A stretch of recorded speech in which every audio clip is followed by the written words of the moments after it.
Hey, turns out the live stream already started without me, but that's okay.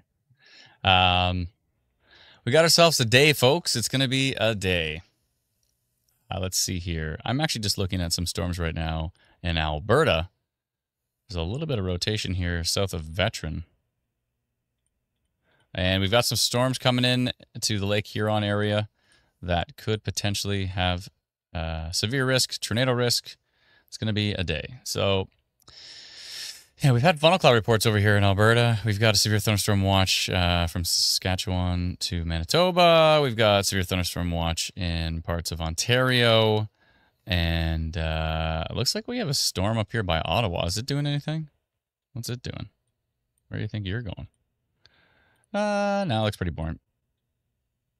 Maybe some torrential rain, a little bit of lightning. Nothing too spectacular over there. But this is a bit different. Let's see what Environment Canada's Severe Thunderstorm Watch says. It says, you can't see what I'm talking about. All right. I forgot to change my camera view. There we go.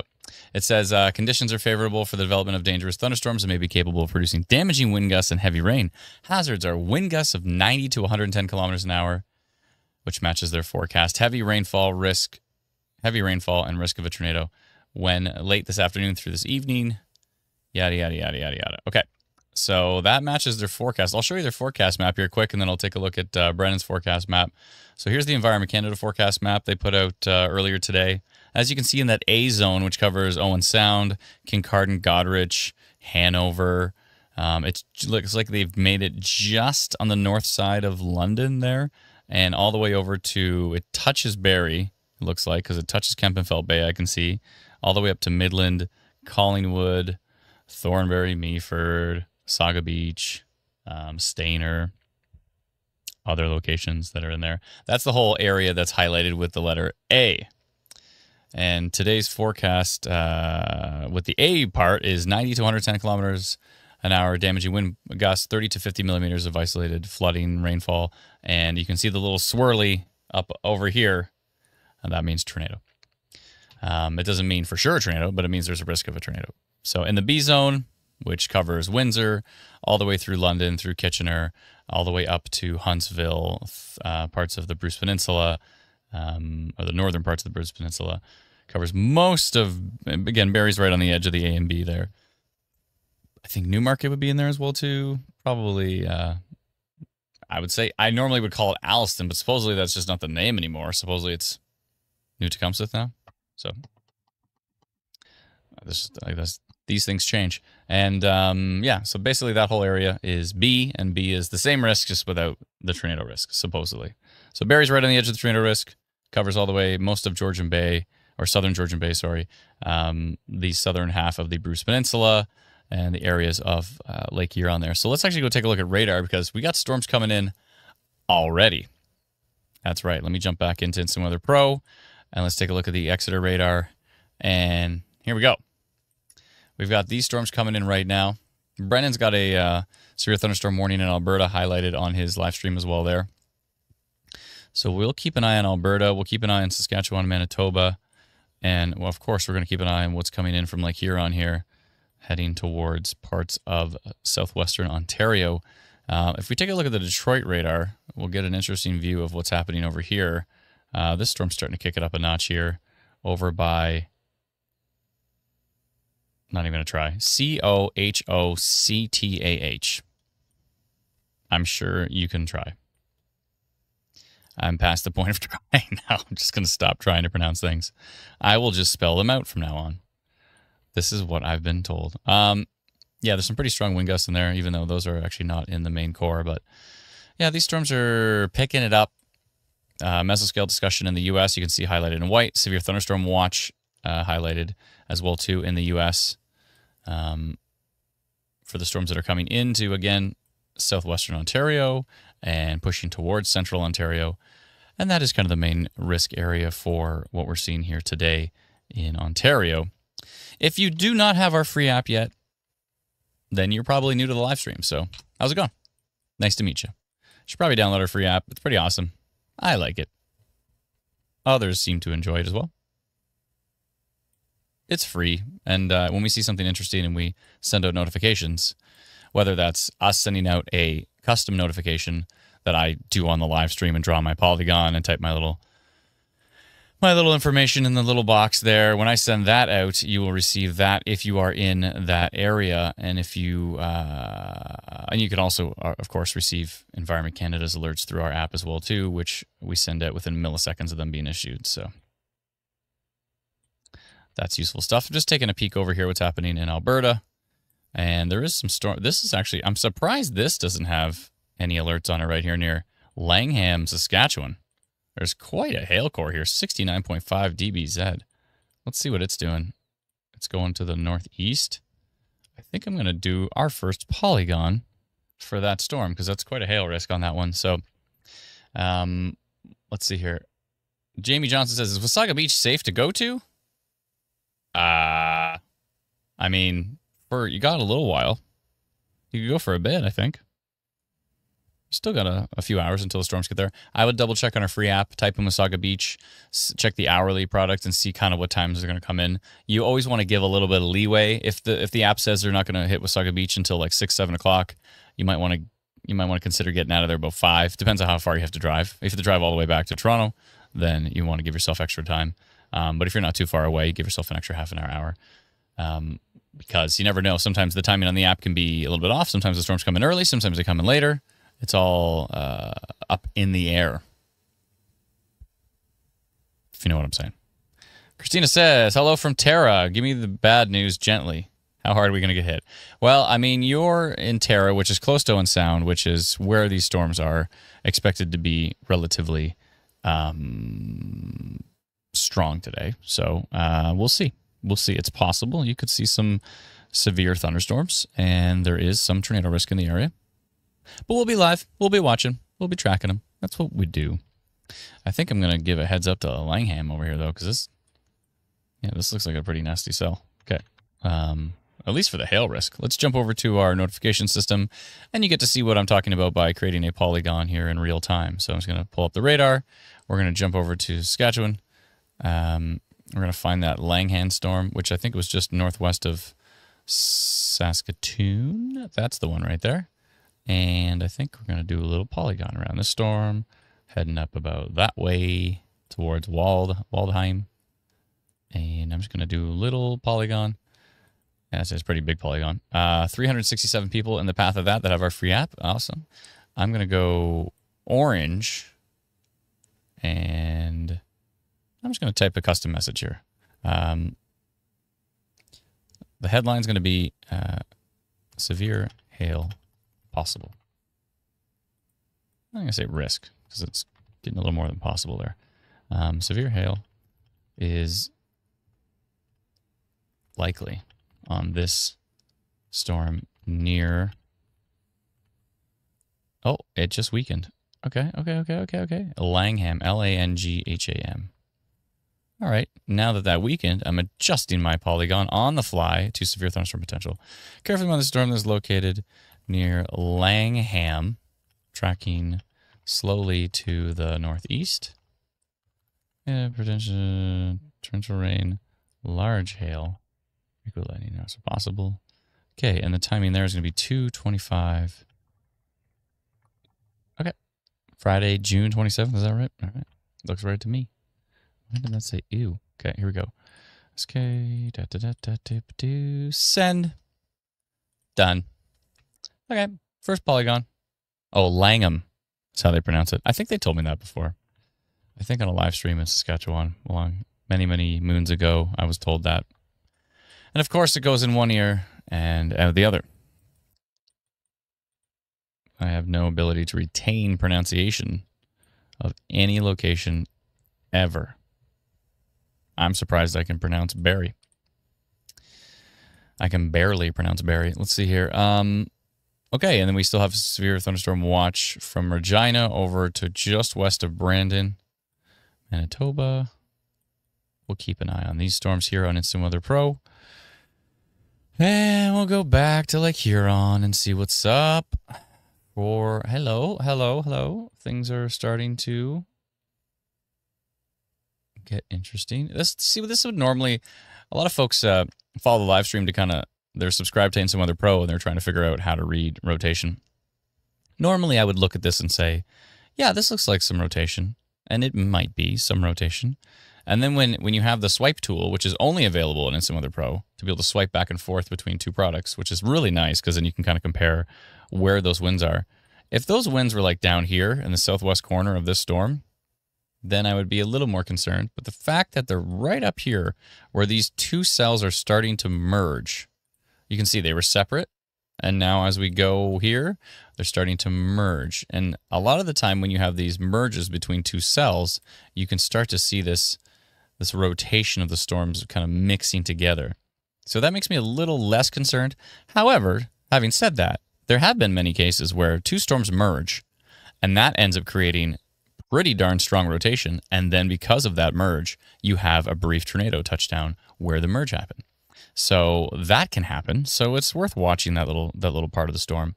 But typically, if we see that rotation on the north side of a cell that's starting to mix into another cell, it usually doesn't mean much until we see how it develops over the next few frames. But it's worth keeping an eye on. And that is your Instant Weather Pro lesson for the day. Until the next one, coming up soon. This storm is interesting. It's kind of moving due east, maybe towards Sarnia. Let's see what it looks like from Detroit.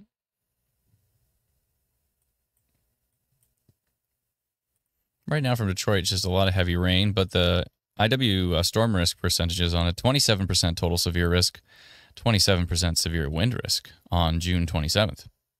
Does that mean anything? Who knows? 1% severe hail risk, and current tornado risk is basically 0. Close enough to 0. The model does spit out a 0 percentage.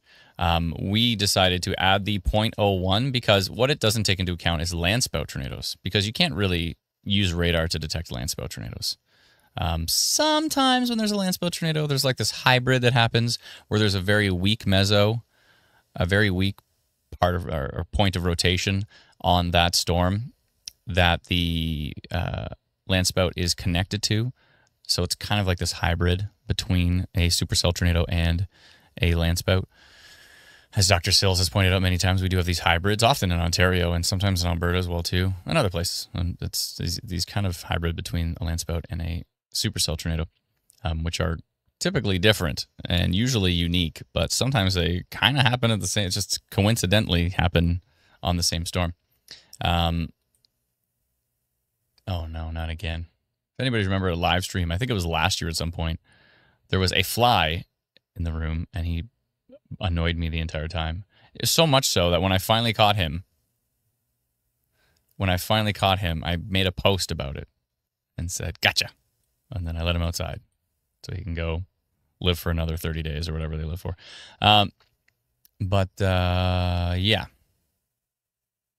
He's buzzing around my head right now. It's going to drive me nuts. At some point in time, I'm going to pause the stream and find him and trap him. Okay. But anywho, what was I saying? Something about hybrid landspouts? Yes. So you can't detect those on radar, really. Typically, you can't. So that's why we did the 0.01%, because you never know. It could be a landspout tornado that radar doesn't really pick up. So that's why we did 0.01. Just wanted to cover our butts there with that one. You know who I saw today at the dollar store was former mayor of Barrie, Jeff Lehman. And I said, "Hey, Mayor Jeff." And he turned around and said, "That's me." Even though he's not the mayor anymore, but I can't help it. I still call him Mayor Jeff. So it was nice to see him. It's been a while. Last time I saw him was at Rounds Ranch. If you know where that is.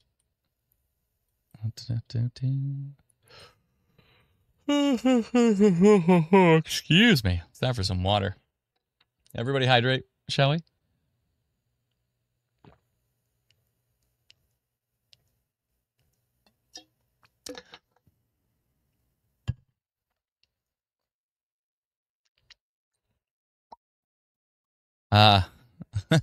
Hello, Gorgeous Beauty Studio says, LOL, I remember that. The fly, yes. Darn fly. What's my air conditioning at? 24. Got to dial it down a little bit. We're going 22. That's right. Uh-oh. All right. My goodness. Are you kidding me? Oh, my goodness. Second here. Let me just turn my ringer down.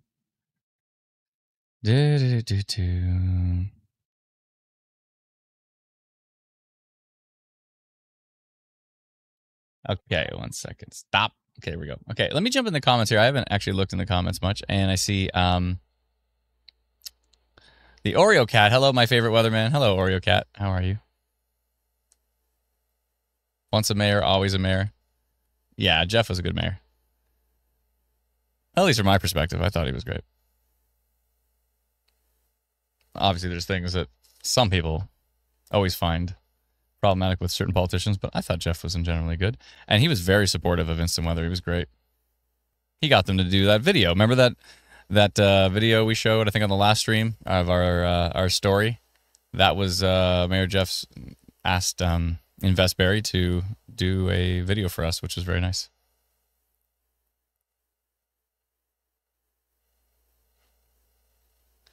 It was an interesting comment. Is it Mikola Pinto? Says, I trust this app. I hear last week there was a tornado and nobody warned them, except here he tried to warn them, but not everybody has this app. Yeah, there was definitely a lot of downbursts, but there was also tornadoes in west as well too. It's been pretty busy for sure. And then unfortunately we had a fatality in Mallorytown. If you remember, we were on the live stream and I'm saying, oh, this storm going towards Mallorytown's not great, and I did a polygon for it, and there was a fatality unfortunately. So Dava says, you're a huge asset to Barry. Thank you so much. Appreciate it. Thank you kindly.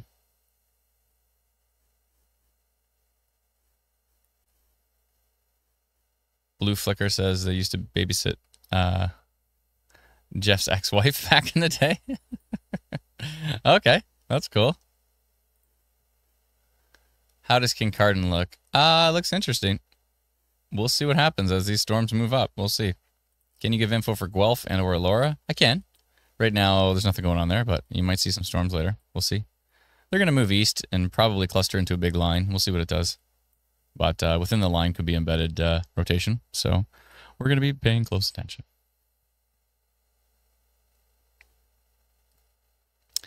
How's your day? Beat Saber says, what's like the chance in Ontario? The chance is like, well, let me show you Brendan's forecast map. That might give you a better idea.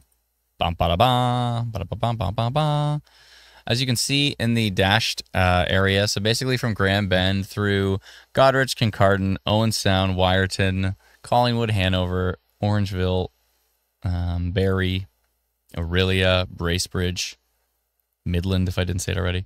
That whole corridor in the yellow area that also has the dashed lines there. Something's in my eyes driving me nuts, sorry. Yeah, in that dashed area there. That is where we have a hatched area. You can see right below me here, hatched area. It has the highest tornado risk. So basically the hatched area means if there's going to be a tornado, it's probably going to be in the hatched area. And the reason it says highest tornado risk is it means the other areas may have a low risk for a tornado as well. But in the hatched area, that is where the highest tornado risk. It doesn't mean it's a high tornado risk. It just means the highest within this forecast. I don't know if highest is the right term there. Maybe like, it's got to be a better term. Highest tornado risk. Somebody in the comments help me with the term. It's got to be a term that's other than highest. That means the best chance.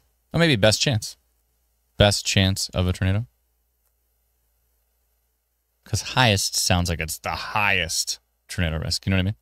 Anyways, I'm kind of just talking to Brendan, but I'm asking everybody else as well too.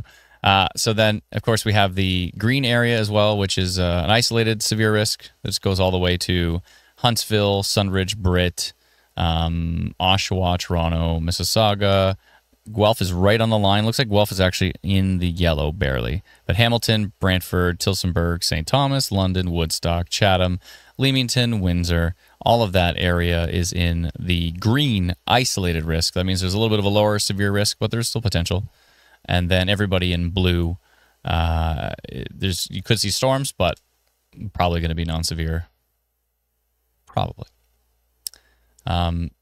Severe unlikely might be the better term, but it's hard to fit all those letters in. Yeah, but anyways, so that's what we have. We have ourselves a number 2, which is widespread severe risk. We used to call it slight. We used to call green marginal and yellow slight to match the Storm Prediction Center in Norman, Oklahoma. But we've kind of changed the terms a bit. We think it makes a little more sense to green is isolated, means, a few of those storms might be severe.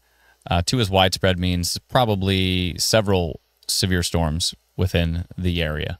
So that's why it's called widespread. And then we get to strong, significant, and extreme. We kind of left those the way they were. So I want to go fly hunting soon.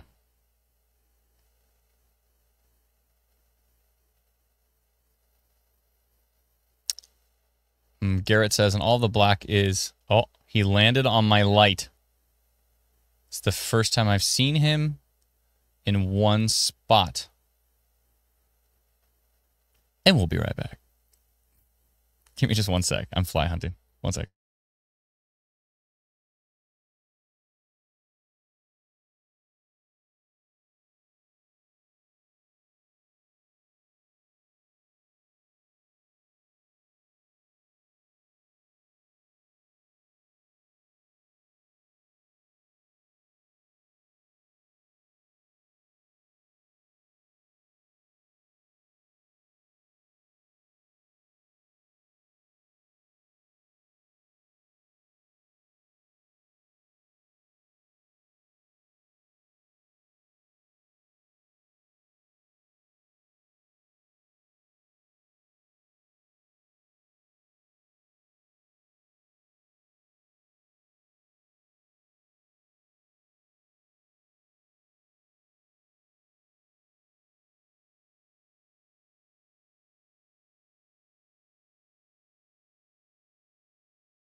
All right, I'm back. Too fast. Too darn fast. Wow, that was an abrupt music stop, Brennan. Thanks, appreciate that. And you hit that slider next time? Oh my goodness. Like, it's the most awkward music stop of all time. Okay.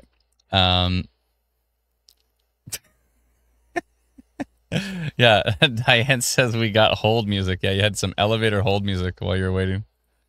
Yeah, we got to work on that. I think he was taunting me. He landed on my computer monitor right in front of me. But I just wasn't fast enough. He's so fast.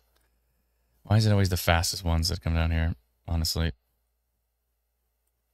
I catch them all the time. Not all the time, but... I try to clean up the dog crap in the backyard more often than not. Because I feel like that's where they breed. And I think Google verified that. So I'm trying to be like very proactive about cleaning it up, but they still find a way to exist. You know? John Reed says, I take it the music from The Fly is copyrighted. Yeah, Jeff Goldblum might have a problem with that. All right. Is there something in my eye? I see the fly. It's the fly in your eye. I know, the fly is in my eye, and it's making me want to cry. Goodbye. All right, we wait. The storms are getting closer to Port Elgin, closer to Kincardine. They're getting there, slowly but surely. They're taking their sweet time. Well, they're not taking that long. This animation starts at 3:56 and goes to 5. So basically over an hour, they went from there to there. So over the next hour, they should be moving towards, eventually Owen Sound, etc.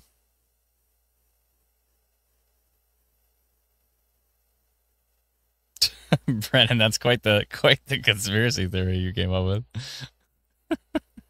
We won't get into it. House Squirrel Depot says Bitter Harvest. Oh, they're fine over there. They're good. They're just gathering nuts, chilling out. You know how it is. Up in Squirrel Depot, Ontario. Let's go take a peek. I guess our friends from like Petawawa and Pembroke would know Squirrel Depot fairly well. I guess if you drive up whatever this road is, Barron Canyon Road. So if you drive from Pembroke, between Pembroke and Petawawa, you get off 17 at Doran Road, and then you turn on Barron Canyon Road, and you just follow it for a while. It twists and turns, and eventually comes up to, if you go far enough, you get to Squirrel Depot. Oh, it's right on a river? It's probably a nice area. It's right on the Barron River. Huh. Interesting. Squirrel Depot. Our home away from home.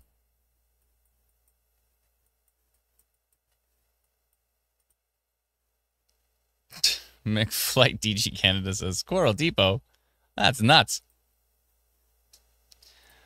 Storms for Barrie later. Yes. I think so.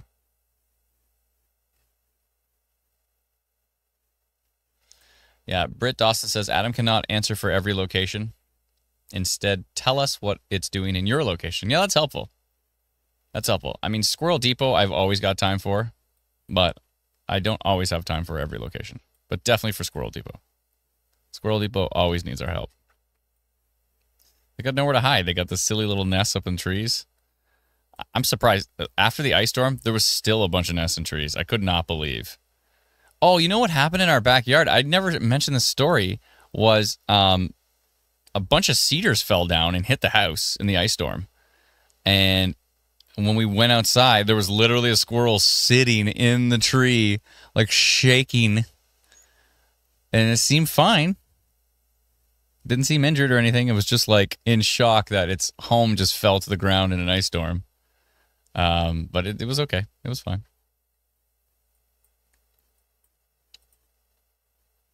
That's my squirrel story. Looks like some pretty strong winds from the Detroit radar. 93.6 kilometers an hour on this storm that is west of Kincardine. And it's tracking to the northeast up towards Bruce Peninsula, Port Elgin maybe, Sauble Beach. We'll see. Hi, Barron Canyon is gorgeous. Hiking trail up to it. Cool. That's good to know. Thank you very much. Sinsol 3R? Sincoler?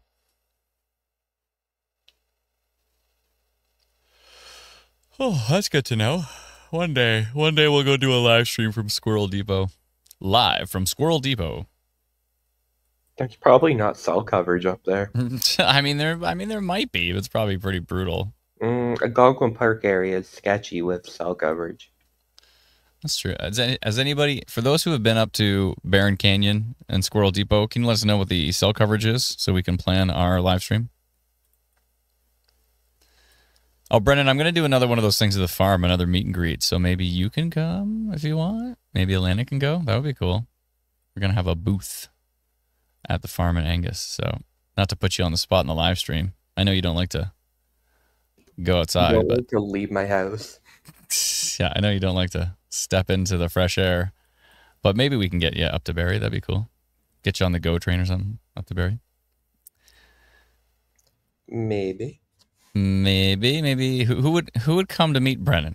Anybody in the comments? Would you come meet Brennan and Angus? I think it's July. I don't know. It's like July 26th or 27th or something. Sheen says, when can we expect the storms to hit Windsor? I'm not sure.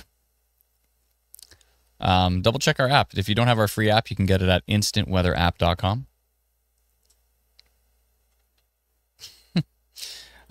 Petawawa has garbage cell coverage anywhere outside of it. You hardly get a signal. Well, there goes our live stream. I mean, you could always bring like a Starlink or something. That might work, but I don't have one. I don't feel like buying one for one live stream. Let's see here. Sarah says, Sarah, Brennan is my spirit animal. Aw, that seems like an endearing comment. You go to Angus. I think your mom just commented, Brennan, that if you go to Angus, your mom and dad will come. Now, hold on. Is that going to increase the chances of you going or decrease them? I don't think I can answer that question. Don't try to scare him off. We're trying to get Brennan to come up to Angus so we can meet people. Yes, I would come meet Brennan, says NDW5F. If you're trying to convince me, getting more people to come is the exact opposite way to convince me. Aw, it'd be okay. Well, you're going to be all right, Brennan. You can meet a few people and say hi. It's going to be okay. Let's see here. But Barrie is in the hatched area on your forecast. It is. That is correct. Oh, was there another? Oh, I see. Kate says, is there a risk for overnight tornadoes since the storms aren't forecast to hit Barrie at aren't forecasting to hit Barrie at like 9 tonight? Did you mean they are being forecast to hit Barrie like 9? There could still be a tornado risk of maybe about 9-ish, maybe 10 at the most. Ish. A little bit of rotation here over the water. We'll see. See what it does.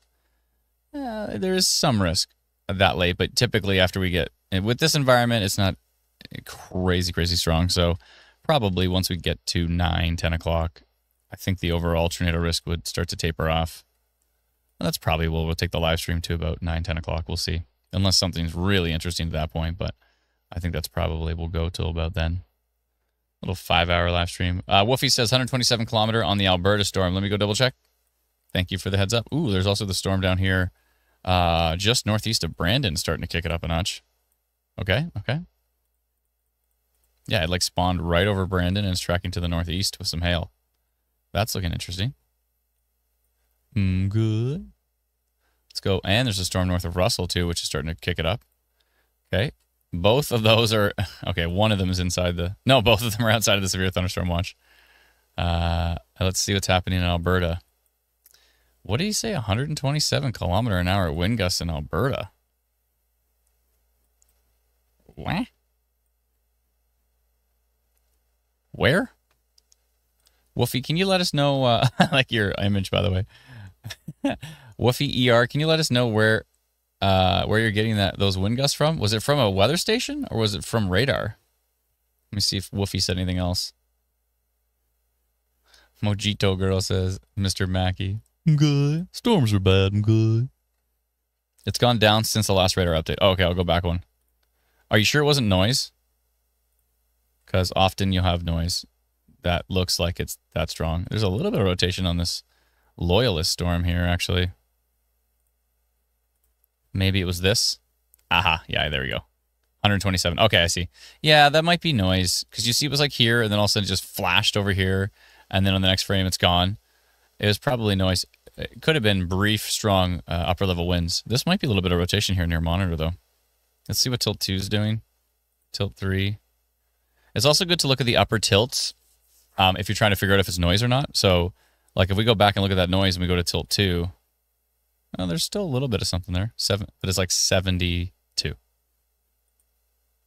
So typically if there's going to be if there was like actually 127 kilometer an hour wind gusts on this, then you'd have it on probably multiple tilts. Excuse me. Yeah, it looks pretty noisy. That looks like noise. That looks like noise.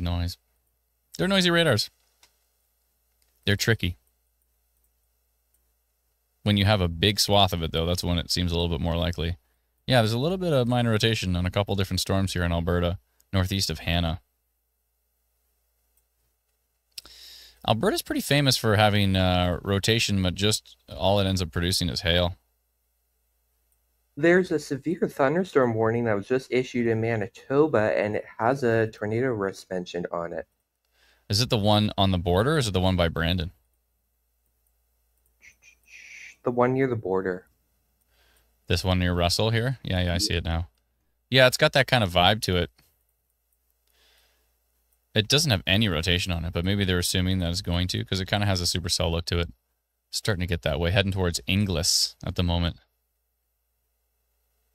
This is near Shellmouth.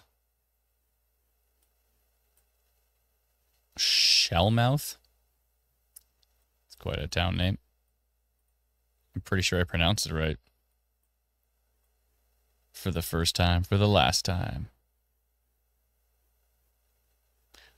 Jacob's Vids is like, of course, I'm here to help answer any questions you guys have. We don't know who Jacob's Vids is, but as long as you're helping, we're okay with helping. Seth Manka says, yeah, there's a VTP. The violent tornado parameter is up to a 2 now on the southern half of Lake Huron. Yeah, I did see that. Southeast of Calgary, says Jacob's Vids. I see, you were helping us. Okay, cool. Oh, hold on a second here. Oh, here in Calgary, haven't noticed any strong winds. Yeah, if you're just giving your reports for your area, that's super helpful. Really appreciate it.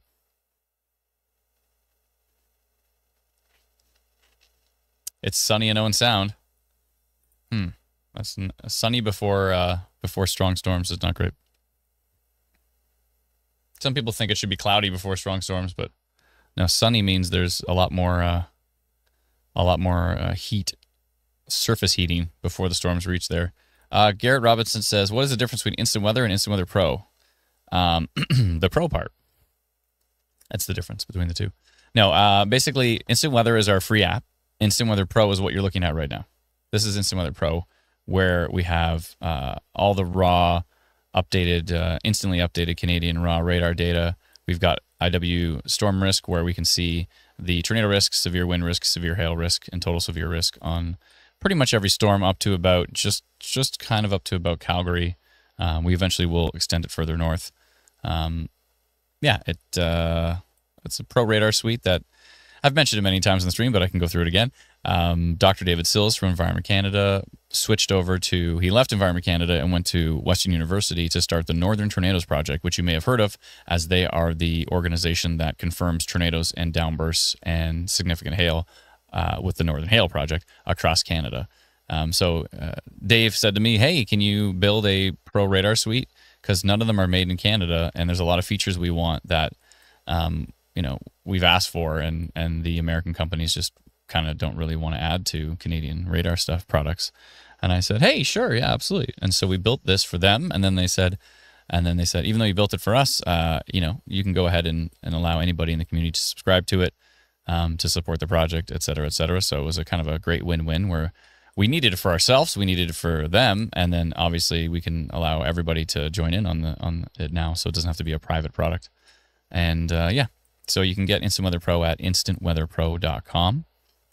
And it's instantweatherpro.com, not Insta. A lot of people think like Instagram and they type Insta, but no, it's instant, the full word, instantweather.pro.com. Instantweatherpro.com. Actually, I'll put that link up on the screen. It's here somewhere. 1 second. There we go. And it's like $99 for the year, which works out to $8 something per month. And I personally think it's the most powerful radar suite in Canada. It is the only pro radar suite made by Canadians, unless there's some Canadians down in the States working for those American companies building pro radar apps. But from what I know, this is the only pro radar suite made in Canada for Canadians, by Canadians. Go Canada. But we do cover the U.S. as well too. We've got Facebook pages across the states, and we've got, of course, we've got all the data in the U.S. as well too. It actually goes all the way down to Cuba and parts of Mexico. We've got lightning data all the way down there. We've got all the U.S. alerts as well too, because those are important, especially when we're seeing them, track towards Canada. So we can kind of get a rough idea. We can see the severe thunderstorm watch. It's nice to be able to see like tornado warnings in Michigan as they're coming towards Ontario. It gives us a good idea of what we should expect. Or we see something in like Montana moving up towards Saskatchewan, or something in North Dakota moving up towards Manitoba. All of that stuff is useful.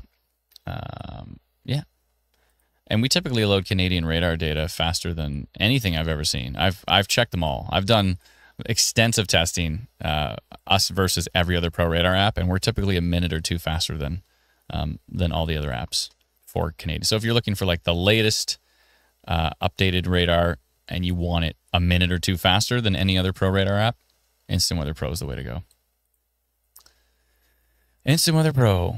It's the way to go. There you go. There's our tagline. 4% tornado risk now on this storm near Inglis, Endcliff, Shellmouth. That's right. If you're near Shellmouth, Manitoba. Shellmouth. Yeah, right near the 482 and 83. Decent hail core in there right now. Not seeing anything super strong for rotation, but Environment Canada did mention in the severe thunderstorm warning a tornado is also possible with this storm. So they're anticipating that this storm is going to kick it up a notch and potentially produce a tornado in its lifespan here.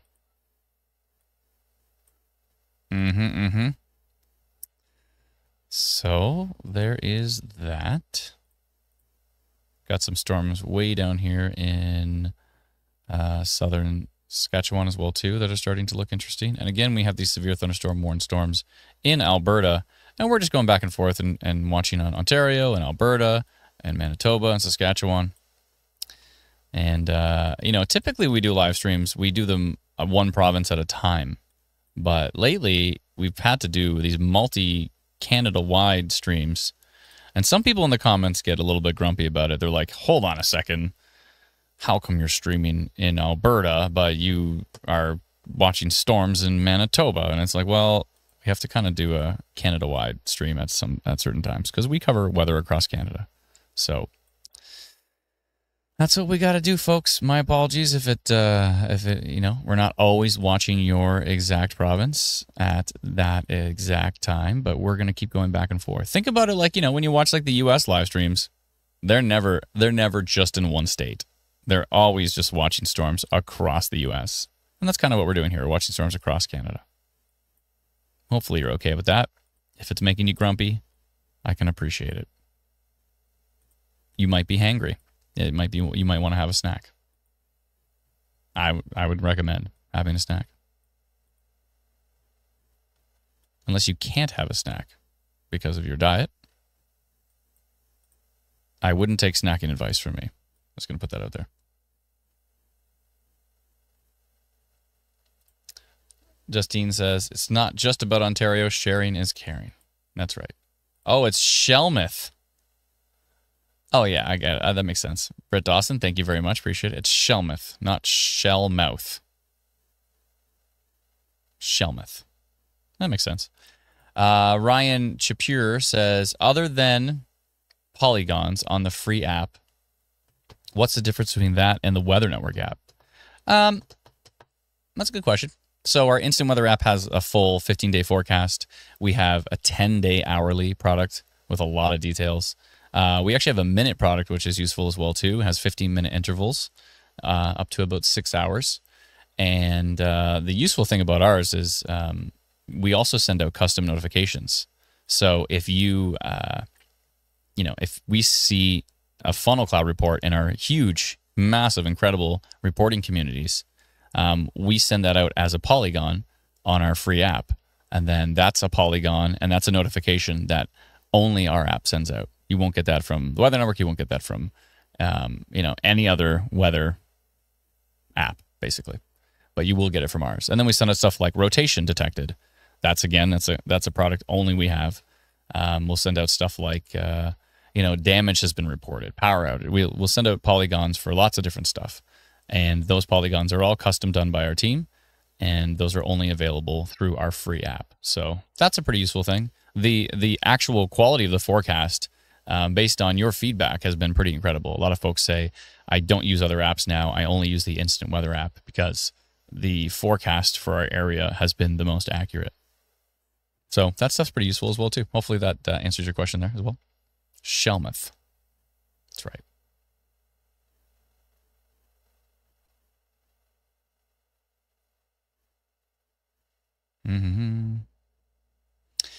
St. William's firefighters say, can you use split screen mode with Instant Weather Pro on the iPhone? Yeah, for sure. And we're doing the finalizing testing for the Android version of it right now and the iOS version. It's basically done. It's basically done. So I can show you that right now, actually. So here's Instant Weather Pro on my phone. And you can see there's dual mode where if you move one of the screens, it moves both, right? But if you tap the little button at the bottom, you can go to split mode. Thank you, Brennan, and then you can go to split mode, and it's vertical instead. So you can look at wind, you can look at rain. Wind, rain, wind, rain. So split mode also works on the mobile version of it as well too. Now the mobile version is already available. So if it's Instant Weather Pro is a website. It's not like you don't have to download a file to your computer for it. It's literally a website. So you just load it up on Chrome. I'm using Chrome right now. This is what you're looking at right now is inside of Chrome. This is a Chrome browser. So, you can use it on Safari, Firefox. We prefer that you use Chrome with it because we've done a lot of testing with Chrome, but those other browsers work with it as well too. Actually, on my phone, I'm using it on Safari, so that seems to work with it fine as well. But yeah, it works on any browser, which means that's why you're able to use it on your phone, on your tablet, on a laptop, on a computer. And the cool thing is too, is on a computer, you can actually, because it's literally a website, you can put, if you have multiple monitors, I got 3 monitors here, so I can put like one radar here, one radar here. I can do 1, 2, 3, 4, 5, 6 different radars on Instant Weather Pro. If I'm not streaming, my entire screens can be full of radars. So I can watch a whole bunch of different radars at the same time. And every other Pro Radar app, you have one program. So you want to look at a different radar, you have to go to that different radar and click that button and watch that different radar. You can't have that many up on your screen at the same time. So that's a pretty useful thing as well too.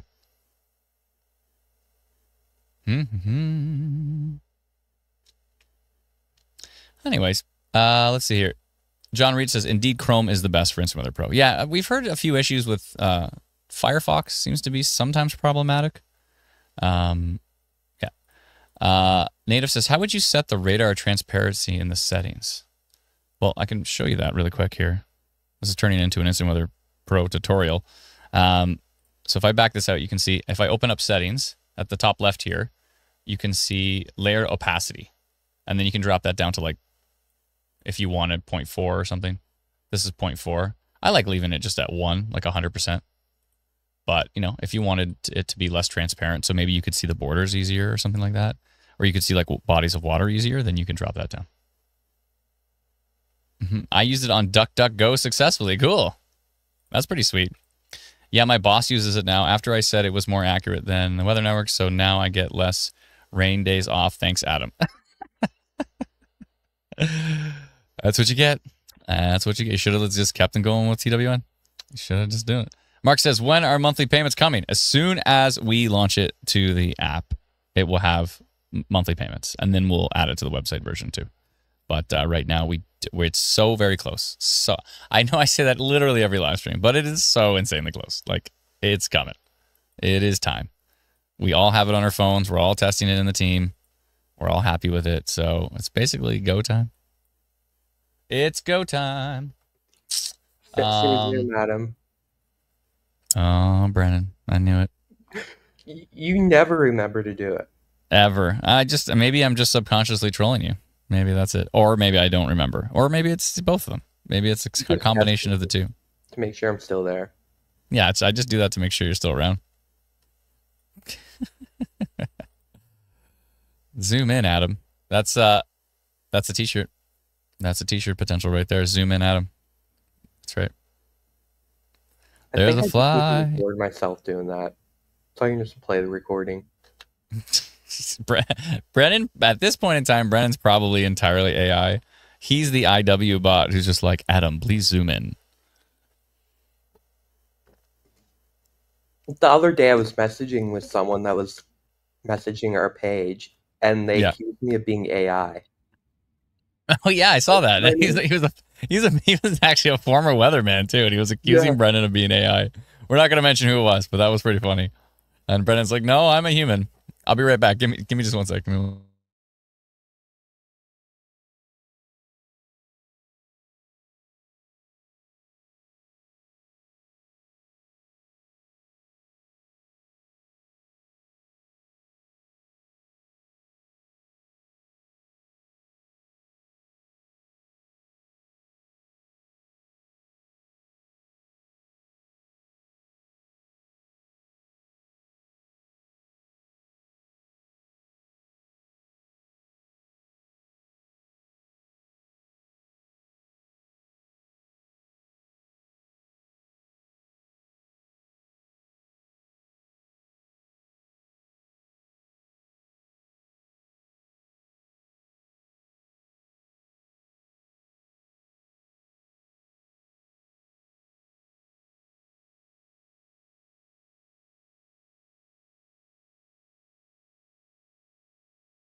I see a few questions in the comments, so I'm gonna try to get to them while Adam stepped out. I don't know where And he we're went. back. Oh, he's out. He's back. He's out. He's back. He's out. He's back. He's back out. I'm here. I'm here. All good. Let me see here. Is it the continued battle of the fly? That's part of it. 1 second here. There's something in my eye. Is it a fly? There's a fly in my eye. Hold on, I'm gonna fly over to Ontario because these storms are getting closer and closer and closer. They're getting there. We'll see what they do. They're slowly but surely approaching Kincardine, Port Elgin, Owen Sound areas at the moment.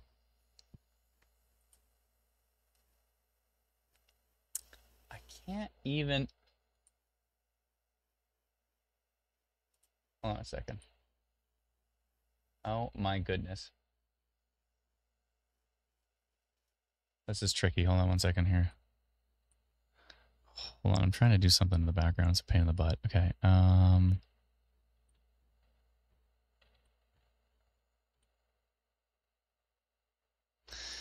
There's a fly in my eye. Oh my goodness, this is tricky. Sorry, I'm trying to do something in the background. It's very tricky.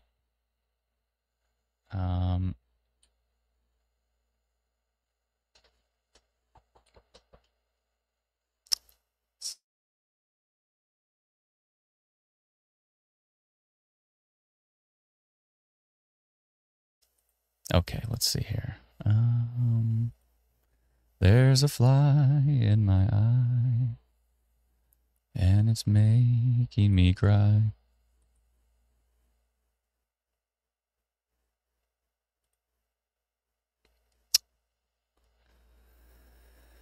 Oh boy. All right. Well, we've got storms, folks, and that is what we're dealing with. Will they be severe? Some are already actually starting to get fairly severe. So we'll see if they get more, and we'll track that accordingly. Because that is what we do. And we hunt flies. I did get one of those like electric tennis racket things for when I'm outside, but I usually try not to, just randomly kill things. Some people think I'm a weirdo for that. Like I'm the same this way. this guy's asking. I usually just trap things, then like let them outside. I'm like, it's not up to me to kill you. You can go find your own death somewhere else. Usually how I roll. I'm like, tell your friends. If I have time, if there's one single mosquito and I have time, by the end of the season, that's not how it works. But at the beginning of the season, I'm like, there's one single mosquito. All right, I'm going to trap you. I'm going to let you outside. Tell your friends. Tell them to leave me alone. And I'm like playing the karma game, pretty big there. But when it's near the end of the season, there's like 7 inside. I'm like, all right, I've had enough. You're all going down. Sorry, guys. Let's see here. Let's see. What's what ends up happening. 1 second. Okay. These are my mosquito stories. Thank you for chiming in.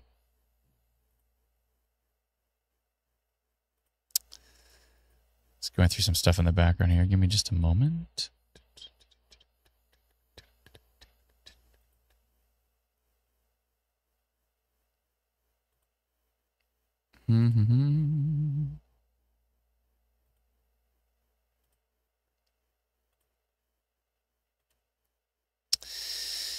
Good.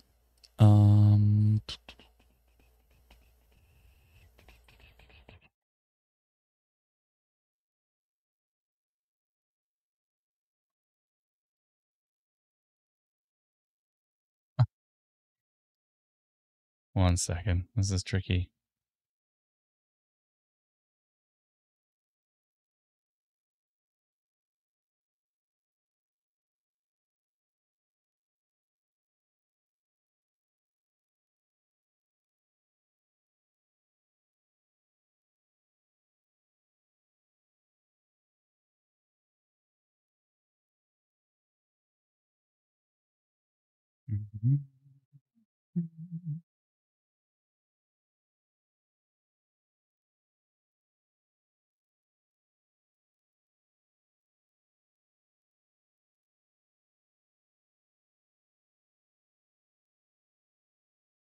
Okay. Where was I? Organize my windows here. There we go. It's hard to see them all.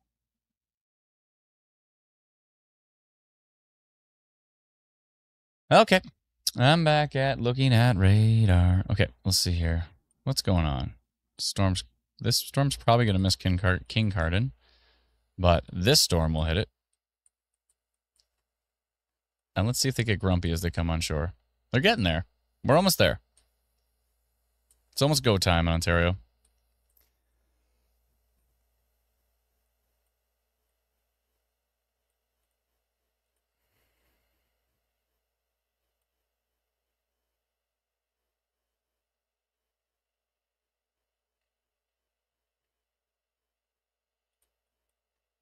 I think this rainfall warning for North Bay might be stuck. Sometimes polygons will get stuck. I think this particular one is stuck.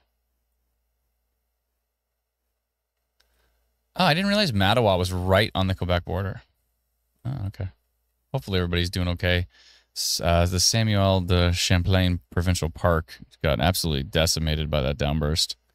We heard of injuries as well, too. Hopefully everybody's okay. That was a brutal storm. That was brutal. And again, our thoughts are with the family of the person who died in Mallory Town from that storm. I think they were and then wasn't there a child injured as well too? It's sad. Oh boy. Camping during severe thunderstorms, folks, not a great idea. I know it's like, I always hear this kind of stuff like, we had these plans, like we're not going to let storms stop us. And they might stop you. Whether you want to let them stop you or not. Not every thunderstorm is severe. So if there's just regular, run-of-the-mill thunderstorms expected, that's one thing. But if there's severe thunderstorms expected and you want to be out in a tent, that's not a great combination. That's not a great combination.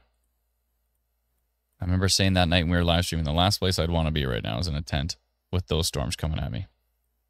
No, thank you. Tornado warning in Manitoba. Oh, there we are. That storm that they said had a tornado risk, they've now gone tornado warning. I just looked at it. Is there there's got to be a spotter on this thing for it to be tornado warned with like zero, next to no rotation from what I can tell. Like, where's the mesocyclone on this thing? They went tornado warning on this one? Really? Okay, let's see where we're at here. 2% tornado risk on IW storm risk.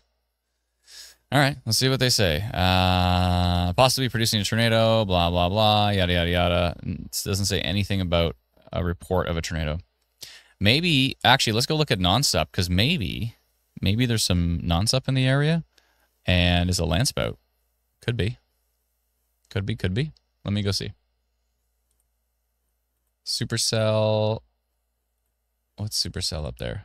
Supercell's like a 2 over that storm. VTP is a 0.5. Non-sup is non-existent over that storm. There's only 30 kilometers of wind shear with that cell.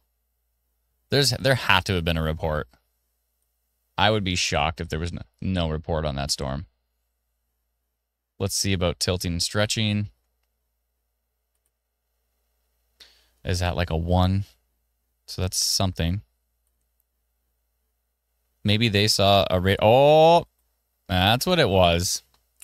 Aha. Now I know why it was tornado warned.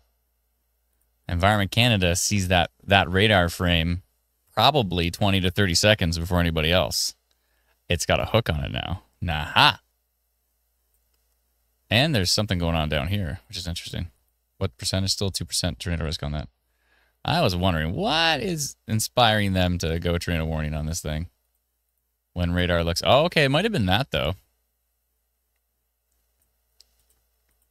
Because remember it had that tail? Yeah, it had that tail. And then on the next frame, it had a hook, and it had a little upper level meso. On tilt 2, there was a little meso.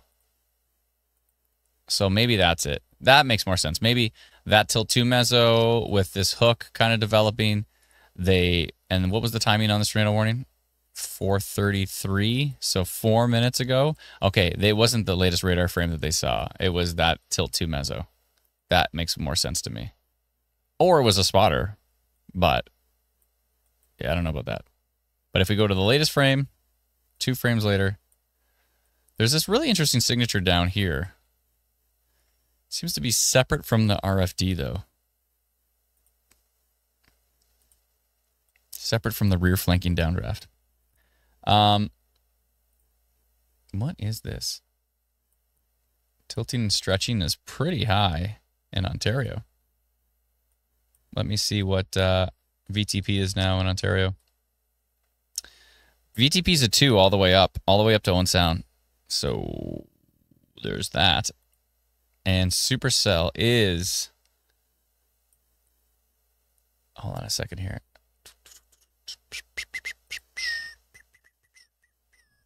Supercell is still a 12 up in Muskoka. Up by Brit, actually, is about a 12. It's only a 4. I say only a 4. But it's a VTP is 2. And that goes all the way up. Actually, it doesn't go as high as Owen Sound. A 1 goes up to Owen Sound. But a 2 goes all the way up to about Goderich. For those who are wondering what VTP means, it's a violent tornado parameter. Thank you so much, Christina Hiller, for the super chat. Adam, please, is it safe to hide by your breaker panel from a tornado if it's the only room in the basement without a window? I don't know how close you are to the breaker panel, but I mean, if it's a room without a window in the basement, typically you're not worried about the breaker panel exploding in a ball of fire. You're worried about flying debris with a tornado. So it's probably fine. I maybe try to stay as close away from the... Has anybody ever heard of a breaker panel just exploding for some reason? I don't know what you're concerned about there, Christina, about the breaker igniting into some sort of... I would think the risk of flying debris would be bigger. Yeah, it's bigger than your breaker panel randomly exploding. I don't think that doesn't seem like probably a thing. I think you're probably okay. But if it's a room that has no windows, it's the most interior room in the basement, that's probably still the way to go, I would think. Meg says Adam versus Fly Part 2. Yeah. It's going to be an ongoing thing. Hayden coming in. That's Warren Ingrao's. Oh, I think you meant to say that warning's been stuck for 2 days. I did see that alert, that rainfall warning for North Bay. Yeah, I can go. I'll go remove that. I see. He said warning. Thank you so much. He sent another super chat just to say warning. He didn't have to do that. Thank you so much. I appreciate it. What elevation setting is the best to use? Use tilt 1, so the lowest. You want to use closest to the surface, but it's good to look at. I typically look at tilt 1, tilt 2, sometimes tilt 3 to see if there's rotation up, higher up in the storm. But as you click them, you'll see it changes number, but 1 is the closest to the surface. We need to change it so it doesn't just say elevation. It should say tilt 1, tilt 2, tilt 3. That would be easier. We need to adjust that. But yeah, tornado warning in Manitoba, north of Russell. So that's something.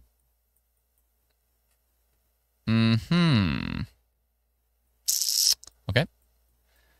Brenna, should we maybe go live in Manitoba because of that? Probably not a bad idea. Yeah, I can throw up the stream. Sure. If you want to throw them up. Yeah, because people are probably wondering about that tornado warning right now. Because they're probably getting on their TVs like 400 kilometers south and wondering what's going on. Might be a good idea. Let me know when that lights up and I'll say hello to Manitoba. My wife bought me a new shirt. It's very plaid. She wanted me to wear it. She wanted, thank you. Hello to Manitoba. We are going live on Manitoba Stormwatch on Facebook. We're already live on YouTube, Instant Weather on YouTube. We're already live on Twitch, Instant Weather on Twitch. But we are going live on Manitoba Stormwatch because there is a tornado warning in Manitoba. And we thought, it's probably a good time to go live on our Manitoba Facebook page, which is Manitoba Stormwatch. And to give you an idea where this tornado warning storm is, it's near Inglis, Encliffe, near Shelmouth. And it is very slowly moving to the east.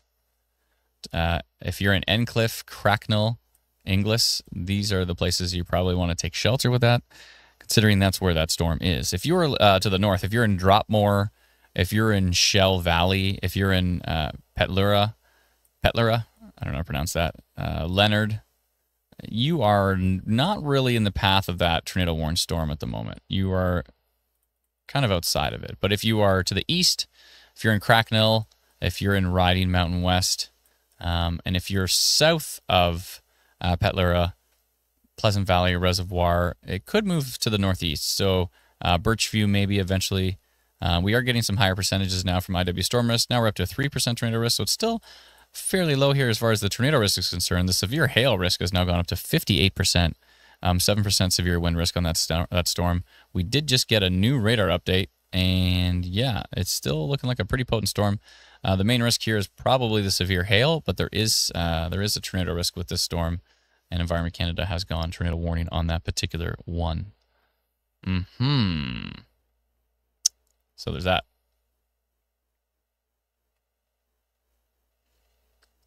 Alex said, you donated almost $3 to correct it. Dedication. Thank you so much. Appreciate it. Let's see here. So many comments to get through. Let me just keep scrolling. I can barely get to them all. Duck Hat Gaming says, do you have storm relative velocity on CASFW? I only have normal. Actually, no, there is no storm relative velocity in Canada on any radars in Canada, but it's something we can actually develop, and it's something we want to. I was just talking to Dr. Sills about it like 2 days ago, and we've been talking about it for a while. So, yeah, there's no public storm relative velocity. I think they do have it in Environment Canada, but there is no, for those who don't know what storm relative velocity is, so this is regular velocity. And then what storm relative velocity does is it takes the motion of the storm and it subtracts that from the wind data. Because the wind data doesn't just take into account, is the storm rotating? It also takes into account, is the storm moving? You know, so it's moving and rotating, and all of that is taken into account in the wind data. Where SRV, you take away the motion of the storm, and then you're basically left with the rotation data. So it's actually quite useful. It can be useful for downbursts, but it's mainly used for, let me just look at the rotation without, you know, the storm could be moving at 100 kilometers an hour, and that can inflate the rotation data. Sometimes you just want to see what the rotation's doing. And so we think we're probably going to build it for Instant Weather Pro. And by probably, I mean we're going to build it for Instant Weather Pro. Yeah, you could program that, says Brian. Yeah, totally. Yeah, we could definitely do that. So we're going to take SRV algorithms.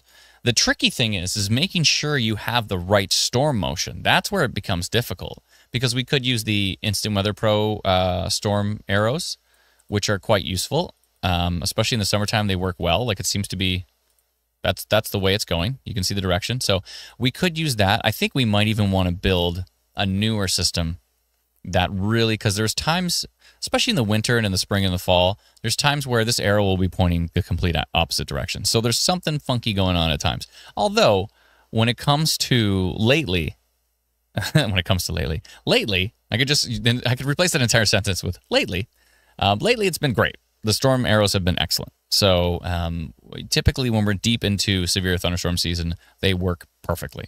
But when we're on the edges of severe thunderstorm season and when we're in the winter, sometimes they're going completely the wrong direction. So let me jump over to Ontario here as well. We are tracking storms in Ontario. We're tracking them in Saskatchewan. We are tracking them in Manitoba, and we are tracking them in Alberta. But I just want to see these storms as they're starting to come onto shore here with a severe thunderstorm watch that is mentioning a tornado risk for parts of southwestern and central Ontario.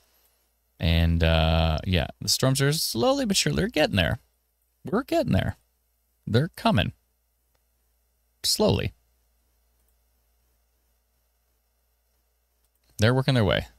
Working their way downtown, walking by, and a homebound. I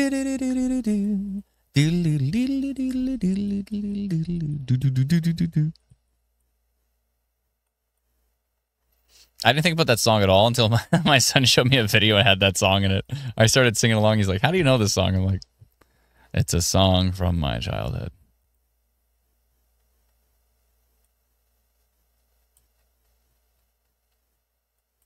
Lots of lightning in Alberta right now.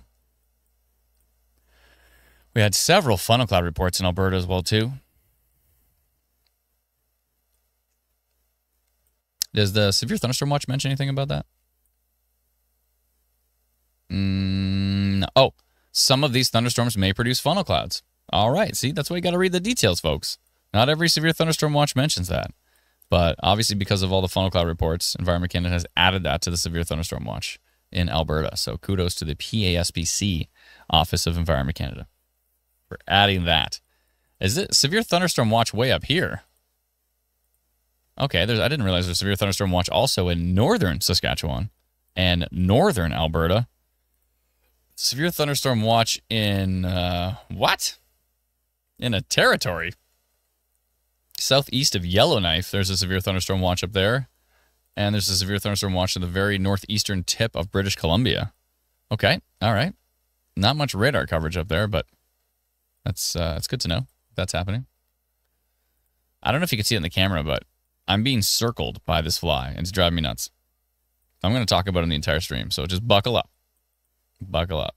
I'm talking about him until I trap him and let him outside. I'm telling you, my conspiracy theory might be correct. No, it's not true, Brandon. I think my son is being influenced too much by his friends at school when he comes home and says, all birds are government drones. Like, oh, no, please stop. Oh, dear. Like, I don't think that's true. I don't think any of them are. So I might have to get my son a tinfoil hat already at the age of 8. Have you seen a pigeon? Yeah, I've seen them, and they're definitely not government drones. Okay, here we go. I'm going to start buying people tinfoil hats. That's it. I'm doing it. Let's see. There's also a severe thunderstorm watch in Old Crow in northern Yukon, if you're not impressed enough. That's impressive. Thank you. Appreciate that. We could have tinfoil hat merch. No, please no. Please no. Person in the mirror says, that's not true. Some of them belong to the private sector too. LOL. And somebody had the same idea. Instant weather branded tinfoil hats. When are they going up for sale? I mean, we could make them pretty cheap. Pretty handmade. We just take a bunch of tinfoil. We wrap it around Brennan's head. Oh, they could be like, this was actually on Brennan's head, and then you'll know how big his noggin is. Yeah, that'll be something. Alex says, new merch drop. It can be a tinfoil hat and a funnel cloud. True. Jacob's Viz says, what RAEVEN radar is supposed to be pretty hot, at least in most parts of Alberta. Can you clarify what you're saying there? I think maybe that was spelled wrong. Anything coming to Clarence Rockland? Yeah, I think Eastern Ontario is okay right now. I think you're going to be okay today. You might see some storms overnight, but as you saw in Brennan's forecast map for Southern Ontario, looks like Eastern Ontario is in the non-severe risk, at least at this point. Quincy's looking out for us. Make them cheap and sell them for high profit. Now we'd probably sell them for cheap. That's just because we don't want to gouge anybody. We'll probably sell them for we'll probably just give them away. I think we'll just give them away for sure.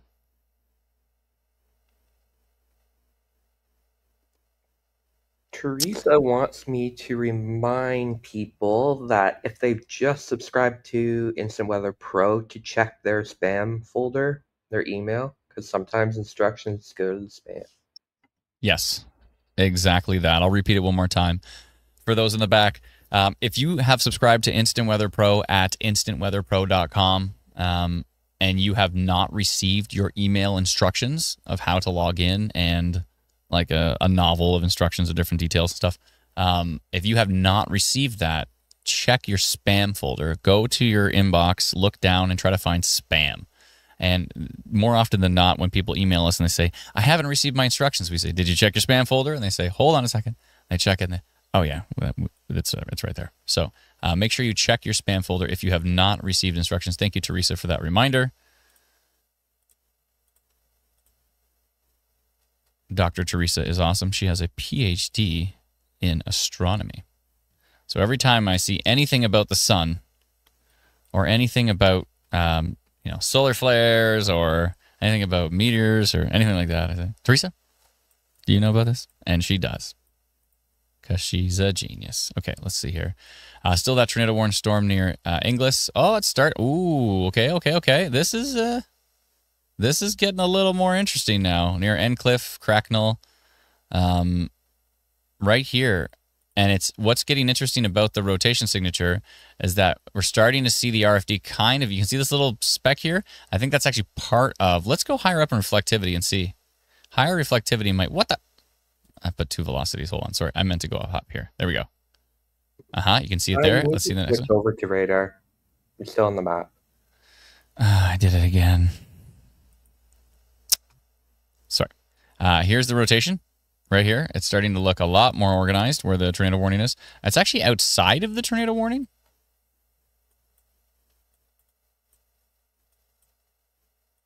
Anyways, but you can see this little precipitation here. I think this is part of the RFD. So I'm trying to go higher up in the storm to see if we can see it connect. It's probably way up high, but I think this is actually part of the rear flanking downdraft. And that would mean that that rotation is in a little bit of some of the precipitation here. So yeah, that is definitely getting more interesting for sure. Let's go back to tilt 1 reflectivity and let's go to tilt 2, tilt 3, tilt 4. Yeah, it's supported up high. So that supercell is starting to rotate here. 4% tornado risk. It's continuing to increase. 62% severe hail risk on that storm. And you can see it's very slowly moving to the right and kind of back building. It's actually now moving to the southeast. And again, they have no tornado warning where the actual couplet is. It's just outside of the tornado warning. Thankfully, anybody in like Russell would be getting the tornado warning on their phone, even though they're not actually inside the tornado warning. They'll actually get it on their phone. So in this case, that ends up being useful.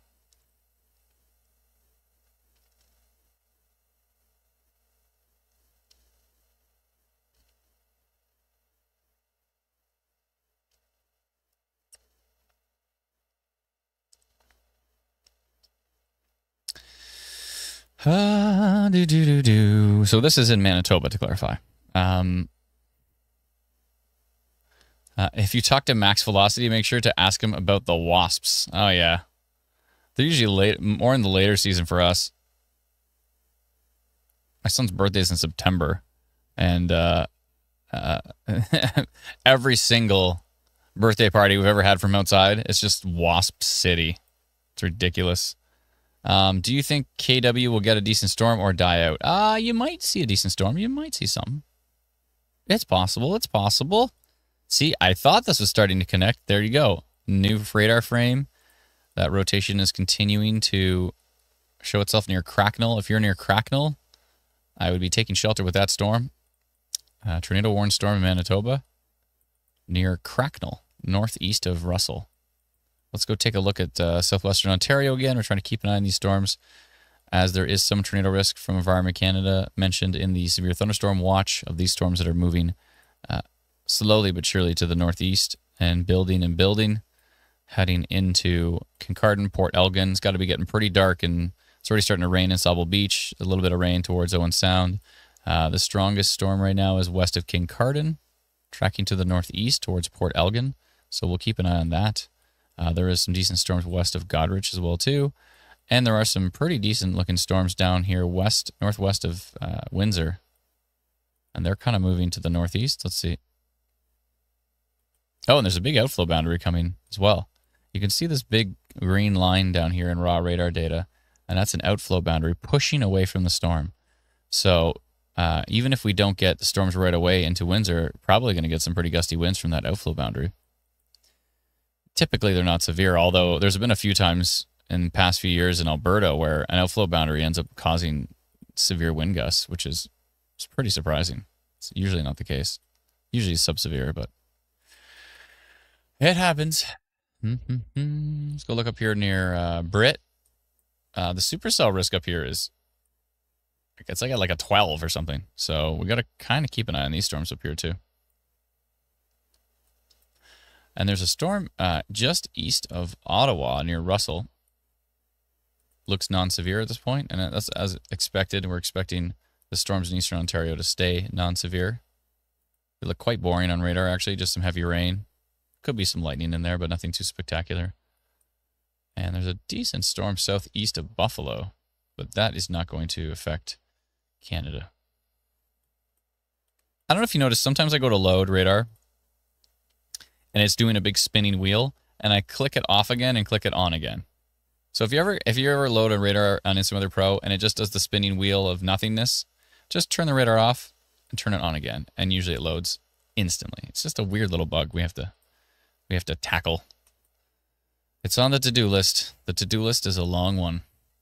It's a multi-year to-do list. And so it takes time. It takes time to get all these things done. But we're working on them. Slowly but surely.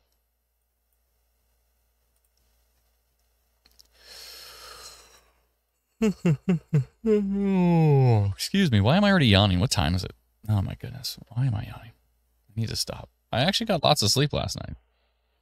It's just like, it's just something I do on the live stream.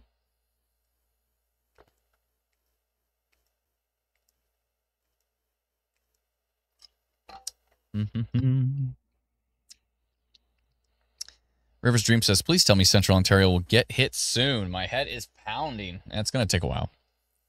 It's probably going to come in this evening.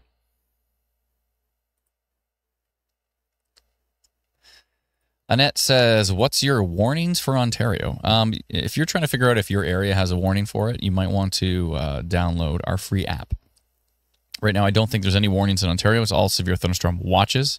And remember, watch for a warning. If you just remember that phrase, watch for a warning, then you'll remember that watches typically come first. Warning means take shelter.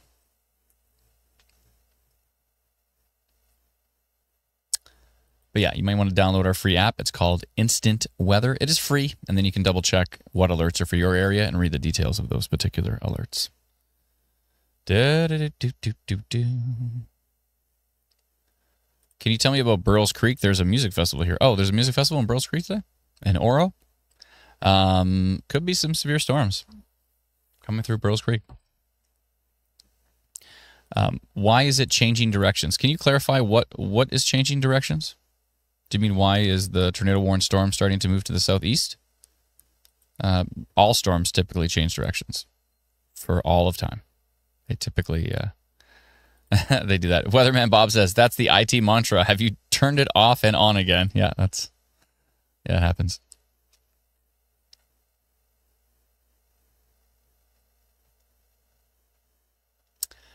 Have we? Oh, you've already been, I was about to say, have we been live for 2 hours and 29 minutes? Then I realized that Brennan went live early before just to kind of put radar up as a pre-live stream.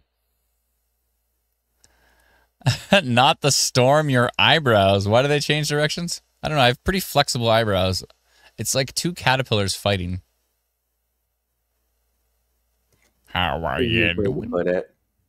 It looks like two caterpillars fighting on my head. I could do like the rock thing pretty good. That's right. I have some flexible eyebrows. I have a general flexible face. You can just like, my whole face can be, it's like a Jim Carrey face. It's fun. Anywho, good party tricks. Pretty bad here in Saugeen Shores, says Bork29. Thank you very much, Bork. Justine says it's an accurate description of the brows, to be honest. Jamie says, hello, first time. Appreciate the coverage. I'm heading towards the storm in south central Manitoba. Anything severe? Can you clarify heading towards the storm? Are you storm chasing or are you just going that way? Royal Wood says you have the best eyebrows. Thanks. Appreciate it. He's an avatar for Bert from Sesame Street. Hey, Bert. Hey, Ernie. That's my impression. That's as good as it gets. Oh, hey, Bert.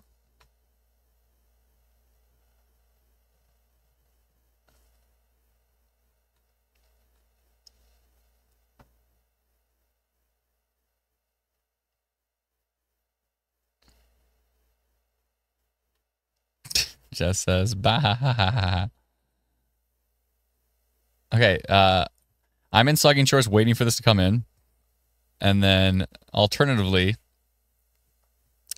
this person said, I can't find the comment, but they said it's pretty bad in Saugeen Shores right now. Okay, let's jump back to Ontario and take a look at that. So, again, we're watching storms in Alberta, in Saskatchewan, in Manitoba, and in Ontario. So, buckle up for a Canada-wide stream, folks. I know some people get grumpy in the comments when we're looking at storms that are not in their province, but oh my goodness. All right, Environment Canada had a hunch with this storm, and their hunch is looking to be a good one. I Because don't this, blame them. Like, that storm had that look to it. it did have the look, but I mean, to go off of a look, I mean, it's probably more the environment, but to go off a look isn't pretty impressive. But this storm is really starting to hook now. It's got a big, strong mesocyclone. If you are east of Encliffe, if you're near Cracknell, you need to take shelter immediately. If you're near Riding Mountain West, I would be taking shelter. Ruthena areas northeast of Russell, it is time to take shelter with that storm because that tornado warning storm is looking pretty nasty at the moment. It looks pretty brutal.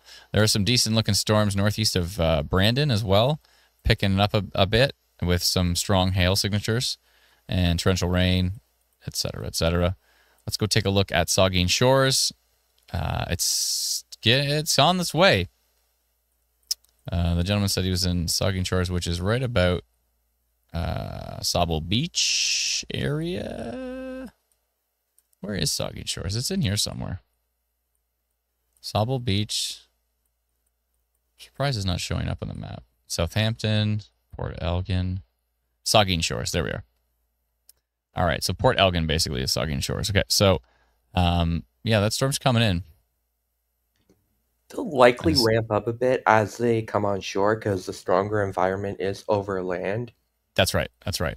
I was just about to say that. I agree 100%, Brian. Yeah, these are going to get interesting once they get onto land.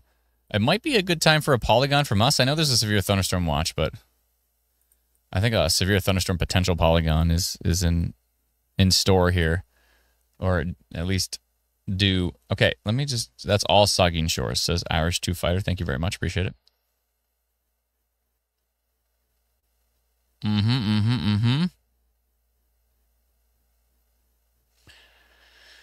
All right.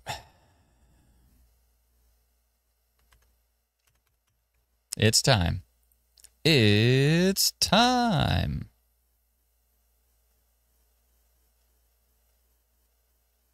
Yeah, that tornado warning storm in Manitoba, though, was looking pretty strong.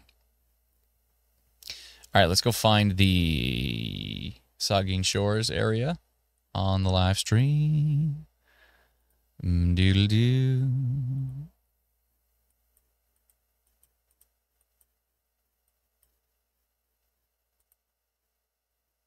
Good. I think something like this is probably a good idea. It's going about that way. Maybe something like that. Okay. Let me just make sure. Go to radar, hit animate.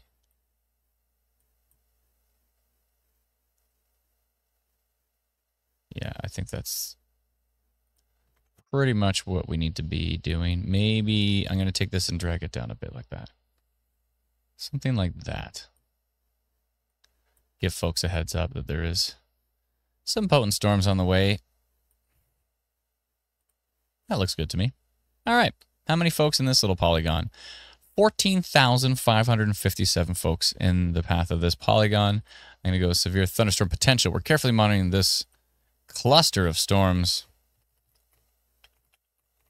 that is located over Lake Huron, tracking to the northeast into parts of southwestern Ontario.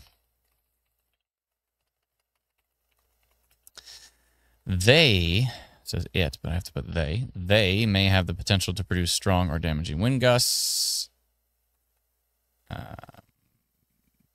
Strong or damaging wind gusts, torrential rain. So I'll just put hail and frequent lightning. There is also the risk of isolated tornado activity with these storms as they move on shore, and we're closely and we're watching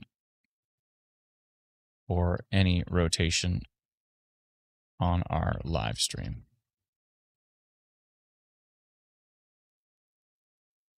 Might as well put the link in there. Let's see here. YouTube.com/@instant weather. You can also just do instantweather.ca/live. You can. It'll take them right to the live stream.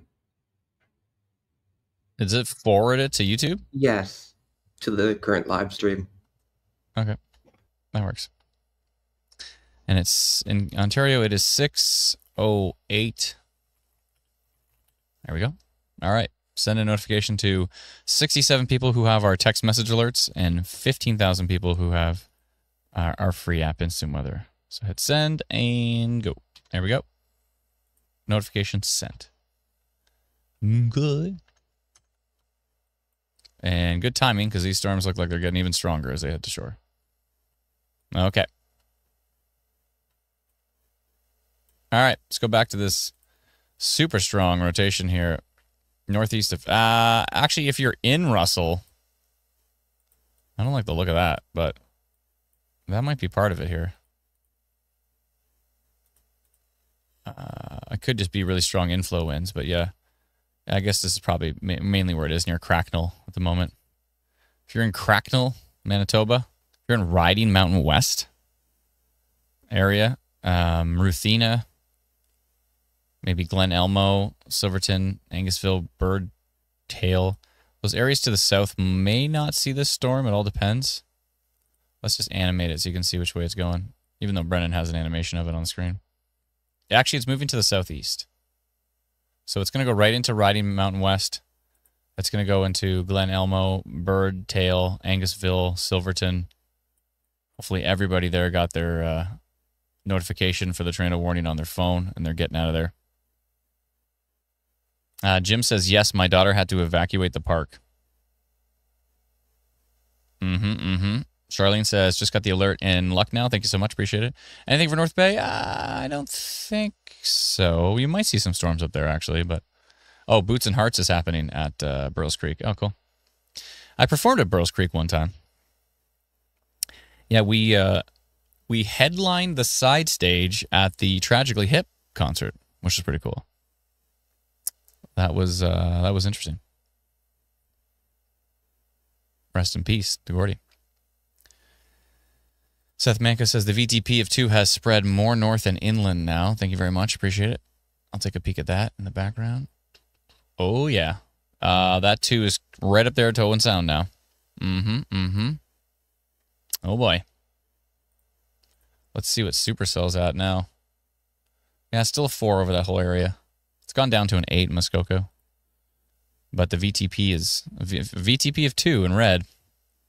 That is something. We got an opportunity for tornado activity. That's for sure. Rotation west of Point Clark. I'll take a peek. You were lucky to see the tragic clip. I was. I saw them once at the ACC. I got to see them there as well. I think I saw them 3 times total. 2 or 3 times.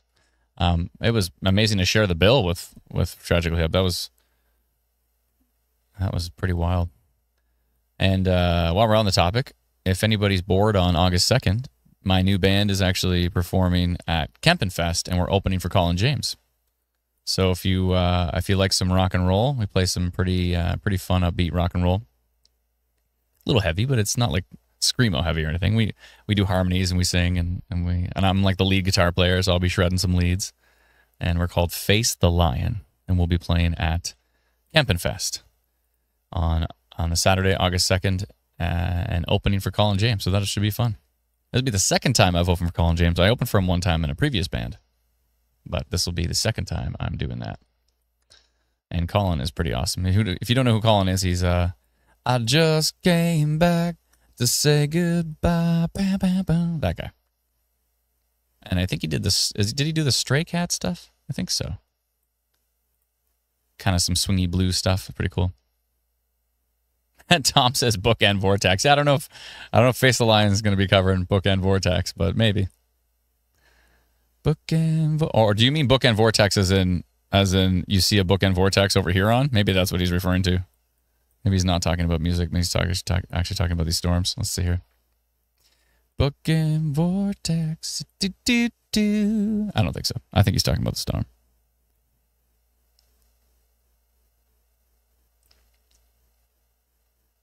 North of Barrie, we just got a severe thunderstorm alert. There's maybe a severe thunderstorm watch was reissued, as in the song. He said, "Okay, scared me for a second." Booking vortex. Oh, Stray Cats was Brian Setzer. That's right. So what? Oh no, I'm thinking of Voodoo. Is it Voodoo thing? Is it Colin James was doing like? Was it Voodoo? Was it Voodoo thing? What is it? Is that what I'm thinking of? Stray Cats was Brian Setzer. I always get those two confused. I think it's the Voodoo thing. I think that's what I'm referring to. Little Big Band, says Daba. Ah, Voodoo thing. Yeah. Okay. Yeah. That's right. Thunder and Lightning in Kincardine, says Rosie. Thank you so much for the report. Appreciate it. I'm sure it is. There's tons of lightning data right there. I'm sure it's pretty noisy northwest of you. That's for sure. These storms are going to get interesting once they head on shore. Let's go back and... Tech Kitty says, wait, you're in Face the Lion? That's so cool. Yeah, I just joined. My buddy Anthony Rinaldi runs Rinaldi Salon downtown Barrie.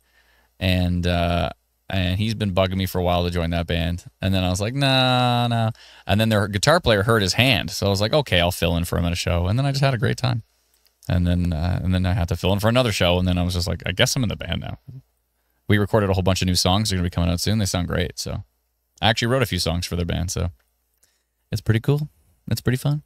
Let's see here. 8% tornado risk now on the tornado-warned storm near Cracknell.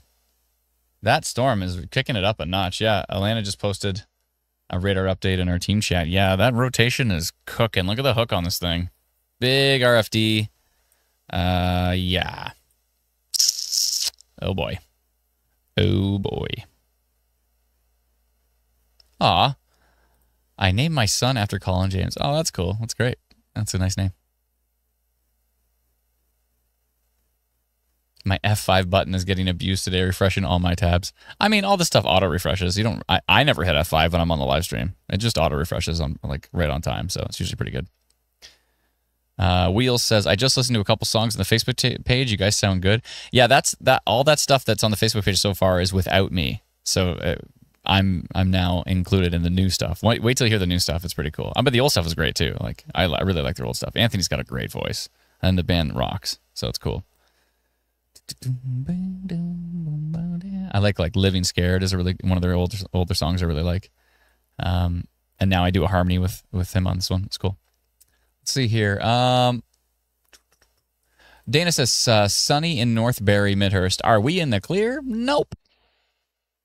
Just so you know, and we've talked about this a million times, if it's sunny before severe thunderstorms move into your area, that's not a good thing. You think that's a good thing. That is not a good thing. If severe thunderstorms are on the way and it's sunny where you are, that means there's a lot more surface heating, which gives more energy to the storm. If it's cloud cover before storms show up, that can help mitigate how severe they're going to potentially be. Although, an example, it's an anecdotal example, but an example would be the Angus tornado, the EF2 Angus tornado that actually hit South Barrie as well in 2014. That hit Mapleview and Essa was the end of that tornado. That tornado that day was total cloud cover, and every meteorologist and there's all these email forms with all the weather community, basically the media, and we have this tight little group of people, and everybody in there was like, it's cloud cover today, it's going to be a bust, not going to be anything bad. EF2 tornado. So it doesn't always mean it's going to mitigate the risk, but to be fair, on that Angus day, if it was sunny before that tornado hit, it could have been stronger than an EF2. The EF2 is already pretty darn strong, but it could have been stronger than EF2 because it would have more surface heating, more energy to work with. So, yeah, if it's sunny before severe storms hit, that's not a good thing. But a lot of people say, "Oh, it's sunny out there. Nothing's going to happen here because it's sunny right where I am." The Earth curves, and over the horizon are storms. So just because it's sunny where you are doesn't mean there's not some strong storms on the way. So, yeah, Barrie does have a risk for storms later this evening, and the fact that it's sunny before those storms get there could potentially increase the potential for their severity. There's a lot of potential in that sentence, but I'm just saying. That means there's more chance of severe not less. Hope that clarifies. That doesn't even guarantee, though, that they will be severe by the time they hit Barrie. We'll see. We'll see. There's a lot of moving parts here, folks. A lot of moving parts. So just because it's sunny before doesn't mean it's going to be worse. It just means that there's more surface heating, so there is more potential for severe weather. I hope that makes sense.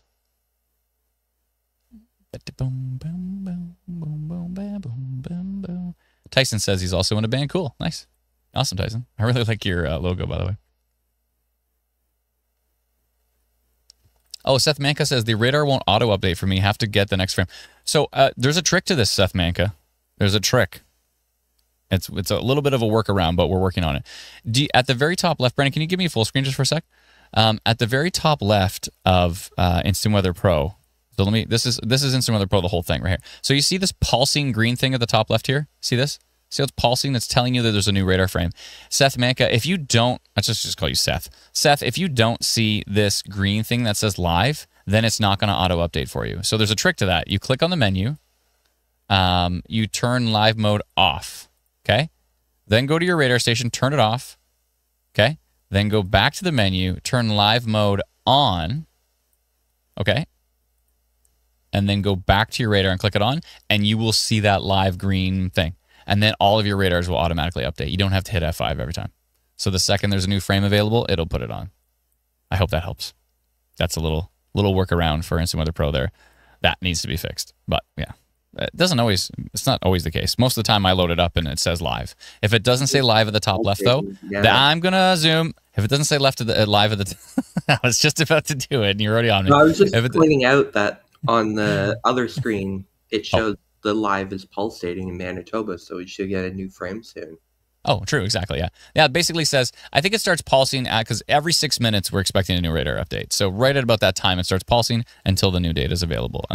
And by pulsing, it means it's actually checking every few seconds if there's a new file yet. And as soon as there's a new file, boom, it updates. So yeah.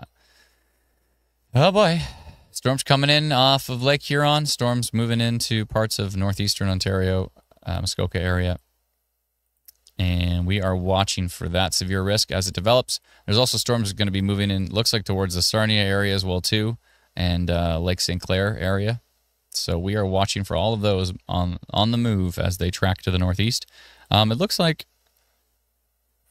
Windsor may see a storm too. I know someone was asking about Windsor earlier. Will we see a storm? It looks like this may develop into a storm for Windsor. Let's see what Windsor Airport radar shows. That you're about to get windy in Windsor, though. I'll tell you that. In Windsor, you're about to get windy because there's an outflow boundary right here. You can see it in green. You see it moving away from the storms. Watch. See this outflow boundary? This green line? That is moving away from the storms, and that is about to go right through Windsor, and it could get pretty windy there. In Windsor. Might get windy. All right, these are the jokes, folks. This is all I got. I might want to send a polygon to Windsor and be like, it's about to get windy. I don't know if it's gonna reach severe levels, though. Probably not. Most outflow boundaries don't hit severe thresholds. Well, there's only been a few cases where I've ever seen that happen. What's going on with our tornado-warned storm near Riding Mountain West? Still looking pretty nasty on velocity. That's got a heck of a hook. I thought it was just falling apart for a second, but no, that's a pretty organized hook coming down off that storm, rear flank downdraft, curling around, and right if you have the swiping ability for Instant Weather Pro, you can see that right at that hook is exactly where you have this couplet. So you have a rotation mesocyclone right here. Here's the whole rotation, and you have that green versus red right co-located perfectly. Let's go right down to the hook. Let's go right down to street level here, and you can see the hook is exactly where the rotation is. Wow. Okay. So that is a hooking supercell. 9% tornado risk now on IW storm risk. And yeah, all those on Instant Weather Pro can see that, see those percentages update in real time. I think every 2 minutes we get a new update for the estimation on these risks. Now you can see this is actually the as far north as it goes. So basically, just south of Dauphin, right around the Melville area, north of Regina. So Regina is covered by IW storm risk. Saskatoon is not, unfortunately. and Calgary barely gets. I think like the south side of Calgary is where it cuts off, but we're working to extend it all the way up towards north of Edmonton as well. So we'll eventually do that in time. In time. I don't know why I sing everything. I'm just like my grandma. She like every time she walks in, she like walks in the house, she goes, "Hello." She just sings all the time. It's called ADHD. It could be, or it could just be a musical family, Brennan. Not everything ties back to ADHD. Just saying.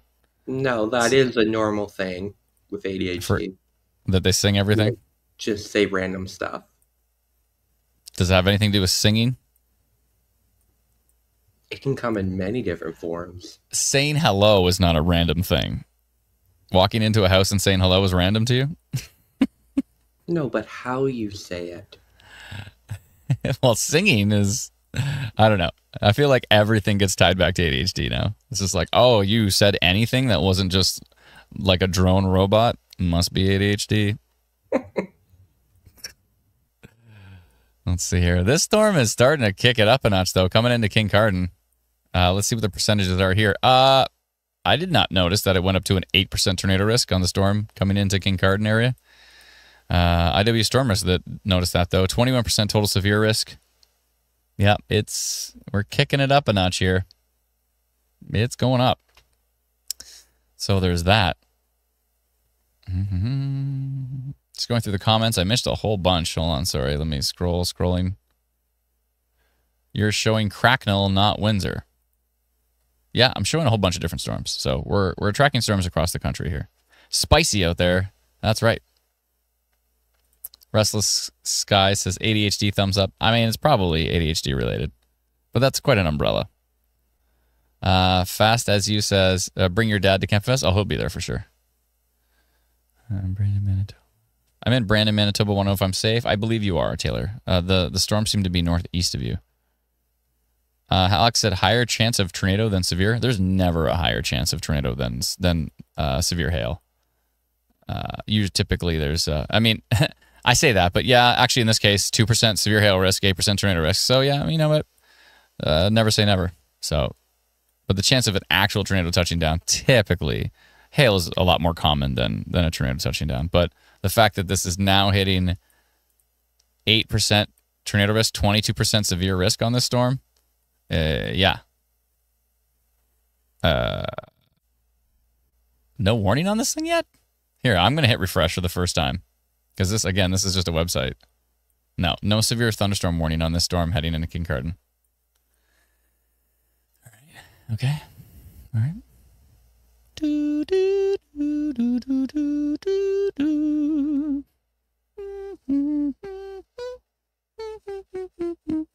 The lightning is ridiculous. There is a lot of lightning data on these storms. What's the Cape right now? It's got to be pretty decent. Let me check. Cape surface based. 3,000? There's 3,000 Cape northeast of Goderich. 3,000 Cape. 0 inhibition. Zippity doodah for inhibition. Yeah. Wide open atmosphere. That's not great. Oh boy. She's wide open to cook, folks. It's going to be cooking. Rotation? Yeah, rotation right now. Here we go. Heading over to King Huron. Okay, I'm going rotation right now. Oh boy. Let me see exactly where that is. Rotation northwest of Kincardine.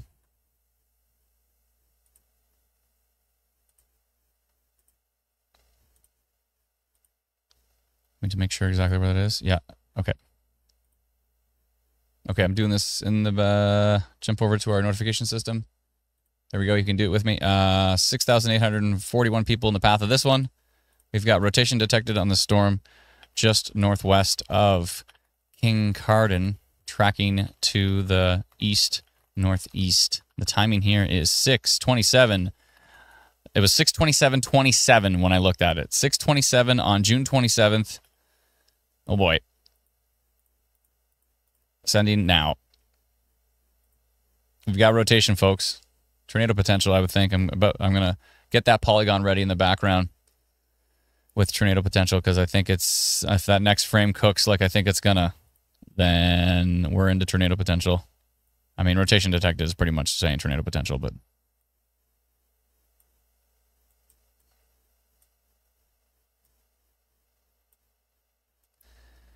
Well, that didn't take long coming onto shore. Somebody said something about a bathtub. Yeah, bathtub only works for taking shelter if your bathtub is in the basement. If your bathtub is upstairs, do not go upstairs to a bathtub to take shelter. Go to the basement. If you don't have a basement, go to the most interior room on the lowest level you can. If you're like up in an apartment building, just get to the most interior room of that apartment building. If you want to go down to the lowest floor, might not be a bad idea. Just stay away from windows. Get to the most interior room. You don't want to have any windows, because windows can blow out, shatter glass towards you. It's not good. But yeah, if you have a bathtub that just happens to be in an interior bathroom in the basement, sure, why not? You want to get in the bathtub? Whoop-de-doo. That's great. But do not go like, should I go upstairs to the second floor to get in the bathtub because I heard bathtubs are good? No, bathtubs are not a good idea if they're not in the basement. If you don't have a basement and your most interior room is a bathroom on the main floor and it has a bathtub, okay, sure, why not? Get in the bathtub. Do not turn the water on. There's something about lightning and being in a shower, or lightning and being, because lightning, water is conductive, right? So they say when there's a thunderstorm outside, you don't want to take a shower. I don't know exactly how that works, but you probably don't want to take a shower with lightning. But yeah.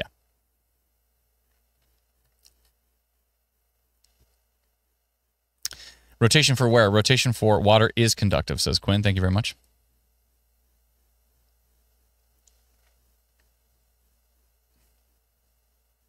This is strange. Baker says the bathtub thing is for single level houses and you're supposed to fill up the tub so it weighs more. Are you trying to hold your house down with your bathtub? Yeah, I don't think that's a thing. Point Clark, yeah. It's yeah.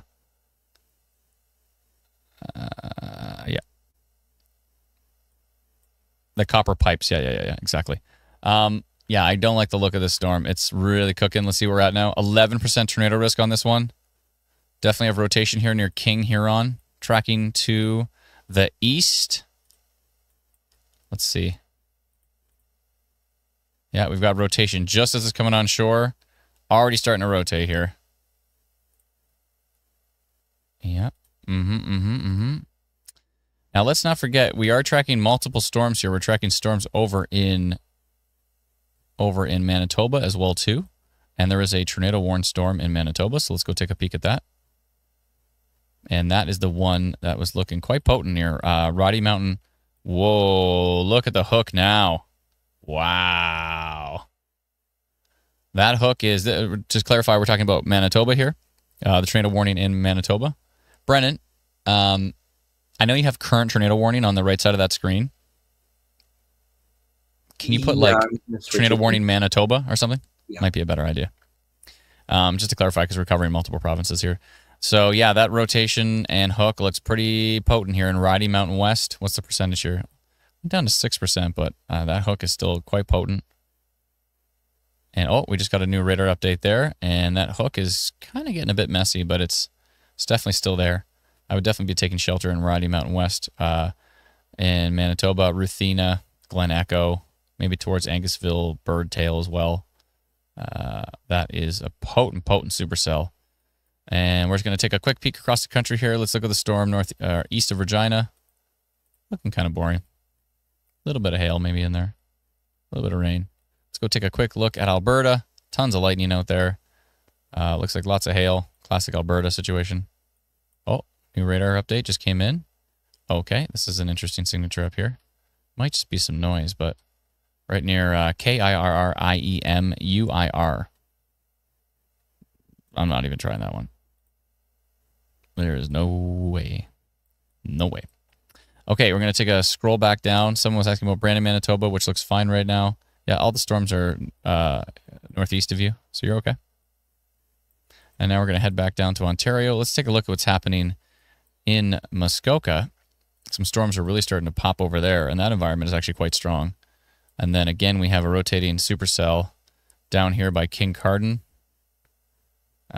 Still going, King Huron, Tiverton. We just got a new radar update. Now we're up to 15% tornado risk for the Lake Huron shoreline.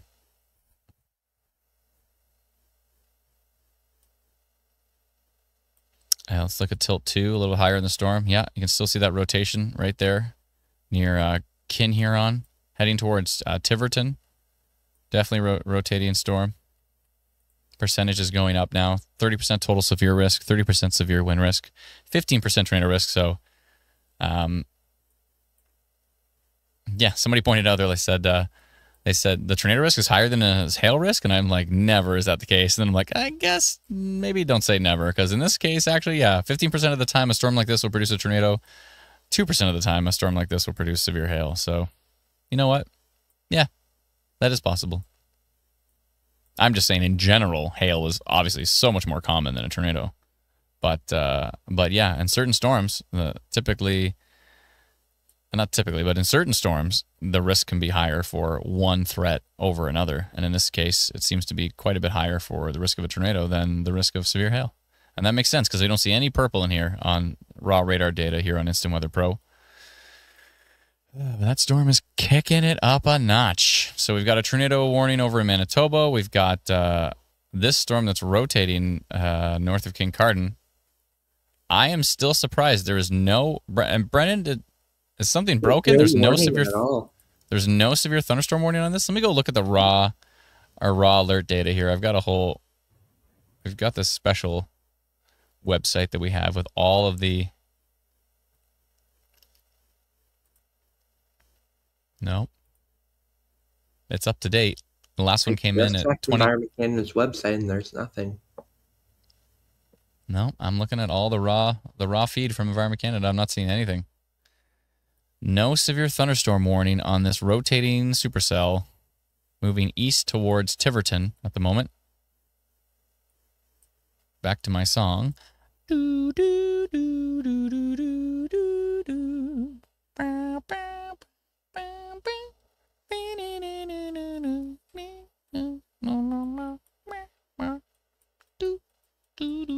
Boom, boom.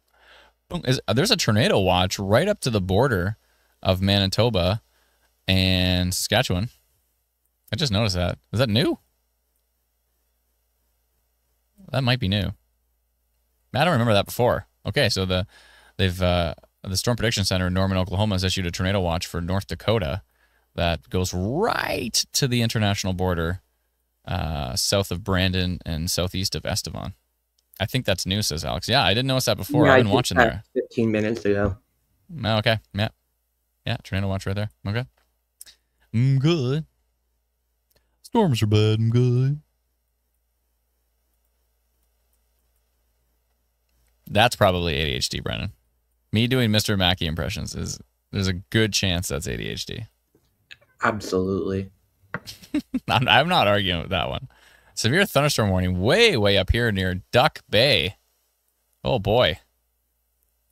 That's a sister town to Squirrel Depot, I believe. Duck Bay here, Good Harbor. There is some rotation in that one. And the hail core is just ridiculous. No wonder that's got a severe thunderstorm warning. Look at the hail core on this thing. Right near Good Harbor. They're getting into big ball of frozen ice here.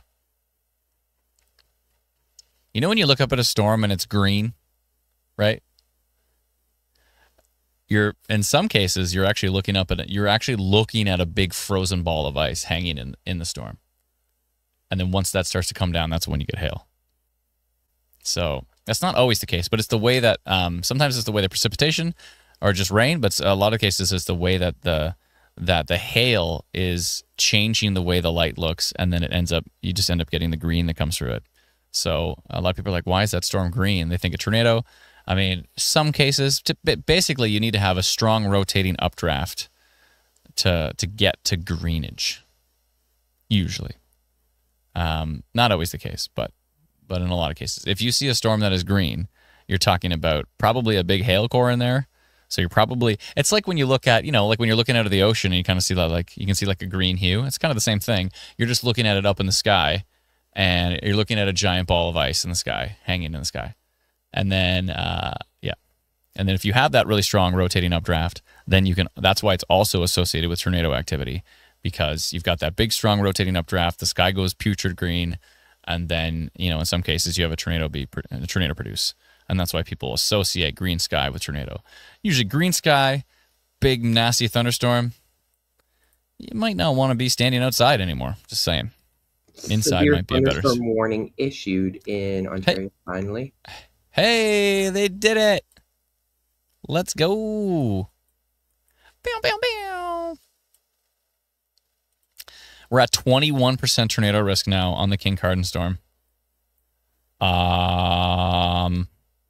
If you're in Tiverton, Armow, ARMOW, never even heard of it. Where did it show up on our map? Somebody add that there. Glamis, Lovett, Paisley, Ellengowan, Pinkerton Station. Shelter is probably a good idea pretty soon with that storm coming in. I would think so. Did the severe thunderstorm warning mention the risk of a tornado? No, just 90-kilometer-an-hour wind gusts, weirdly enough.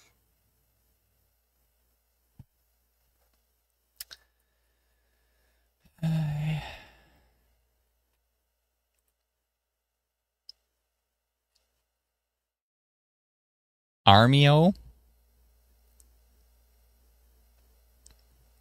25% says ecliptic energy. Ecliptic energy. Should Tiverton take shelter, says Danny? I think so. Let me see.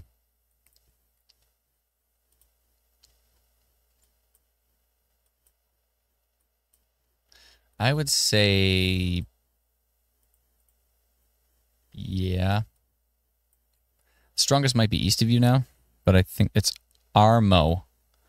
Oh, it's Armo. Thank you very much. Appreciate it.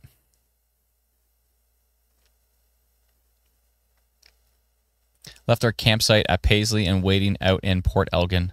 Heavy rain, lightning, and wind here. Thanks so much for that update. Glad you're being proactive and staying safe. Still a big hook in Manitoba. Thank you very much. I'll take a look at that. Anything heading for Windsor? Yeah, probably. Check correlation coefficient. Sure, I have it here on my iPad. Yeah, there is a little something going on there. Thank you, Seth. Let's take a look at correlation coefficient. It's another one of the products on Instant Weather Pro, and it can sometimes show you where there's a debris signature. Good. Uh-oh, what have I done? Okay.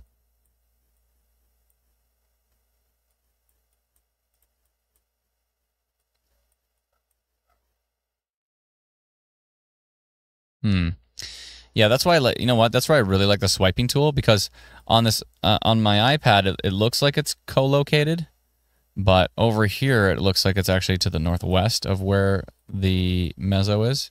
If it was right by the meso, I'd be a little bit more concerned. Kenny the Dragon says, VE3DAC here. I'm trying the repeaters near there and DMR radio just to help get the word out. Thanks so much. Appreciate it. Thank you kindly. I really got to get on CB radios. It'd be good to have, like, if there was a really bad tornado and like all the communication went out, it'd be nice to have CB radio.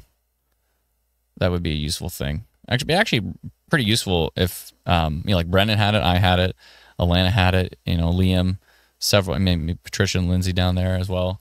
If we all kind of had it, because then like if there was like a really devastating tornado somewhere in one of our areas, then, I'd still be able to like, hey, Brennan, I'm okay, this is what's happening, and kind of give them like real-time reports from that. So that would actually be quite useful. I think we should consider that. Let's see here. Hanover has a severe thunderstorm warning now. Yep. Samantha says, will Hanover get the tornado? Well, I don't know if there is a tornado right now. There's some rotation on the storm. There could be a risk of a tornado. Satellite radio, says Maggie. That'd be cool too. Instant weather, it's not CB. I'm a licensed amateur. Well, so what's the difference between CB and what you're doing? What were you doing here? Would you say DMR radio? What's the difference? I don't even know. What about ham radio? Isn't that same as CB? I thought CB and ham radio were the same thing. Oh, amateur radio operators are not citizen band. So CB means citizen band radio. I didn't know. I have no idea. I haven't looked into that stuff at all. I probably should, though. CB has limited range, says Terry. Oh, okay. Interesting.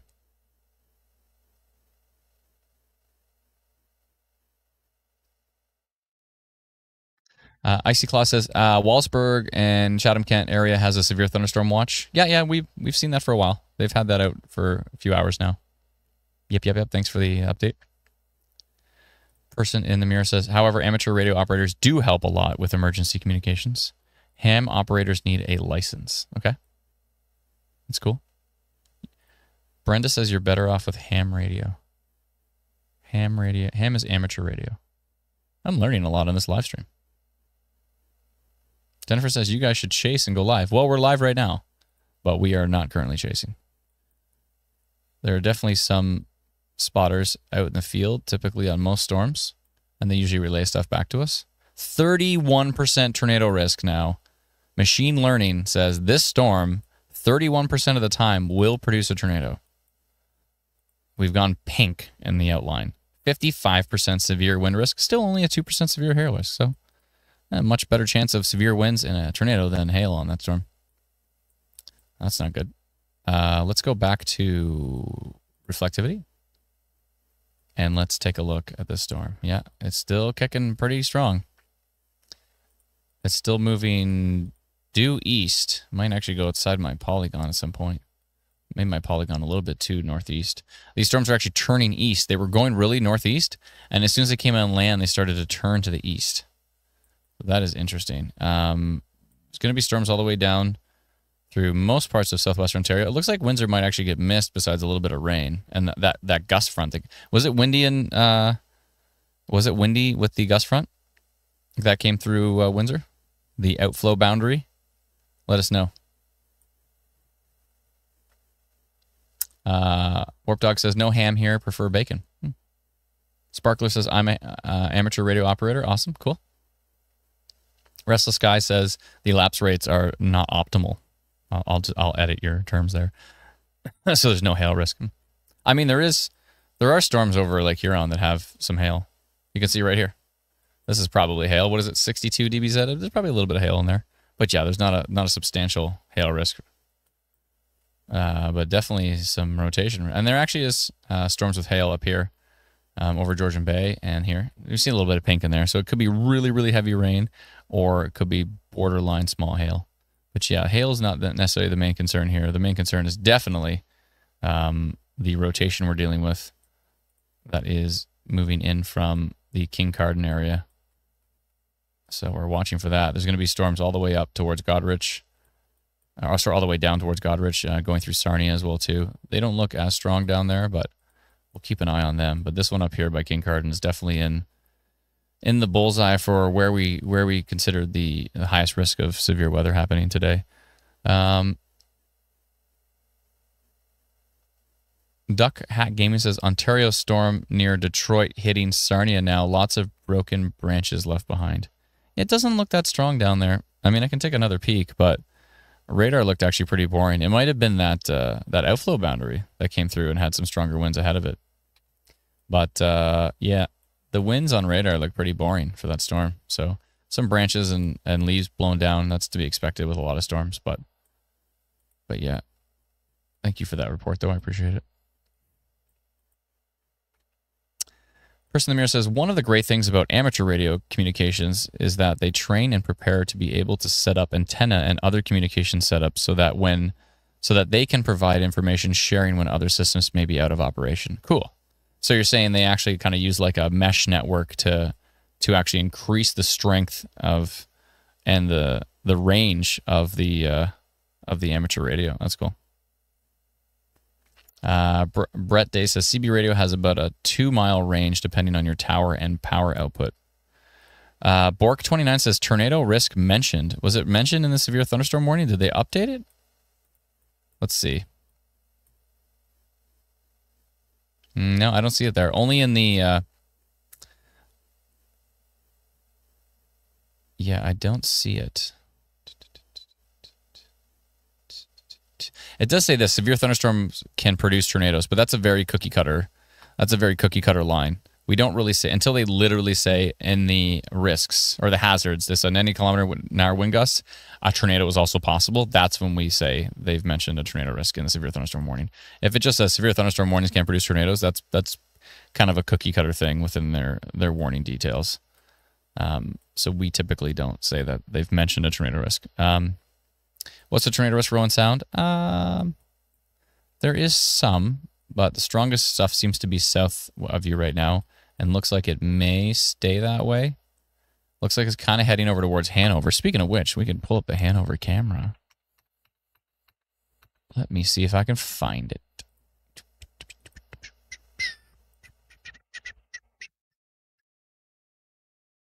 Hanover camera. Oh, of course, the one looking northwest is down.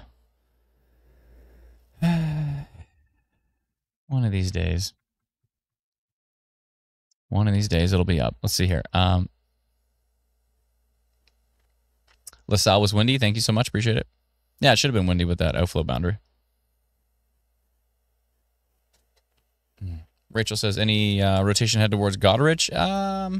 Not yet. Oh, I do want to go take a look at... sorry, just going through these comments really quickly.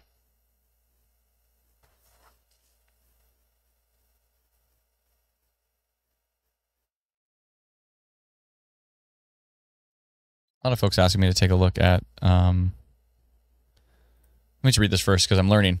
Not necessarily a network, but many have their own towers, and they often can set up temporary antenna, like on field days. They also have organized network for passing on information messages and frequently have a place in the organized emergency response systems of local areas. Cool.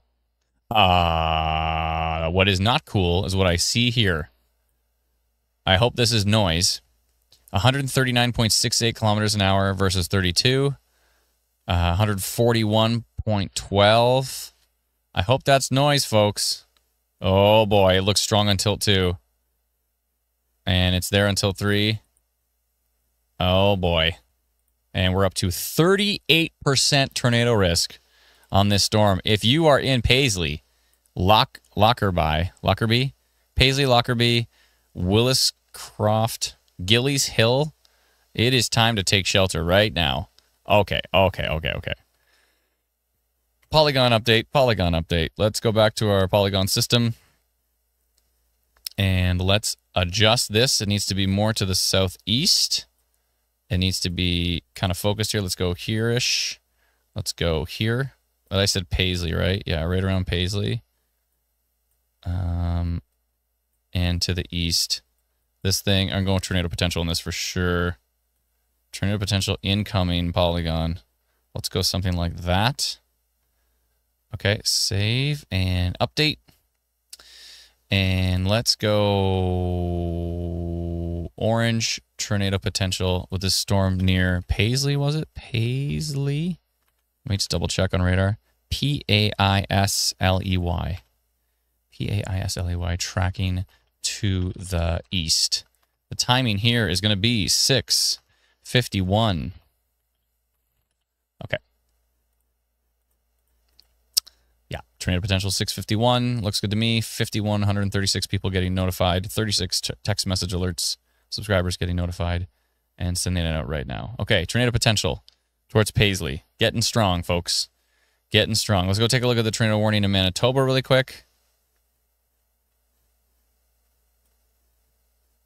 This is a little interesting area too. Down here near Clark's Church. Hold on, I just need to take a peek at this. 123 kilometer an hour gusts here. Let's see. Nothing on tilt 2. That might be noise. But this up here looks strong. Okay. And hold on. What's going on here west of Goderich? Oh, that's in between the storms. Okay. That's why I love the swiping tool. What are we at now? 38? 37% tornado risk on that storm. Wow. Okay. Let's go take a look at the tornado warned storm northeast of Russell. Still got a hook on it. And the rotation's a little bit softer than it was before. Only a 2% tornado risk right now on IW storm risk, but still a tornado warning on that in Manitoba. Brandon looks fine. Only areas northeast of Brandon are seeing strong storms at the moment. Let's go take a look at Alberta. Lots of lightning in Alberta. No severe thunderstorm warnings at this point in time. Got storms over Red Deer. Brendan, can we go live on Ontario Storm Watch, please? Yep. Because I think I have a feeling EC is about to tornado warn that. Did you just drop your microphone or something? No. It's my phone. Okay. Oh, your phone. Onto the table. Ah. Phones are so bulletproof, though. I swear, I've like dropped mine from brutal heights, and they're just like, meh, no big deal. I didn't It's drop not like that. It was just because it was right beside my microphone. Oh, okay. I set it down on the table.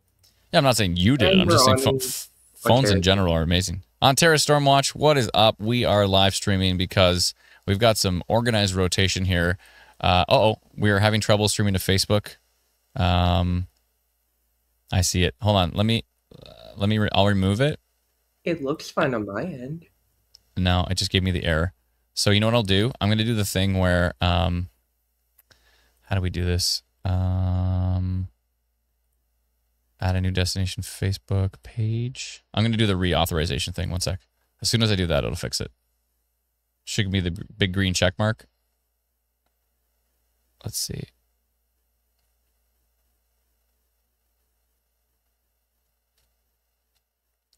That looks good. That should be it. And now I'll add Ontario Storm Watch again. Do I have to change the name or anything or no? Oh, yeah, I do because it says Manitoba, right? Okay. Ontario.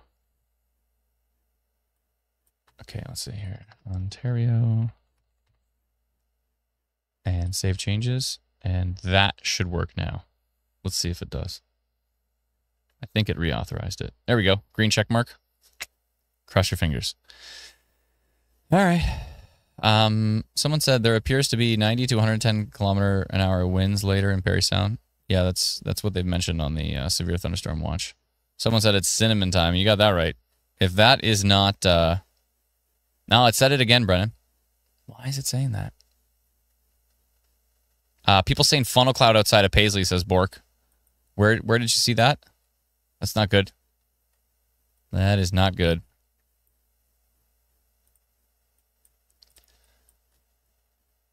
That is a problem. When's the next radar update? Should be real soon. We are pulsing. We get a new radar update soon. I am concerned on how that radar update's going to look. Oh, boy. Woodsy says, Ontario is too important to pan away from. Not necessarily. It's just we see the strongest rotating storm in Canada right now is right here near Paisley. Rotation continues. We have the classic Canadian TVS because we have a dropout right where the strongest rotation should be, which means it might be the values might be so high that they're actually being dropped on radar. The lightning on this storm is just ridiculous. If we look at tilt 2, it's even stronger. Watch this, tilt 2. And let's look at tilt 3, tilt 4. We've got rotation on every tilt near Paisley. If you are near Paisley, Ontario, I'd be taking shelter with that storm. There's also a little bit of rotation on this one east of Salem now.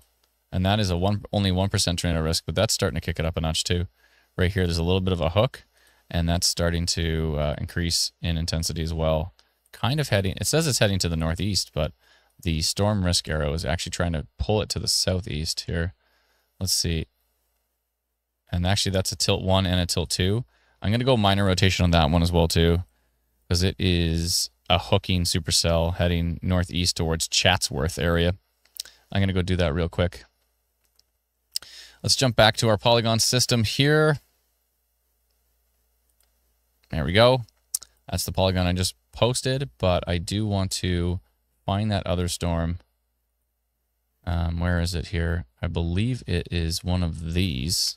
we gotta get IW Pro into our notification system. We had it before, but it had some problems. But it was a bit glitchy, and then so we just decided to go back to the Mosaic. But now the Mosaic's a pain in the butt. I think it's this one right here.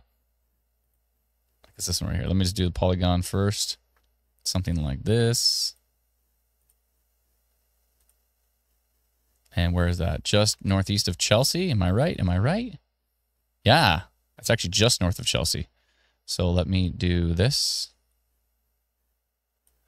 And there we go. I'm going to do rotation detected on this one. Even though it's basically in the same polygon I just did tornado potential, but I'm going to rotation detected on the storm just north of Chelsea. Chesley. Is that right? Chesley. Chelsea. Chesley. It's Chesley. Someone's coming on our live stream. I just doesn't tell me it's Chesley. We detected rotation on the storm just north of Chesley, tracking to the east-northeast. And the timing here is 6. Happening. There we go. Okay. Sending. Back to Instant Weather Pro. Oh boy, so multiple areas of rotation. One right here, and then of course this one over here near Paisley is still the stronger one. Still the dominant mesocyclone at the moment near Paisley, tracking to the northeast.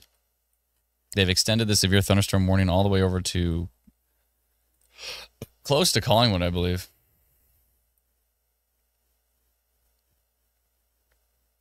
Just a cookie cutter alert so far. They might add more details after.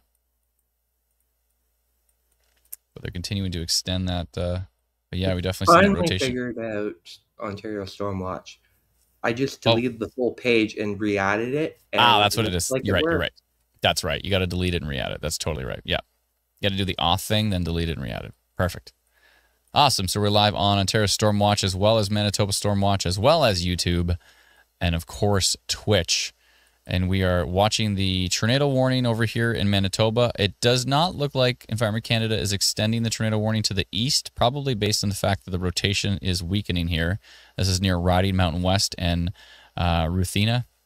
And it looks like they are probably going to let that expire. I would be surprised if they extend it to the east. They might, because it was a nice-looking cell. It seems to be weakening, though, and the rotation is pretty much non-existent at this point.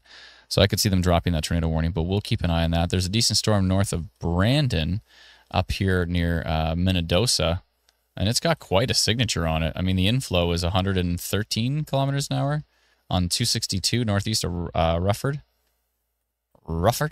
and it's tracking to the northeast. There's not a polygon on this storm.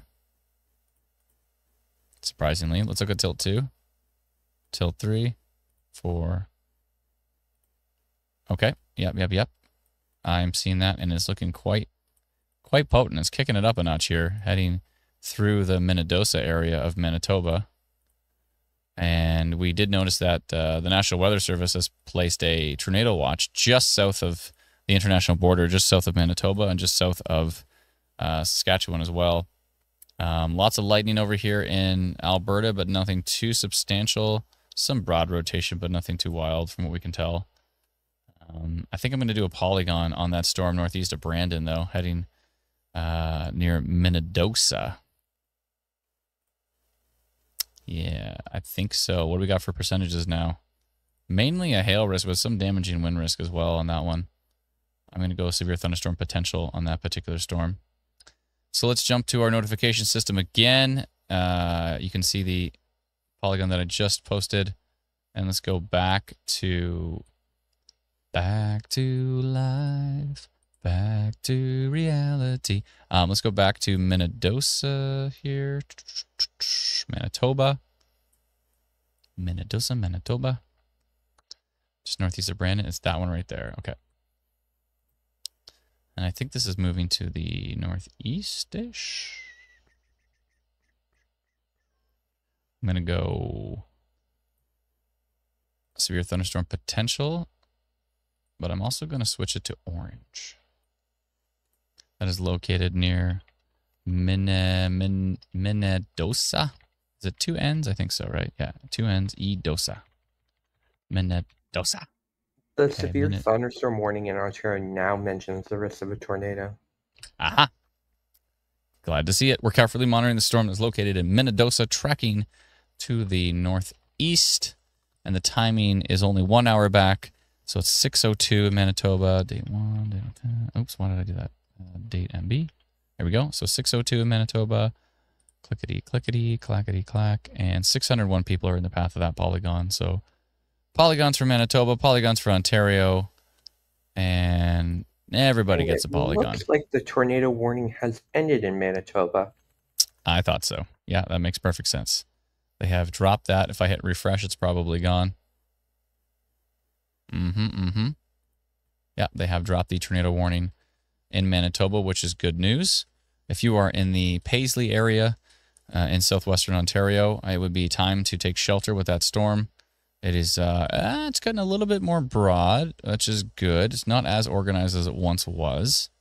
8% tornado risk on that cell that we posted rotation on there near Desborough, tracking to the slowly to the northeast.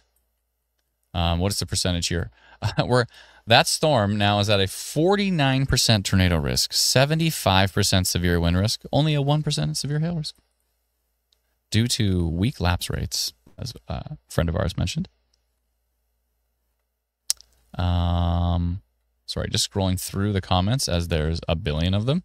Thank you so much for the super sticker. Appreciate it. MEDEIROS09. Appreciate it. Thank you kindly. Another super sticker from the same person. Thank you so much. It's very kind of you. Another one. Another one. That's very kind of you. Thank you. Didn't have to do that, but appreciate it.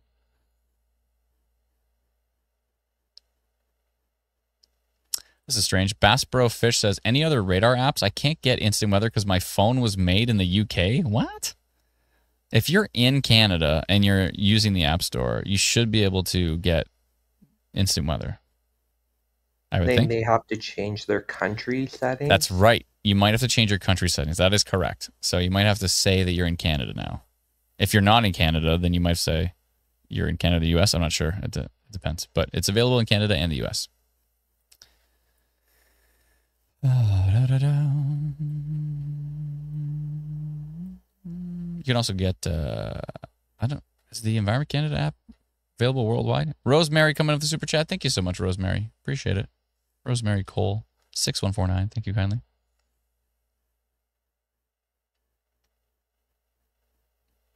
What time will the storm arrive in East London? That is very specific. I'm not sure if London will get a storm. You might. It looks like you will. This whole line will be coming in. You might, if anybody's looking for the timing and like when storms are going to arrive in their town or their city, you may want to download our free app. It's called Instant Weather. You can get it for free, and you can download it at instantweatherapp.com. It looks like this, and then you can plot in your town, and you can go to hourly. You can go to minutes, you can go to all that stuff, and you can get all the alerts from Environment Canada, and you can also get our custom updates for stuff like rotation detected, tornado potential, all of that stuff. So we went tornado potential on this storm here, and now Environment Canada has added to their severe thunderstorm warning, a tornado is also possible. 90 kilometer an hour wind gusts, heavy rain, a tornado is also possible. Includes Chesley, Chatsworth, Narva, Cargill, Siding, Elmwood, Desborough, Williamsford, Arnott, Holford, Zion, and Walters Falls. We got to work on the capitalization of these. This all comes in full capitals, and then we process it, and so we need to do better with the capitalization. But you get the idea. You don't need a capital to know what you're reading, I think. Excuse me. Oof. Oof. A lot of yawning happening here. Hannah says, Tornado Cowboys is moving debris off the road in Paisley. Everyone in the area seeks shelter. That's not good. I think they said they were going live. I'm going to go check in the background. Huge thank you for the super chat. How is Angus Berry, Wasaga Beach, and Huntsville today? That's a lot of different areas, but it depends. The storms are moving to the east. They're looking potent. They could be severe as they reach those areas. We'll have to wait and see. Thank you so much for the super chat. Super sticker from So Bored. Thank you kindly. Appreciate it. Just going through the comments really quick. Person in the Mirror has a good point. You can also plug in the location of your loved ones into the app to check how things are going in their areas too. Love the Instant Weather app, and subscribe to the text message service as well as a backup. Awesome. Thank you so much. Appreciate that. Thank you, thank you, thank you. Someone asked about Owen Sound right now. Oh boy, oh boy. From King City, that looks bananas, but let's see what it looks like from Exeter. 1 second here. Actually, is it getting closer to King than Exeter? It's about the same distance, but look at it from King. Oh boy. That rotation is looking pretty darn strong in the Paisley area. 55% tornado risk now. That's one of the strongest we've seen in a while. 79% severe wind risk. 3% severe hail risk.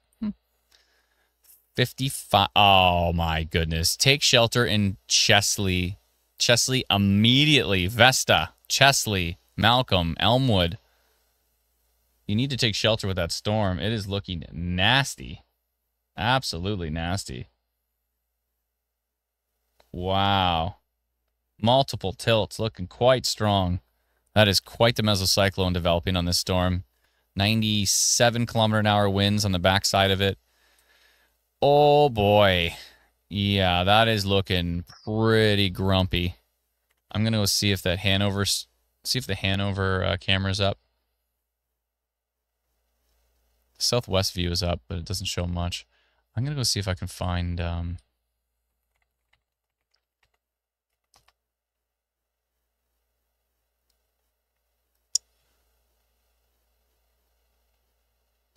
1 second here. What's Tornado Cowboys YouTube? Oh, he said Facebook.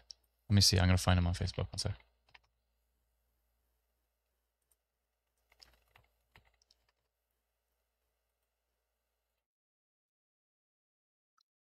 Okay, I see his live stream now.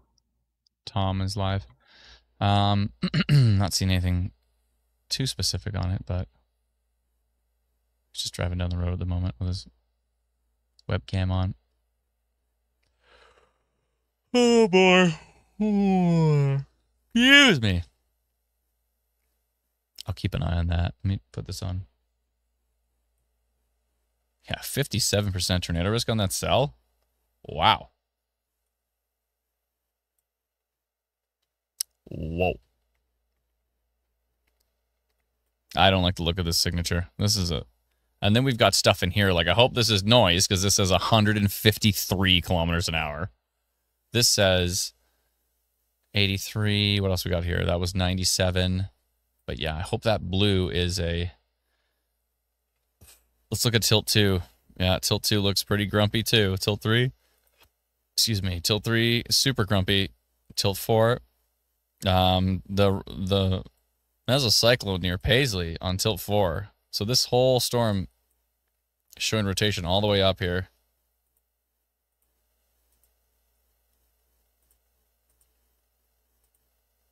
Yeah, I don't like the look of this. 40% now. The tornado risk has gone down a little bit on the latest polygon, but 40% tornado risk is still a substantial risk here. It looks quite a bit different from Exeter, which is really interesting. Looks a lot more grumpy from King. King's up on a hill though. That might be a factor in the situation. The elevation of King is higher, I believe. But yeah, that storm's looking grumpy up high. Woof. Wow.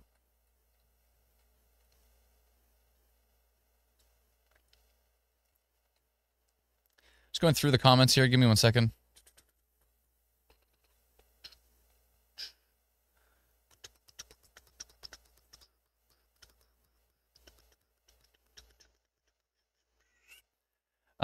Question about text message alerts.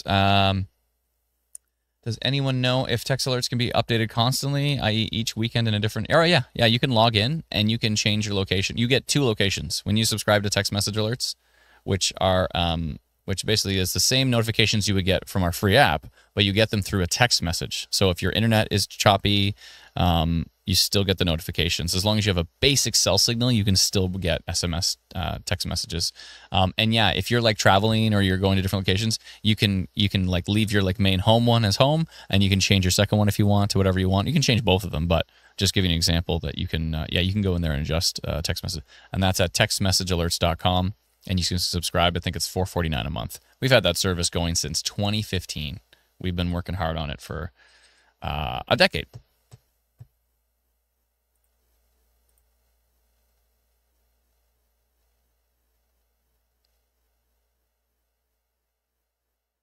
Someone said they should consider shelter in Chatsworth. Considering this is moving to the northeast, I would say, yeah.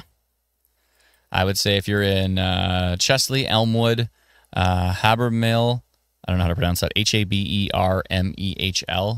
Louis, Kinghurst, Dornoch, Dornoch,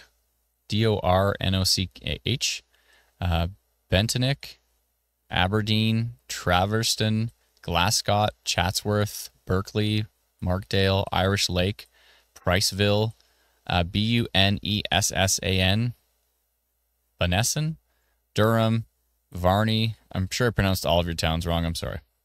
It's what I do. It's what I do best, is pronouncing town. In order is like notifying tornadoes, pronouncing town names wrong. It's in that order of my personal skill set. Coming into Goderich is looking pretty nasty. Let's see what we got for percentages here. 5% tornado risk, 31% severe wind risk coming into Goderich. It's getting grumpy on its way there. Yeah, that storm's coming in hot. No, there's no alerts in that area as well. Okay, new polygon time for our friends in Goderich. We care about Goderich. We do. Whoa. Look at those photos from Port Albert. That shelf's coming in pretty grumpy. Wow. Whoa. Okay. Notification for our friends in Goderich. There actually is some minor rotation here. Let's see. Until 2. Until 3. Until 4. Okay. Minor rotation coming in for Goderich right now. Let's go to our notification system. And let's send a polygon to our friends in Goderich. Goderich, no stranger to tornado activity. Let's go something like this.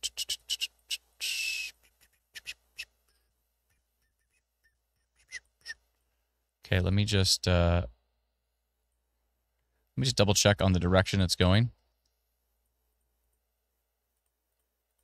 Yeah, right into Goderich and to the northeast. East-northeast. So let me turn this off and see. Okay, I'm going to adjust this polygon a bit. Bring it up just a bit. Something like that. By the way, VTP is up to a free.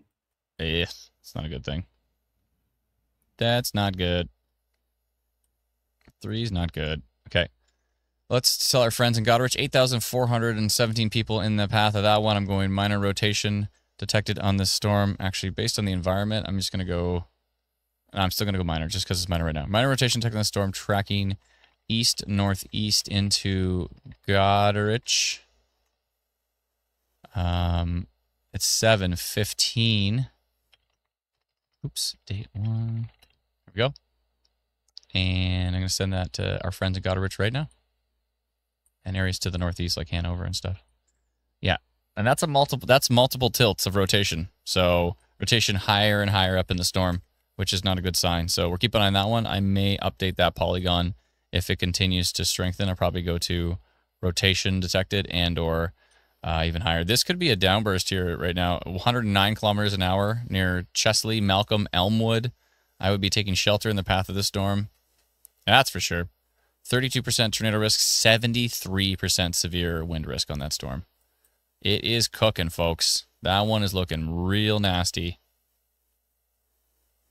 It's actually moving almost southeast towards Bentonic, Aberdeen. I need to adjust my polygon, or do I? Okay, no, I don't. My polygon's solid. It's right near Hanover, but the northwest camera from Hanover is not working. Are you kidding me right now? It would be real nice to have that camera. I mean, real nice. But no.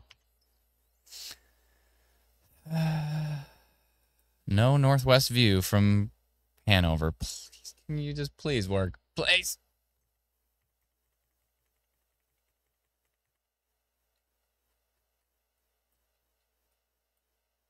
Oh, Goderich is up to 7% tornado risk now.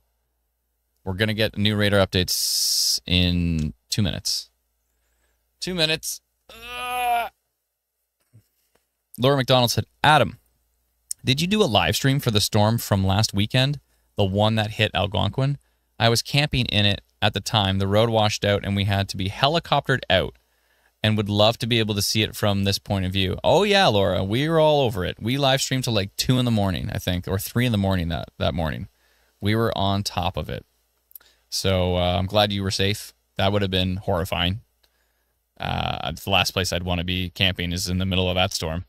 But yeah, you can head on our YouTube channel. Just go to YouTube, search for Instant Weather, and look back at the storm from when it went through Algonquin.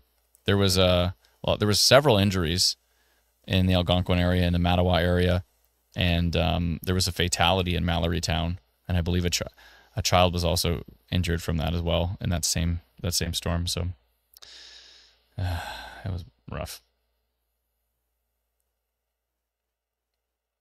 Anyways, I hope you stayed safe. Sounds like you did. You were helicoptered out. That's wild.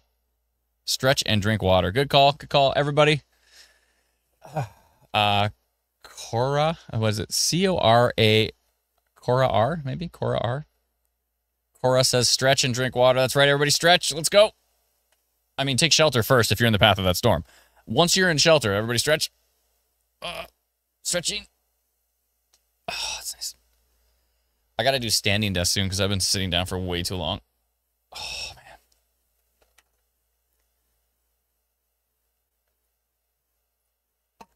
Oh, boy. I do have some. Oh, I do have a Chewy bar. New radar update.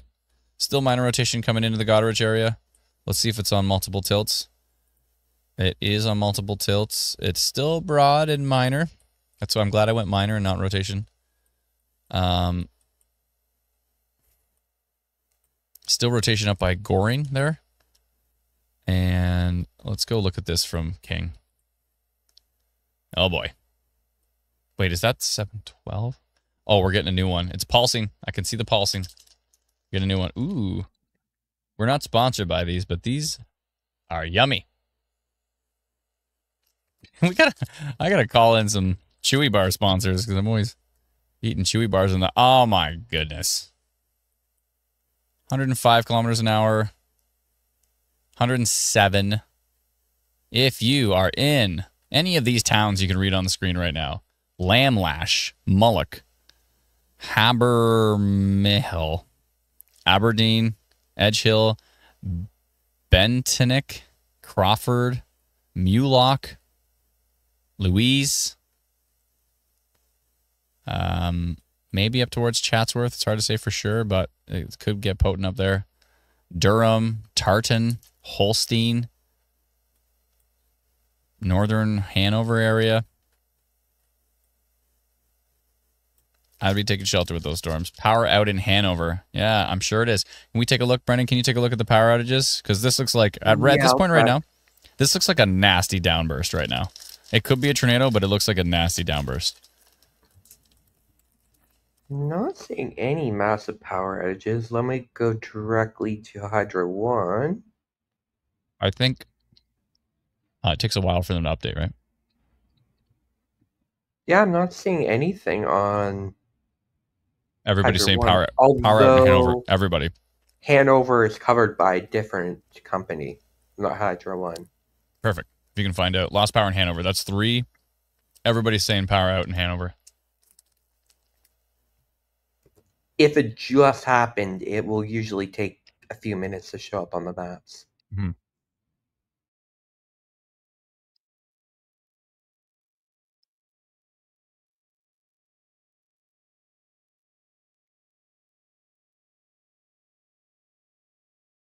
Looking up in Muskoka for some folks. They were asking about Muskoka. This one west of Bracebridge looks decent. There is some decent VTP in that area too. Mm-hmm.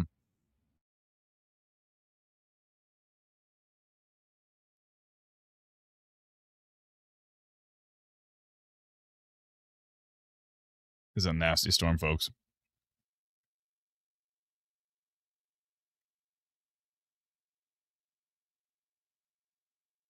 Hope folks are taking shelter with this one. Might have to go get some new water. Almost out.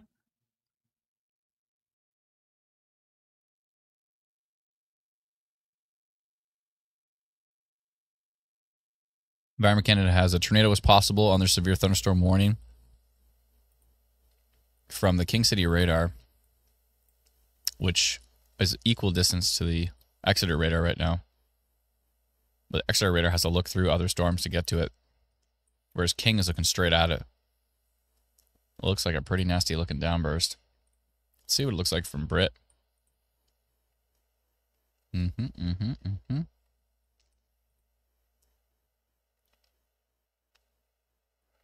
Oh boy. Yeah. Could be a tornado, could be a downburst. It's hard to tell sometimes when the signatures get that strong. Whatever it is, it's not nice. We sit and we wait for the next radar update. Let's go take a peek at other parts of the country here. There is some storms moving into deeper southwestern Ontario. They're looking sub-severe at this point. Some gusty winds, heavy rain, nothing too substantial. Looks like, other than that outflow boundary that's going through Essex County right now, looks like deep southwestern Ontario, Essex County area should get missed by that main line, although there is something happening down here. There's a little pop-up storm happening down here north of Toledo. Have to keep an eye on that one. Sneaky storms. These storms happening right now northeast of Brandon. I'm surprised none of this is still under a severe thunderstorm warning. With all these hail signatures here. We did a polygon for that one near Minnedosa, but it's actually developing into a much stronger line here. 60% severe hail risk on the one heading up towards Rolling River in Erickson, Manitoba. Let's take a look at that one east of Russell. This was the one that was under a tornado warning earlier. It's still a decent storm. I'm surprised they didn't continue a severe thunderstorm warning on it. But that's up to EC. We have no control over that. Let me just scroll down. Missing a bunch of comments. Sorry. Going through. Everybody in Hanover says their power's out. That's not a good sign. That means that storm is affecting the surface. Wow, there's so many comments. I'm scrolling as fast as I can. Amber coming in. Wasaga Beach camera showing some very dark clouds. People still in the water. Oh boy. Thank you so much, Amber. Appreciate the super chat. Def Shepherd coming in as a new member. Thank you so much for becoming a YouTube member. We appreciate it. Slowly but surely trying to grow our YouTube channel, and we appreciate all your help with that. I think we're past 30,000 followers now, which is amazing. Thanks, Adam and team, for all you do. Thank you so much. Member for 1 month from NYSSAKEITH. Nissa Keith? Thank you so much. Appreciate it. Thank you kindly.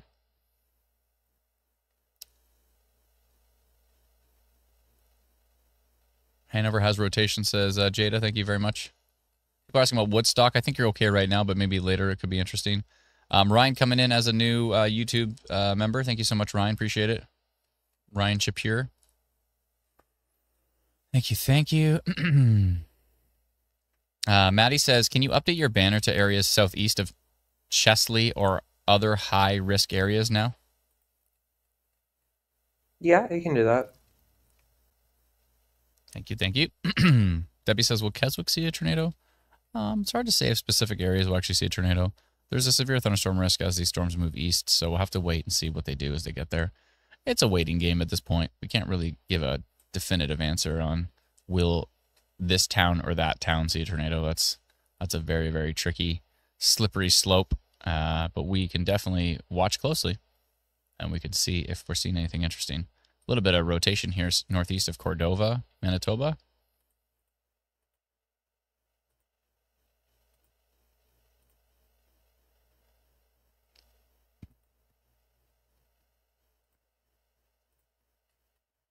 Got to keep an eye on that one. 70% severe hail risk, I believe. Oh, 63% severe hail risk on that cell. Yeah, quite a few potent storms northeast of Brandon. Still not under a severe thunderstorm warning, but they're inside of the severe thunderstorm watch, so we'll see if they get notified. There's some pretty potent storms here in southeastern Saskatchewan as well, too, northwest of Estevan near Weyburn. Mainly a hail risk and torrential rain, lightning. Let's go back to our nasty storms coming in off Lake Huron in Ontario, as we do have a new radar update.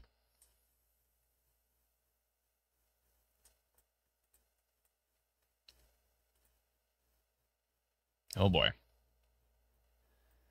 Yeah, northeast of Hanover area. Looking like probably a downburst. 13% tornado risk, 40% severe wind risk. Bass Bro is asking about Goderich. Looks like that rotation's still pretty broad going through Goderich. Goderich is getting lots of lightning, torrential rain, maybe some hail, but the rotation is still pretty broad at this point. There's a little bit of stronger rotation between Goderich and Bayfield, maybe. Yeah, there's a little mezzo down here, heading over towards Holmesville. It's within my minor rotation polygon, so we'll see what it does. This environment is pretty grumpy. A VTP of 3 is not something to not pay attention to. It's getting there.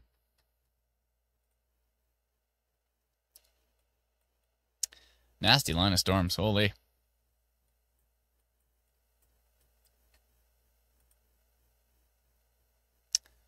And this up here, north of Goderich. Hold on a second. What did I just see? I'm having some deja vu here. Oh, okay. That's interesting. How many times have we been through storms coming off of Lake Huron? That's probably why I'm having deja vu. Back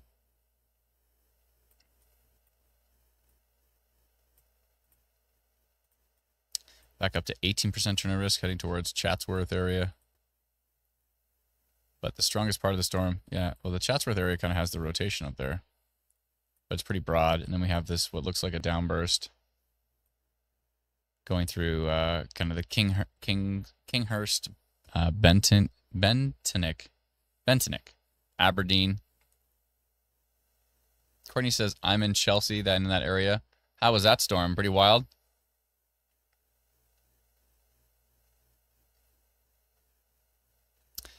Cheryl says, what about Alberta? We just went through Alberta. We'll be back in a minute. We're trying to cover weather across the country, so it's a bit tricky. But we cover storms in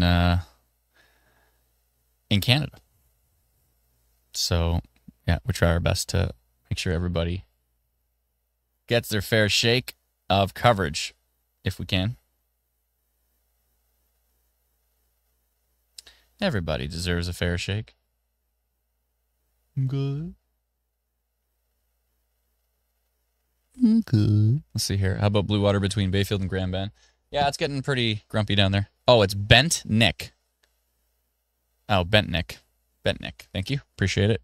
Habanero. Appreciate the update. Love that. Rotation northeast of Chatsworth getting stronger. Yeah. Up here near Goring. That's starting to wrap up a little bit more right there. That's on tilt 2, though. We'll see what tilt 1's doing. Yeah, tilt 1's got it. Okay. That's been going for a few frames, actually. Right there. Heading maybe towards Thornbury. We watch. We wait and we watch. Yeah, still quite a downburst signature and some rotation near Hanover and a bit of rotation up here near Chatsworth. 36% tornado risk on the line that's going northeast of Goderich. Wow, that's kind of taken over as the dominant line there, at least as far as IW storm risk is concerned. There's going to be embedded rotation within there. Could see some QLCS spin-ups. They happen real fast, so they're tricky to see on radar. Yeah, if you're in Thornbury, I don't have a polygon for you. But I've got new updates. Just got a new radar update. This is more heading towards Epping right now. The Epping area, Heathcote, maybe towards Thornbury. We just got a new update on this potential downburst here near Welbeck, 96.12 kilometers an hour on radar. That's got to be a pretty nasty storm. Amber with the super chat, thank you so much. Will it bypass Barrie again? No, I don't know. Chesley. Did I say I always say Chelsea. Sorry, it's Chesley. Yeah, Chesley. I read it fast. I think Barrie's going to see this. This is a pretty wide line of storms. Barrie's going to see it. Will it be super severe? It's hard to say. This is really turning into an S now. Look at the S. You really see that? Oh, not that stupid matte box thing again. How does it do that? Anyways, oh, I think I'm leaning on the keyboard when it does that. Oh. Aha, it was me the whole time. I swear it happened times where I wasn't leaning on the keyboard, but in this case I was.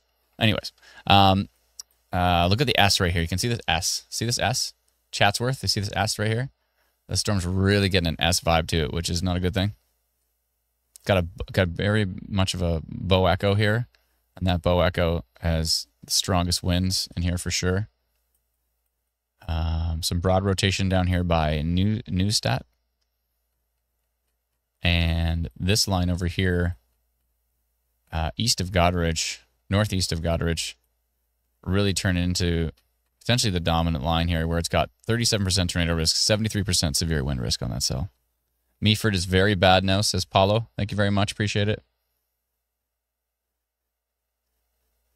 Chunky Monkey says, OMG, it's coming down bad in Glenelg. Thank you. It's pouring in Bayfield. Thank you so much. How's the Saga Beach looking? Your storm's on its way.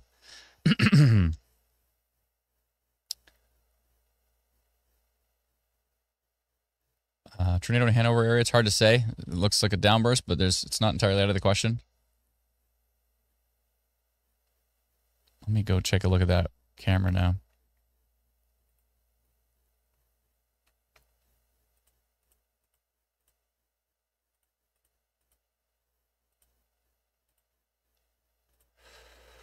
Still nothing fancy on the Hanover camera, but it's pointed the wrong way.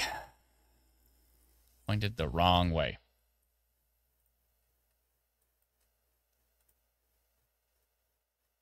If you want to follow along with Instant Weather Pro, you can head over to instantweatherpro.com to subscribe. Huge thank you to all those who have subscribed to IW Pro. If you want to follow along, be able to swipe back and forth between wind and rain, be able to see, you know, if there's signatures of downburst in here, you can see the kilometers an hour posted right above my head.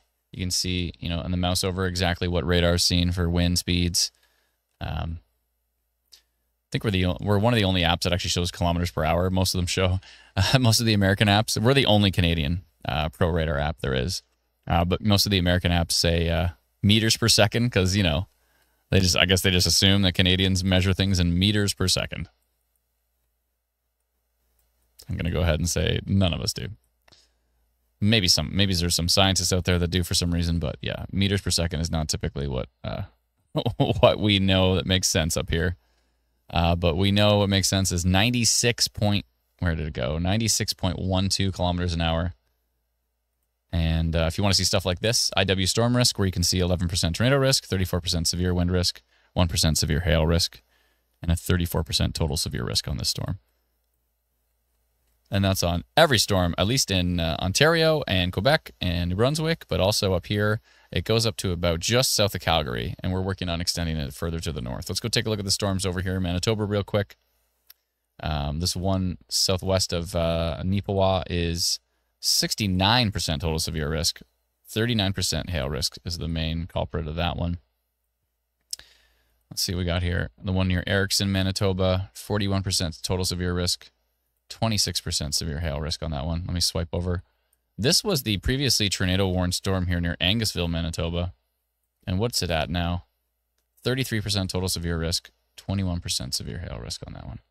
So those storms continue to be pretty potent here in Manitoba. Tornado watch south of Manitoba in North Dakota. And we do have some potent storms here northwest of Estevan, Saskatchewan. We're keeping an eye on them as well. Let's go take a look at Alberta.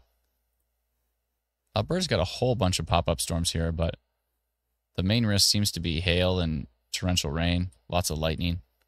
Not seeing anything. There was some funnel cloud reports earlier, so there's still maybe a little bit of funnel cloud potential in Alberta. I don't think we've seen any substantial reports lately, but we did see some pretty wild-looking funnel clouds earlier. We continue to watch out. A little bit of rain in Edmonton, nothing too spectacular. And there is severe thunderstorm watches all the way up into northern Saskatchewan, northern Alberta, northern British Columbia, all the way up into areas south of Yellowknife there. And and there's severe thunderstorm watches way up here in the Yukon as well. Okay, and a severe thunderstorm warning up in the Yukon. You don't see that every day. Let me click on this U.S. radar way up here in Alaska, see if it can get us anything. No. No, it's probably up there. Interesting. You don't see that. What's happening in Newfoundland? Frost advisory. Sorry, I almost threw up when I saw that. All right, back to Ontario. Let's look at these pretty nasty storms near Hanover. We're just kind of waiting for the next radar update. So we're going. Oh, look at that timing. Right back for the next radar update. Oh, I don't like what I'm seeing here in our Walkerton. I hope that's noise. Because that is 93 kilometer an hour winds kind of tucked in there. Still seeing really strong wind gusts here near Dornoch, Glasgow, Traverston, Zion area. What's that storm at now? 9% tornado risk, 31% severe wind risk. And what's happening up here by Thornbury? A little bit of minor rotation by Thornbury. Right here. Little weak mezzo. So storm's probably rotating. Hopefully nothing too substantial, but could be marginally severe. Obviously severe thunderstorm warning from Environment Canada in here. That also mentions the risk of a tornado. Looks like they have extended the severe thunderstorm warning down to Goderich, Clinton, Seaforth area. And let's see what that one says. Does it also mention a risk of a tornado? It does not. It does not. Just the one in Grey Bruce. It is also extended down to Sarnia now, too. Oh, okay, yeah. Yeah, it looks like that. And is Sarnia included? Oh, yeah, Sarnia is included. Yeah, okay. Okay. So they've extended that severe thunderstorm warning quite a ways down. Probably from the Petrolia storm, I would think. It looks pretty weak, though. This storm here, east of Goderich, is coming pretty potent. I mean, IW Storm Risk is saying 39% tornado risk on that part of the storm. So we'll see what it does as it tracks to the east. If it continues this strong. Quite a big, sharp, big S. Look at the S in the storm. Boop, boop. That's a huge S, which is interesting. S's can be problematic sometimes with storms, as Dr. Sills has mentioned to me. And right inside of the S is what we still think is potentially downburst might be weakening a bit. Looks like it might be coming down a notch. This is only barely getting up towards 90 kilometers an hour. It was a lot stronger earlier. If we go back a few frames, you can see how nuclear strong it was there, causing power outages in Hanover, likely a downburst here or potentially an isolated tornado. And continuing to the east, it looks like it may be softening up a bit there, which would be good news. We'll see what it does as it continues to track to the east. But yeah, that's what we're dealing with here. What's happening by Christian Island?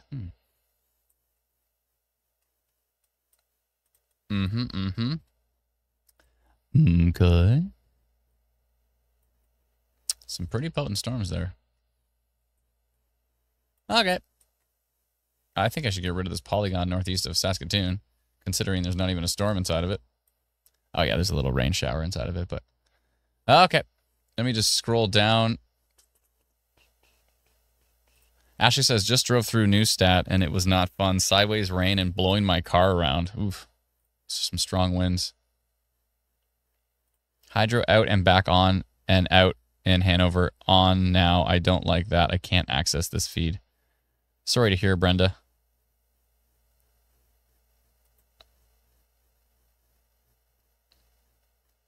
Hailing in the Chatsworth area, says Jessica. Thank you very much for the update. Will Winnipeg see any storms? I'm not sure. It's possible. They're kind of slowly but surely tracking up that way, but maybe later on this evening. I would double check our free app. You can get our free app at instantweatherapp.com and just jump into the hourly product and see. Raylan says, we have rotation by Nipawa just north. We can see it turning. Thank you. Appreciate it. I'll take a peek at that. Definitely a busy afternoon. You got that right. Oh, Bentink. Uh-huh. What are the assumptions for Angus and Barry? Going to get some storms. We'll see what they do. It's hard to say exactly how strong they'll be, but it could be interesting. Poker Demon says, Mark Robinson always in the wrong path? Not always. He was there for the Sal tornado that turned into the Windsor tornado in 2016. He was right there, and he's the first one to notify it. So, yeah, not always. It's a very tricky situation trying to get into the right path of these storms. And personally, I don't want to be in the path of them when they're that strong. But Mark's a different breed. He's quite a character. I've had a lot of good long chats with Mark at the recently at the CSSL launch. We got to sit down for dinner together and got to hear a lot of stories from him. He's got some very good stories. Let's see here.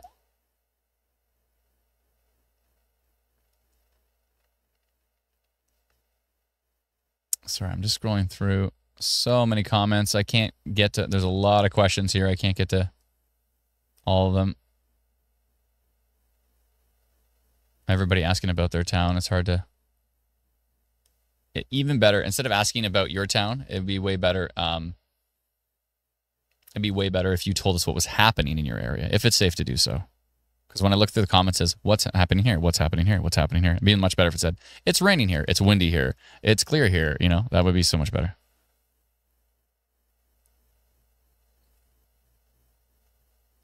Please let us know what's happening in your area. The comment feed would be a lot more interesting if it actually had your reports instead of questions for me.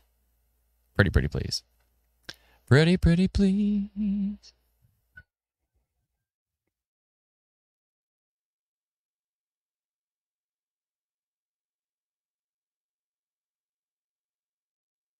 I'm trying to catch up in the. Oh my goodness.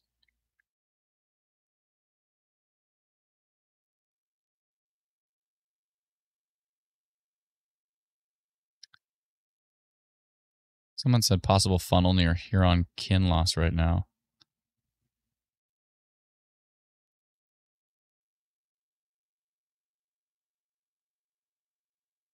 Kinloss. Let me double search for that 1 second here. Kinloss. Ontario. I'm not seeing strong rotation on radar. It might be just good. That whole line has become one big polygon now with 39% tornado risk on it.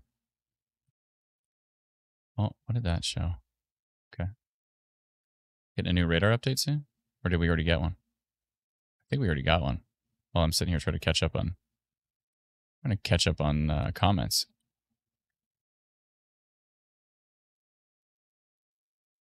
We gotta build an Instant Weather Pro. We gotta build like a ding. As soon as there's a new radar update, it goes ding. That'd be sweet.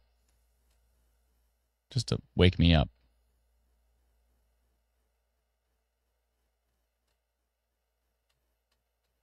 I just realized we have like 5,000 people watching the live stream. Between Manitoba Stormwatch, Ontario Stormwatch, YouTube, and Twitch, there was 5,000. Now there's 4,526 folks watching. Wow. Hi, everybody. Hi, all 5,000 of you. How are you doing? Hopefully everybody's staying safe. If you have not yet, can you please hit the like button on the live stream?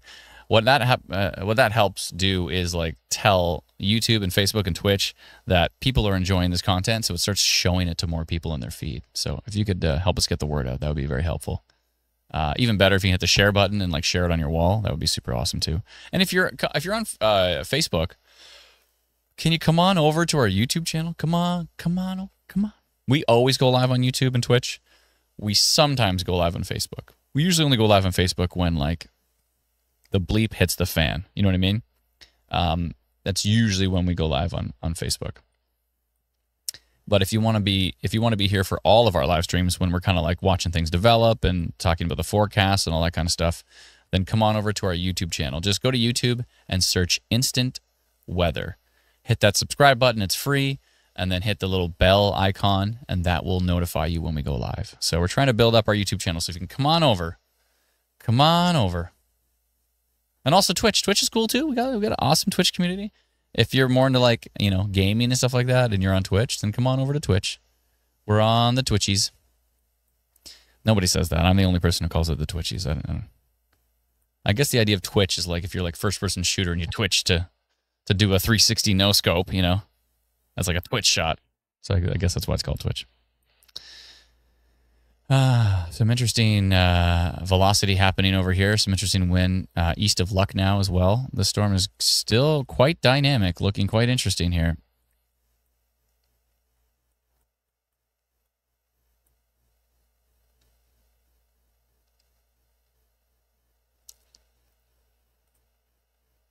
Okay, I see it right there. Thank you so much, Lindsay. Appreciate it.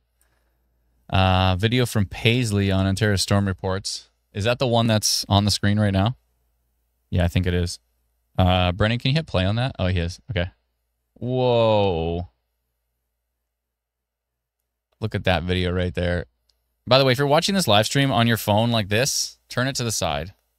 Even better, if you can get YouTube and your television, jump over to YouTube and search for instant weather on your TV. And then you can watch this on your TV, and that frees up your phone to look at radar or message family and friends.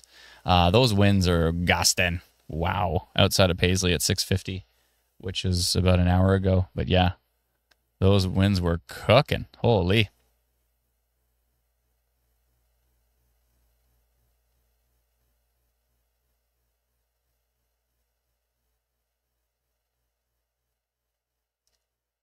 Sorry, something eating my leg. I think something eating my leg, but I scratched I scratched a scab on my leg that I think was a bite. Now I've got, there we go. All right, it's all better now. Okay. 8% tornado risk on this storm, northeast of Hanover. And on the S, again, this big S. It's been something in my eye this entire live stream. Please let the Hanover webcam work. Please let, I think that fly went to bed. I spoke too soon. He's going to find me. There's been a fly flying around my studio here. It's driving me nuts. I can't catch him. He's too fast. Ain't nobody got time for that. Ain't nobody got time for that. Ain't nobody got time for that. Ain't nobody got time. Ain't nobody got time. Ain't nobody got time for that. Want to get a cold pop. All right, let's see here. Check out that storm in Neepawa, Manitoba. Oh, yeah. Someone's in there's rotation. 1 sec. Okay, I'm going to go see. Lana mentioned it in the chat. Oh, yeah. Oh, okay. Yeah, and we had a report on the stream that there was, and we just got an update on it. Ooh, kind of fell apart a bit on the latest update. It's more like a downburst hail signature, could be actually. an issue. Yeah, the hail could be an issue. Neepawa was about to get severe warned. How is this not severe warned with this hail core and 68 dBz? What is happening? What is happening? And this one used to be tornado warned. It's still looking nasty. And it's not even severe thunderstorm warned. What is happening? Okay. I cannot believe this is not. I think I posted about that hail risk on this one, didn't I? It literally says, oh, severe thunderstorm potential, but I went orange. I see. Okay. I might need to do some polygons here. I can't believe this Angusville does not have a... It's still a pretty grumpy little supercell. It's just not rotating that strongly. All right.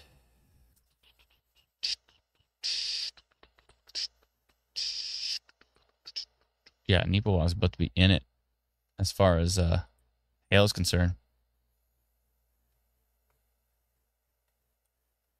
Yeah, Lindsay said someone did mention they saw ground truth rotation there. Yeah, for sure. Back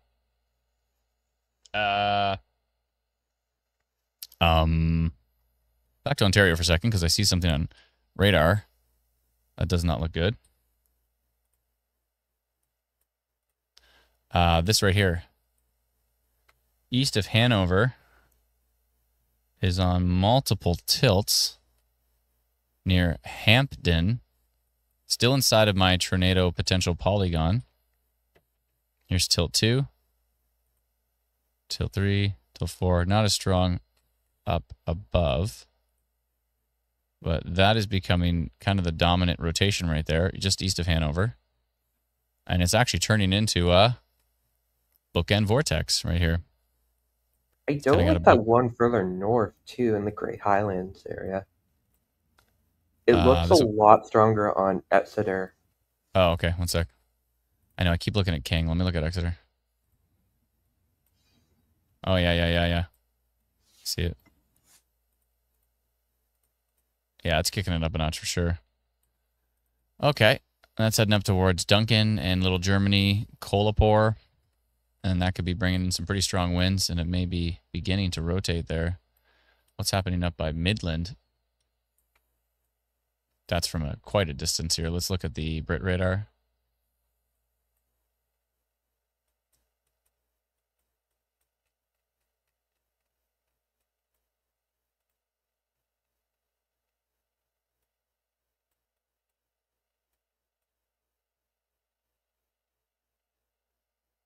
I said I was going to do standing desk earlier, and I never did it. It's time. Incoming standing desk. Bye-bye. Bye-bye, sitting desk. Bring on the standing desk.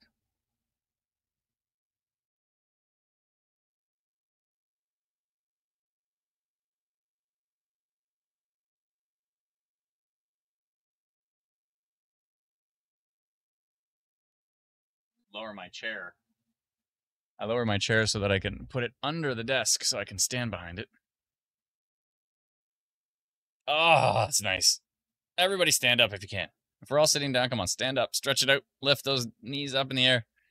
Stretch it out. Let's go. We're all staring at phones, and tablets, and TVs. We're sitting here doing nothing. We need to stand more. More standing. Even like walk on the spot. We're walking. This is now becoming exercise. Okay, now 1 and 2 and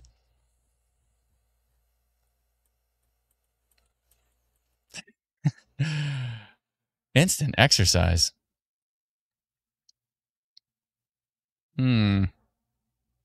Interesting, north of Blythe down here. Not as strong from Exeter, though. 28% tornado risk on this whole line. We sit and we watch. We got polygons. Excuse me. We got polygons over the place. Is it 7:54 in Ontario? And 6:54 in Manitoba. And how is this not? Okay, I got to do some polygons. This is ridiculous. Oh, actually, Nipawa is in my polygon. Perfect. And is it 5:54 in Saskatchewan? And is it 5:54 in Alberta? What happened to the day? It's getting away from us. So much lightning.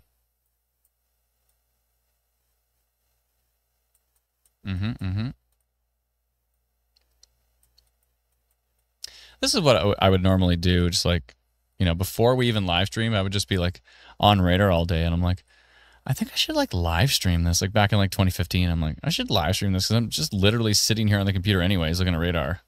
So if I was live streaming, then people could actually see what storms I'm interested in before I even send out a notification. That's where it all dawned on me to be like, going live would be a good idea. Yes, a good idea.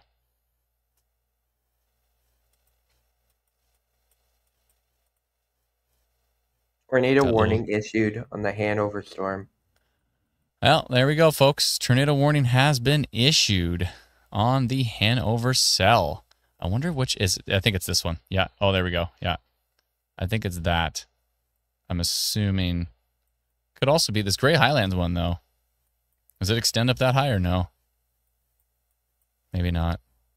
But no, yes. It's just east of Hanover. That's it. I know that Highlands one looks like potentially the stronger one. But yeah, tornado warning east of Hanover on that S. There we go, folks. Brennan Stagler. Nasty line of storms tracking across southwest Ontario, just quoting me. Yeah, we have tornado warning on this Hanover storm. There we go.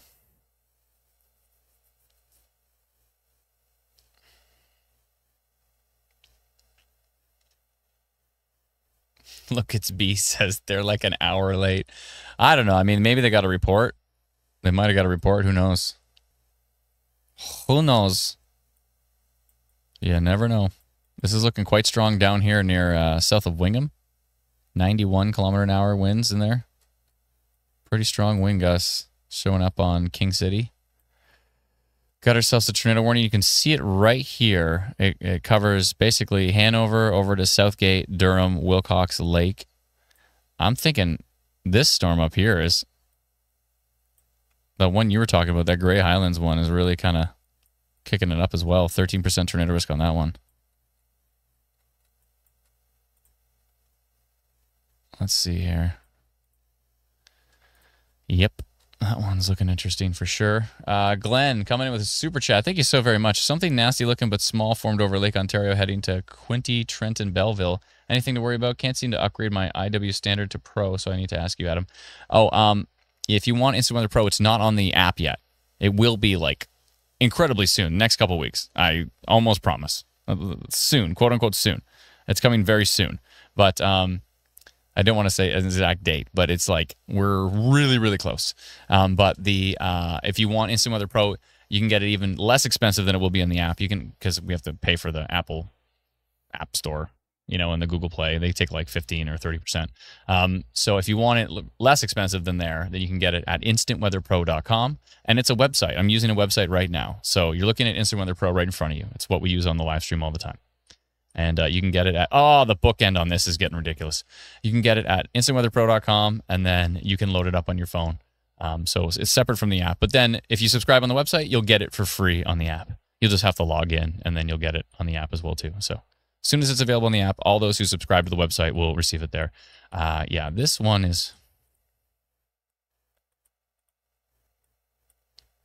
heading up towards Collingwood I don't like the look of. I'm going to do a new rotation polygon towards Collingwood here. Thank you for the super chat. Appreciate it. Thank you for coming a new member, Kenny. Thank you kindly for coming a new YouTube member. Thank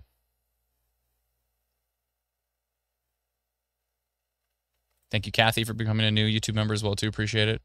Just jumping through these comments. There's so many. Someone says, please alert Toledo and Cleveland towards Chatham, Ontario. I'll take a peek at it, but I just looked down there and it didn't look that wild. Let me just see really quick. For what? There's literally no storms down here. What are you talking about?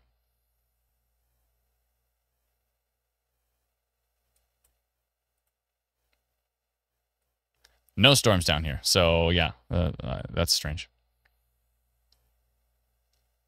Someone said they were listening to Cool FM and they got the emergency alert for Hanover. Oh, boy. Oh, boy.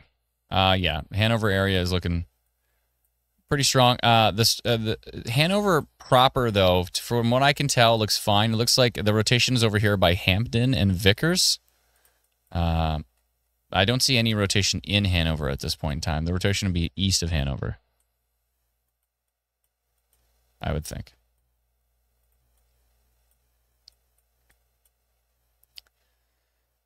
Someone said, can you check Toronto? Toronto's fine right now. You're good.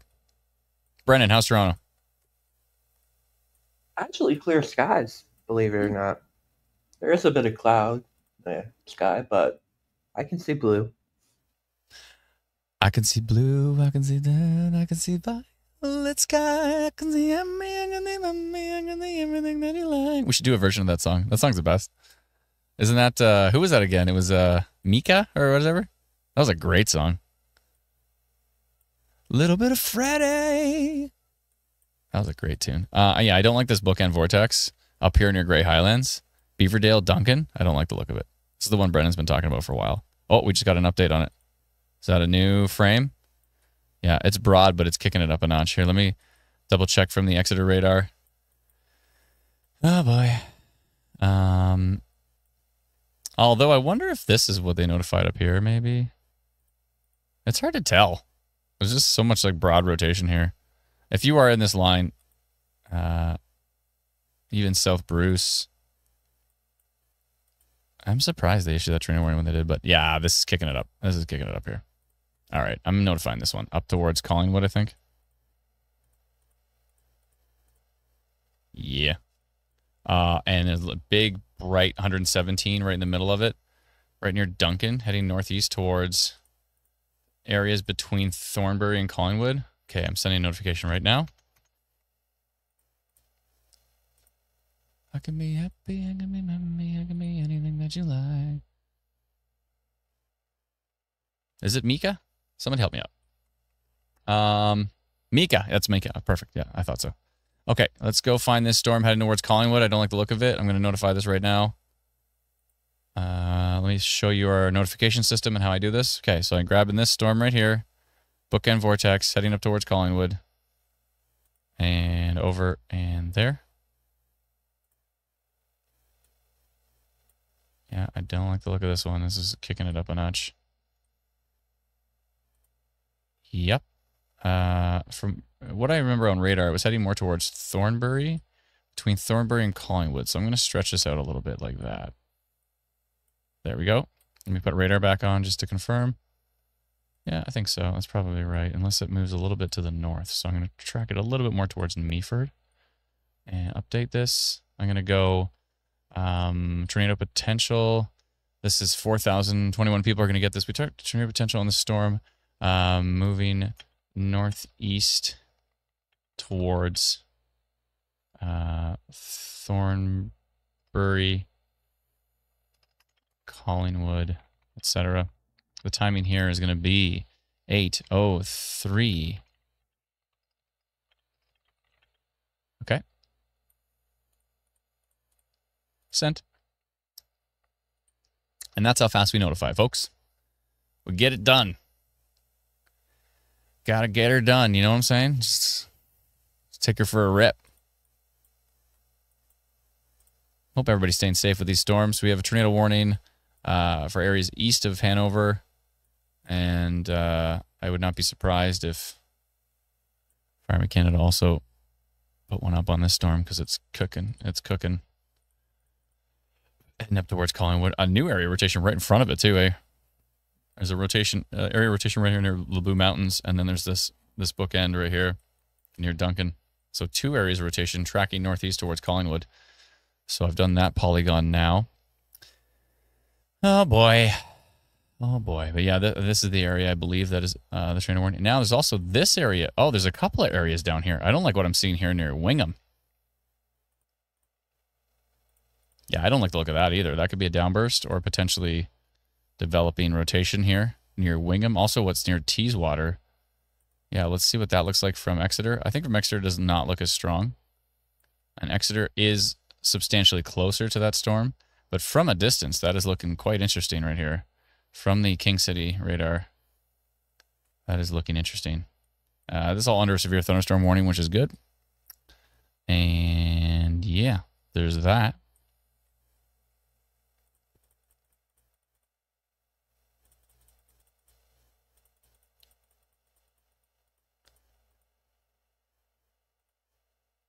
Interesting.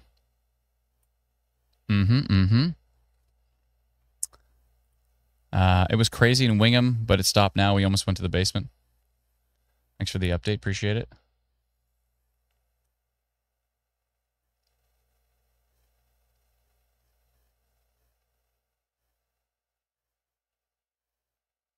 Oh, the Blue Mountain Ski Resort cams look interesting.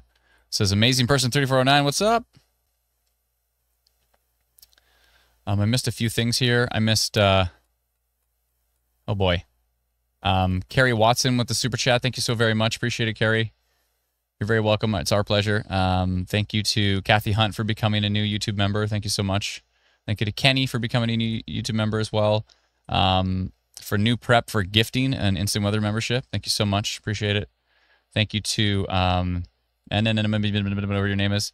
And it's not even Tuesday. Thank you for being here, Instant Weather. You're very welcome. Thank you so much for the super chat. And to Kitty Knox, please check waterfront of Tiny Township. Okay. Tiny up here near Midland area-ish. Yeah, we're watching those storms as well. They're not as strong. Let me look from Brit. Yeah, they're interesting. They're not super duper strong, but they're definitely interesting up there. Brit looks quite strong down here. On this, look at this storm. Wow. Just from Brit, it looks pretty wild. Okay. Good. Storms are bad. Good. Let's wait for that next radar frame. What time is it? 8:07 in Ontario. All right, we have time until the next frame, so I'm going to go take a quick peek around and see what's up. Let's see what's happening. 31% tornado risk on this cell, really?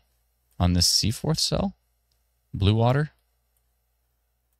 IW Pro is, sorry, IW Storm Risk is very excited about this storm. 31% tornado risk on this storm. Interesting. Not seeing organized rotation on it yet, but we'll see what it does as it tracks to the east. These are some pretty strong signatures up high. Okay. I think those could potentially become more surface-based as time goes on. And therefore, because they're getting stronger up top, that's for sure. These ones right here, I might want to do some polygons on those. I'm going to go take a quick...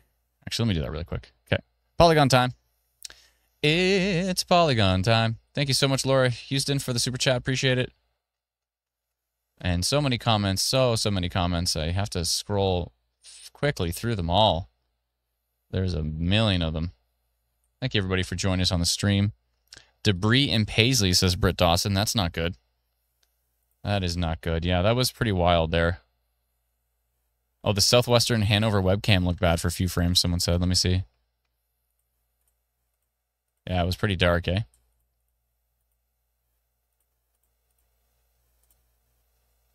And really ground hugging there. This one's actually ground hugging quite a bit. Let me see if I can bring this up on the stream.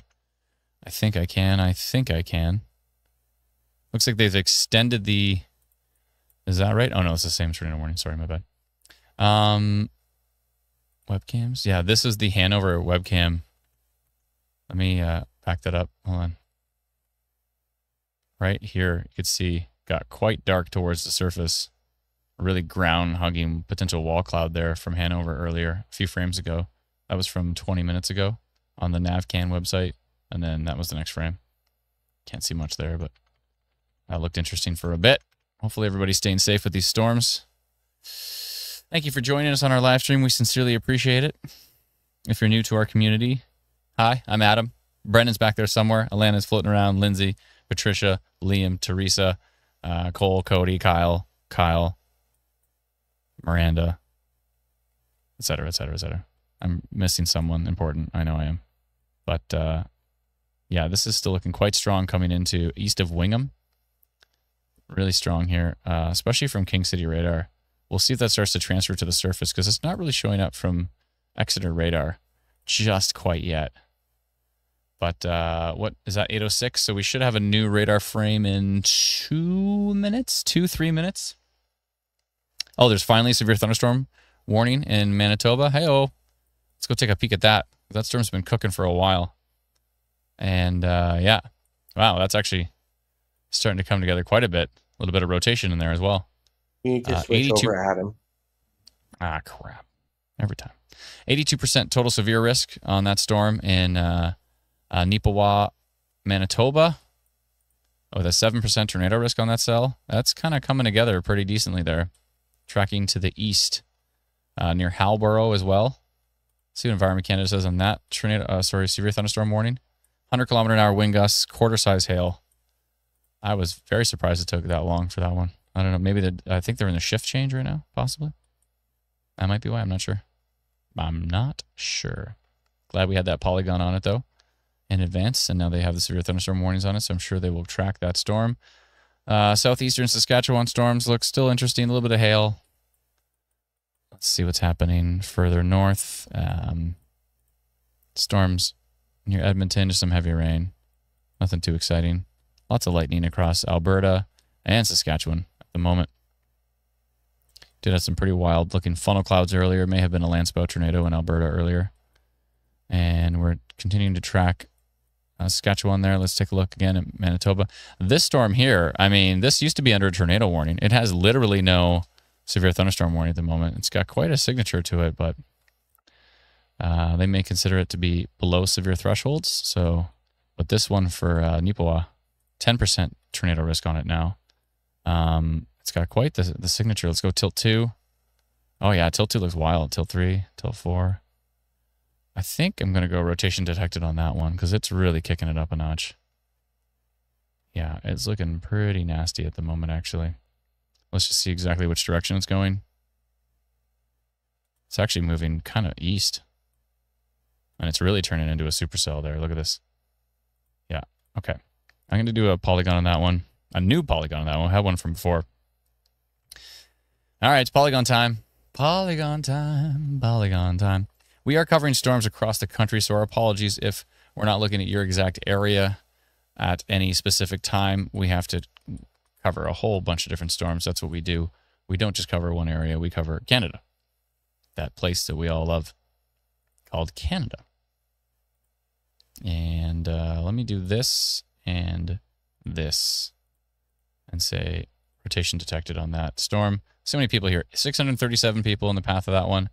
Let me go rotation detected in Manitoba on this storm near Nipawa, tracking to the east, northeast. And the timing here in Manitoba is going to be 7:13.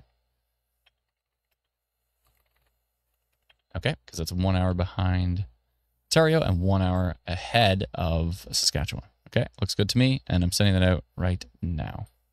Let me jump back to IW Pro. That will be notified to all those who have our free app. Instant weather, or sorry, IW Storm Risk just went to above 86% total severe risk. We've gone to a black outline of the polygon now. 84% severe hail risk on that storm. 11% tornado risk. That storm is cooking. Wow. That thing's looking pretty nasty at the moment. Okay, let's jump back to Ontario. We've got a tornado warning in Ontario at the moment, so we need to pay close attention to that. We do have rotating storm heading up towards Collingwood. That's the 812 frame. So let's see what's happening. The one towards Collingwood, Craig Leith, actually at the moment, is 9% tornado risk, 35% total severe risk. And that's interesting. Look at the winds there. Whoa. Where's that from, Brennan? That's Goderich. Whoa. Yeah, that's a pretty nasty storm from that boat. It's quite the boat view of that one. I still don't like what I'm seeing down here towards Howick, Howick. Really, really strong winds possible.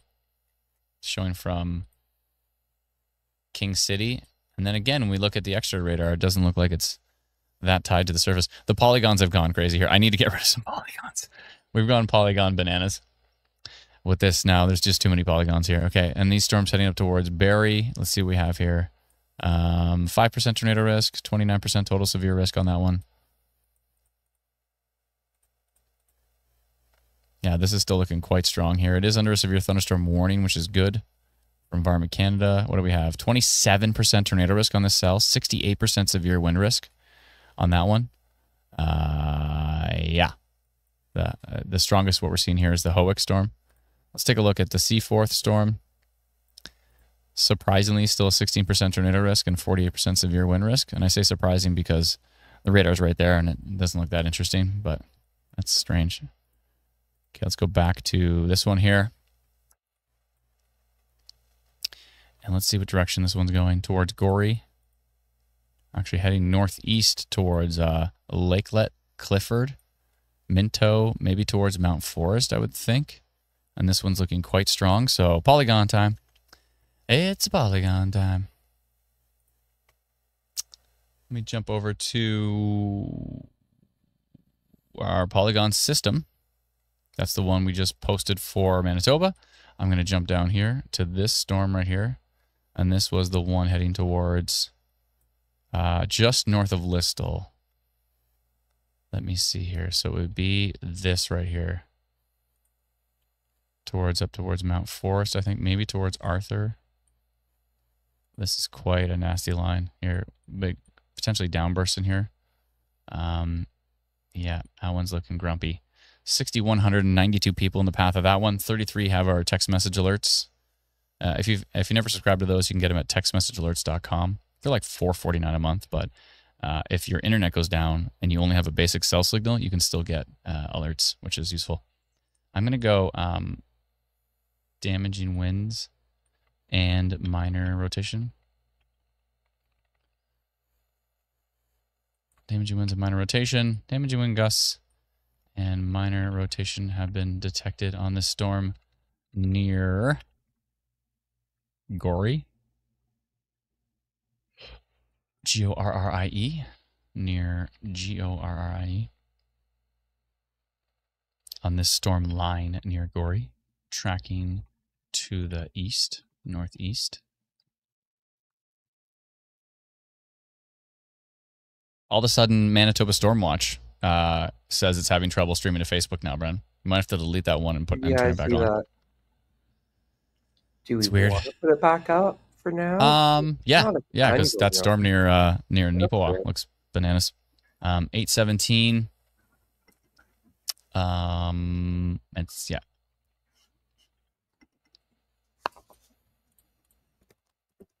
All right, it's going to be 8:18 as soon as I send this out, so I'll switch to 8:18. Okay. And sending that right now. There we go. Another polygon. It's a polygon time.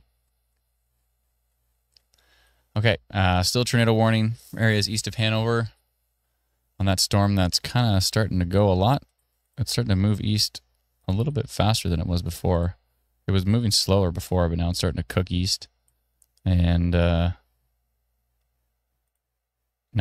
tornado risk on the one towards Collingwood, towards Craigleith right now. It's not great. The one heading towards Barrie, 38% tornado risk all of a sudden. Okay. That's where, I mean, not necessarily towards Barrie yet, but eventually towards Angus and maybe up towards Barrie. We'll see. I'm surprised it's at that higher percentage because I'm not seeing any. Oh, that was the same. Actually, that's moving a little more east towards maybe Alliston area. I say Alliston, I guess it's called New Tecumseth now, but does anybody still call it Alliston? Probably everybody who works at Honda does, I would assume. Do people say, I work at Honda in New Tecumseth? Or do they say, I work at Honda in Alliston?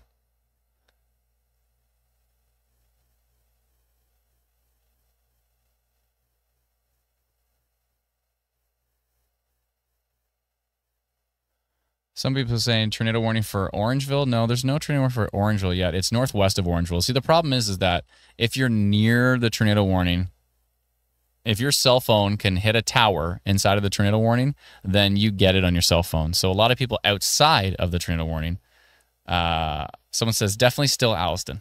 No one says New Tecumseth. That's what I thought. Will always be Alliston. Exactly. I know, but they're calling it New Tecumseth now. Like if you go to like Google Maps and you zoom in, it just says New Tecumseth. It doesn't say Alliston.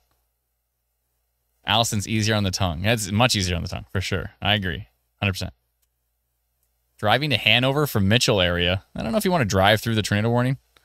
I mean, if you already are driving, it's not a great thing. Everybody says still Alliston to me. Yeah, that's what I thought. Catherine coming to super chat. How bad will Barrie be? Very scared of storms. It's hard to say. I'm in Barrie myself. I'm keeping a close eye on it, but it's power out in Wasaga Beach, someone said. It's hard to say exactly how intense it'll be. We'll see. This one here, south of Neustadt, is looking quite strong. Quite strong indeed. We'll see what happens in Barrie. Could be severe. Right now, it doesn't look too wild.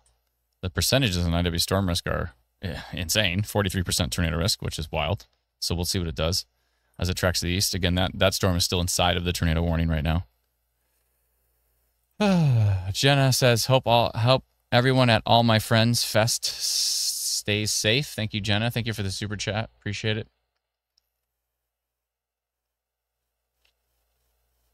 There's Blue Eyes 8721 again saying Toledo and Cleveland towards Chatham, Ontario triangle. Look, I'm not joking. Look at the next frame. I'm offended. Spelled AFFENDED. I already looked down there for you, dude. There's no storm. What are you talking about? This thing? This little guy? There's no storms down here. We have like the most updated radar data. There's zippity doo-dah down here. Okay, you're getting banned. Sorry for offending you, but you're toast. That's enough of that. You might be looking at some old radar. I don't know. Should mention that all the severe thunderstorm warnings now have a tornado risk mentioned, including oh wow, even the Barrie one? Including the Barrie one. Yeah. So Environment Canada has mentioned the risk of a tornado on every severe thunderstorm warning in Ontario right now, and all of the severe thunderstorm watches, and that includes Barrie. So that's interesting. Not all the watches mention it. I don't think the one in Barrie mentioned tornado. I thought it did. Let me see. I'm finding it. We're going to find it right now. Heavy rainfall, risk of a tornado. Yeah. Maybe. No, sorry. It was further east. It was the one that's like. Oh, like Muskoka, maybe? Yes. Yeah, Muskoka doesn't say risk of a tornado. Barrie. Now I remember. That's right. That's right. Yeah. Good. So there's that. Oh boy.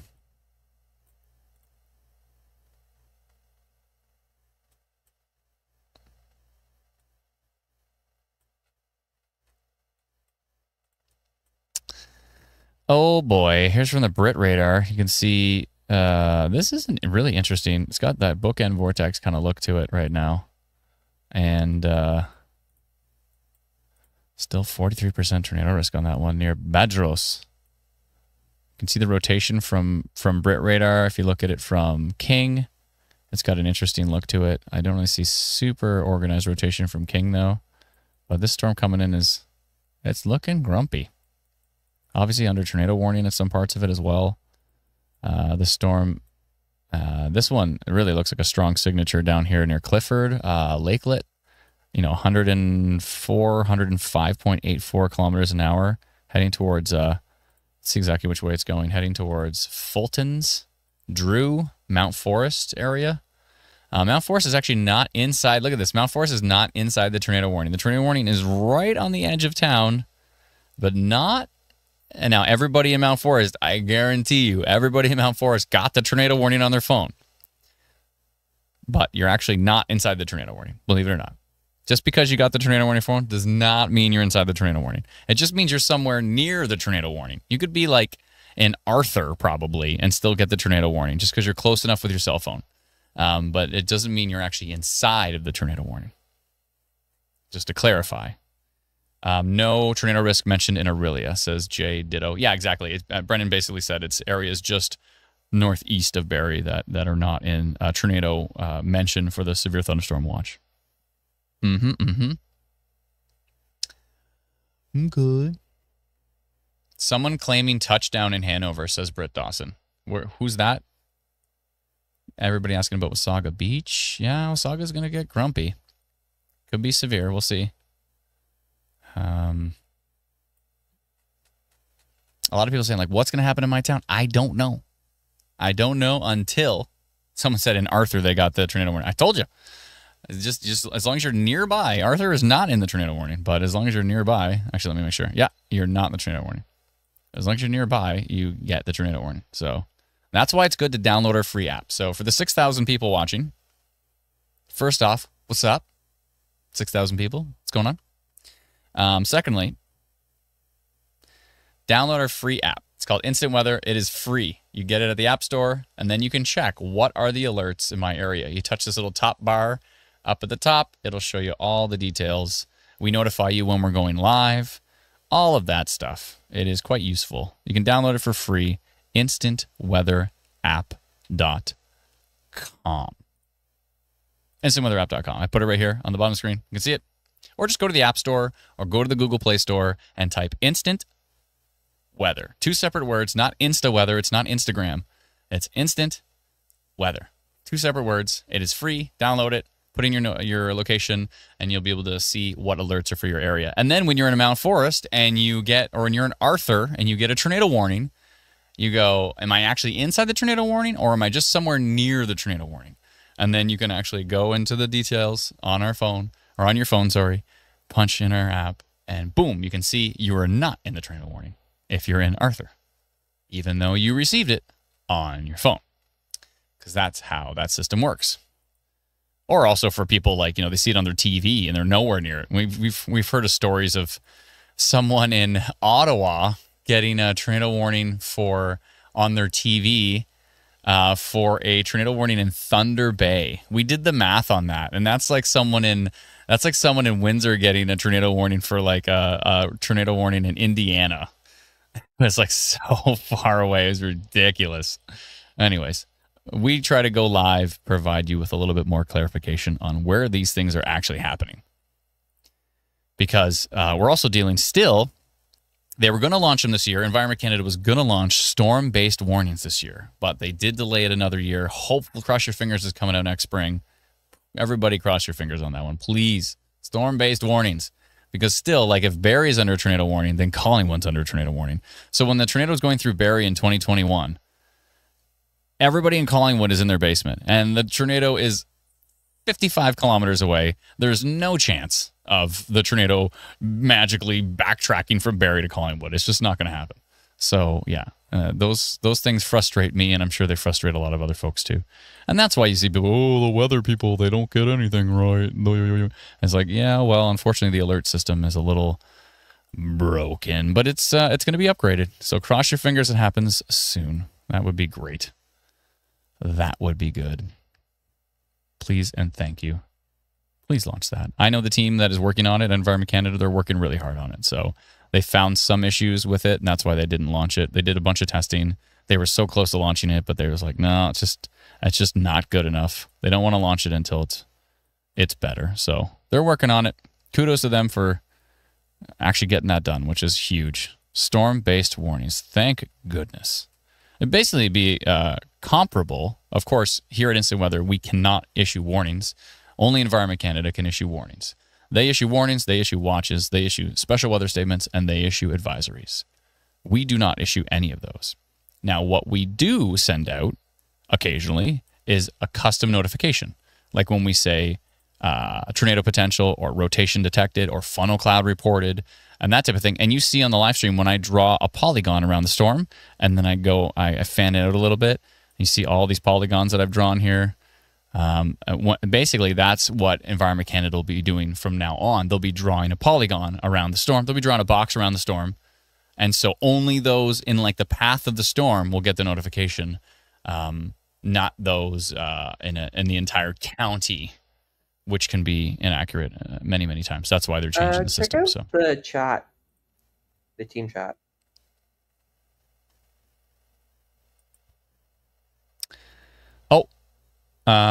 Someone said may have had a possible embedded tornado in Craigleith. Can almost make up the left edge of the funnel in the rain-wrapped portion. Blue Mountain camera photo 810 radar frame 811. Maybe. It's hard to tell. It's the image just looks like a grayish blob. I mean, I'm looking at a screenshot of a screenshot or whatever, so it's kind of hard to see. But let me pull it up on Twitter and see. Let me see.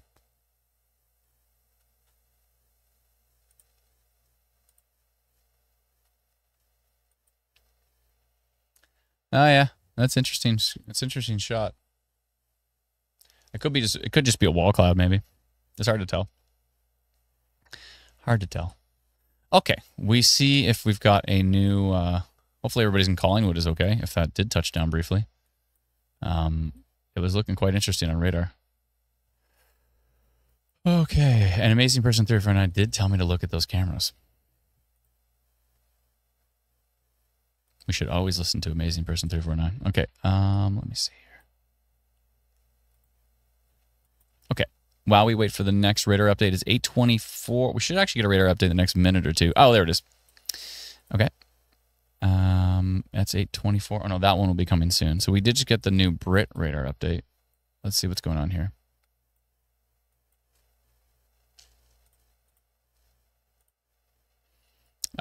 Brit is showing some elevated rotation near Creemore, kind of heading towards Angus. It's very broad, and it's quite a ways up because that radar station's quite a distance, 2.5 hours up the road. Oh, there's the latest. So on the lowest angle, which is on King City, it does not look as strong. This one here up by Minto, though, and heading towards Mount Forest. And again, you're not in the tornado warning Mount Forest, but there is some really strong wind gusts potentially coming your way here. And not potentially, it's right on your doorstep. And Mount Forest, I don't know if I'd be outside for that.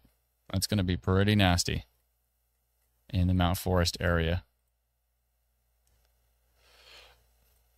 Yeah, it's going to be, doesn't look as strong from Exeter still. Exeter's got an interesting view of these storms compared to King. King and Exeter have been contradicting each other all night. 6738 says, do you ever chase storms and stream them? I used to until things got pretty nasty. There's quite a story behind that one, but let me know in the comments. Do you want to see our 1-minute story on how instant weather was created? Because it talks about that. Maybe not while we have a tornado warning in effect. True. It is only 1 minute long. But anyways, hey, Adam, Waterloo Weather here. Just wanted to pass along kudos to you and the team. Great job as always. The larger community has never been safer. Thank you so much, Ray Jameson. Appreciate it. Thank you kindly for the super chat. Thank you. That's fair, though, Brennan. I'll do that in a little bit. Yeah, we'll play that story in a little bit. Let me see here. Just going through the comments. Christine, thank you so much for becoming a new member, a new YouTube member. Appreciate it. Can you update Dundalk area, please? The sky looks pretty moody here. Thank you so much, Mojito Girl. Dundalk, yeah, you're kind of right in the thick of things, aren't you? That storm coming into Mount Forest, though, is looking grumpy. Let's see here. Where is Dundalk? I think you're up here. Someone said Berkeley had the tornado warning. Actually, you were outside of the tornado warning. You're just north of it. Again, you got it on your phone, but that doesn't mean you're actually inside the tornado warning. If we talk about the geofenced area, you were actually just outside. You're close, but you're just outside. Let me just take a look at Dundalk, Ontario. Pretty, please. I see where you are. You're just on the very, very eastern side of that tornado warning right now. Yeah, it's gonna get pretty grumpy as that storm from Boothville heads east towards Dundalk. It's gonna get some pretty strong winds in there, probably, I would think. And if this comes up from Mount Forest towards you, that could also get pretty nasty. So yeah, it's gonna be grumpy. Mojito Girl, thank you so much for the super chat. Appreciate it. Scrolling. One of our mods, Melissa, says, asking for your region, download and check their free instant weather app, tell us what you're experiencing instead. Yeah, please tell us what you're experiencing. Blonde Mama says, can I block from seeing specific people's comments? Yeah, you should be able to click on the comments and there's like 3 dots, I think, and then you should be able to block that person. Let's see here. So many comments. I'm scrolling. Lori Wheeler, thank you so much for the super chat. Trying to get through all these. There's novels and novels. Billy's Momzilla coming in with super sticker again. Thank you so much, Billy Momzilla. Appreciate it. Someone asked about Angus. I'm taking a look at Angus. I'm watching Angus. Angus could get interesting in the next little bit.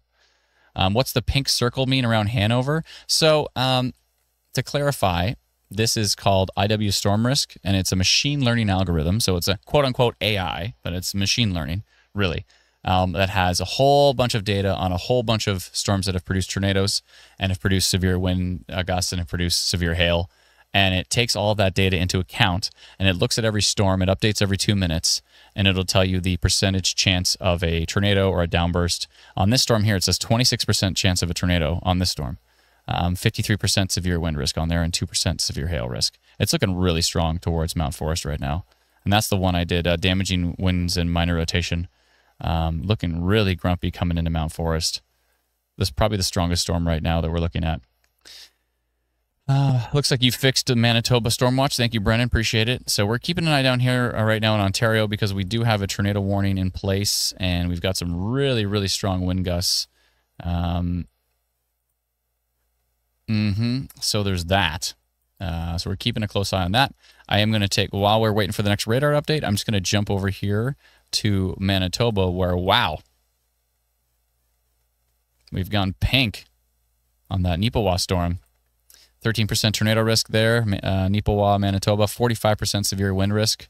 It's actually east of Nipawa now, moving to the east and maybe towards areas north of Portage-la Prairie, up towards Gladstone at the moment. That storm looks pretty nasty. Severe thunderstorm warning from Environment Canada on that one.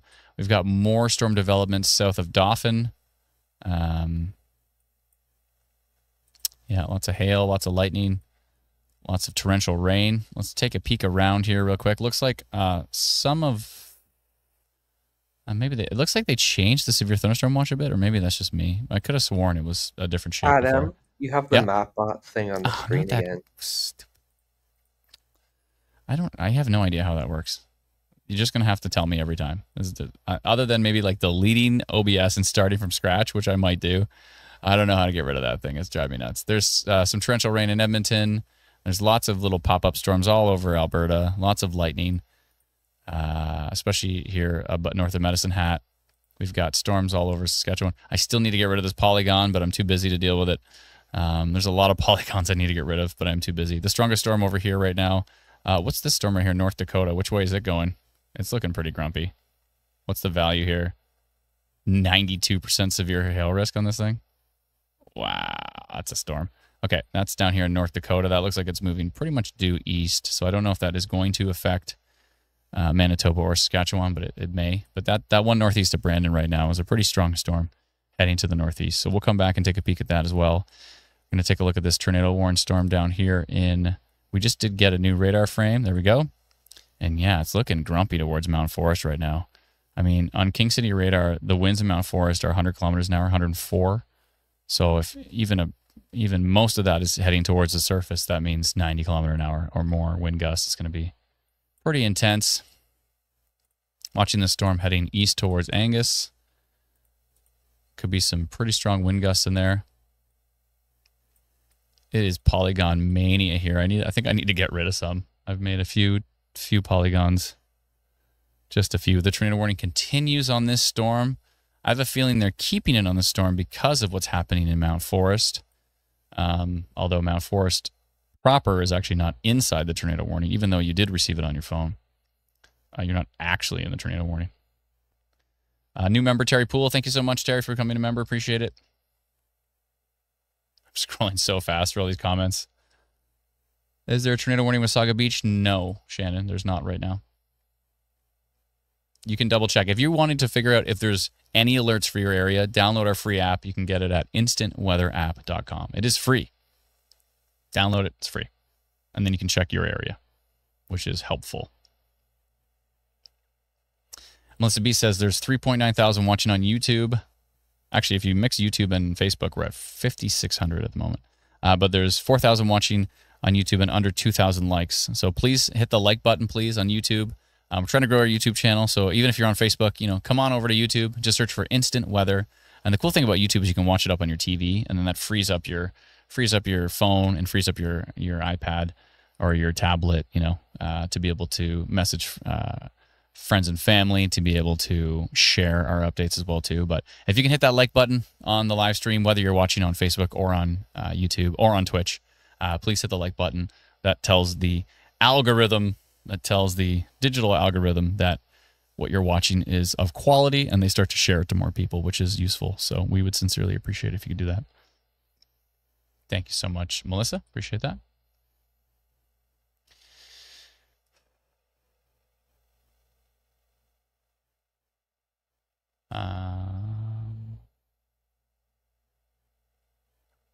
So many comments. Oh my goodness. Mike coming to Super Chat, all quiet in Guelph, and it better stay that way. And I don't know if it's going to stay that way.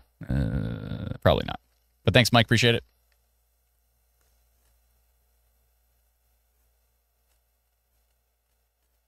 Richard coming in as a new member. Thank you so much for becoming a YouTube member. Appreciate it. Thank you kindly. Let's see here.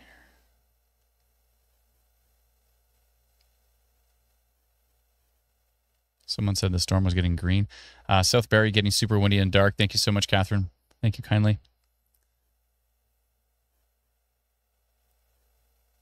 Heavy rain in Wasaga Beach, someone said. Sue coming in the super sticker. Thank you so much, Sue.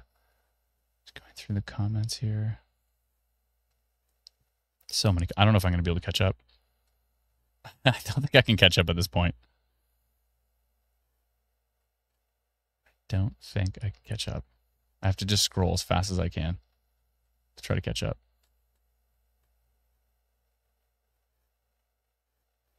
I swear the thunder just grumbled out aloud, Adam. Is the thunder screaming my name now? Oh, boy. Oh, boy. Thunder and lightning in South Barrie. Thank you so much for that update. Appreciate it. Several folks said that. Many folks have said that now. Okay, thank you. It looks like the tornado warning has been dropped, but I'm not seeing it. No, it's been dropped. Oh, I see where it is. Was it in the comments? They bulked it together into warnings for Orangeville and Kitchener when they changed it. I see. They did tornado warning replaced or whatever. Yeah. Okay. That makes sense. All right. Well, thankfully, some of the rotation is looking weaker, which is really good news. This, what I'm looking at over here in Mount Forest, looks nasty. It looks like a potential downburst in the Mount Forest area. If you're in Mount Forest, let us know what you're experiencing. If it's safe to do so, I bet you it's not very nice. based on what I'm seeing on King City radar there. It does not look very nice. Let us know what you're experiencing. Minto, Mount Forest. Let's see which way this is going. It's actually going northeast towards Cedarville.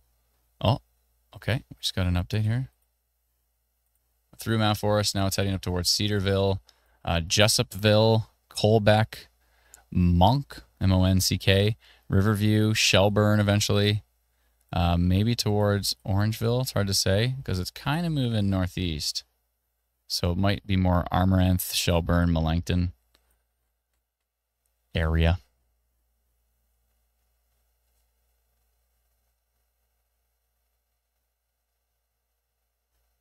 Very north, getting very dark. Steady rain and lightning in Mount Forest.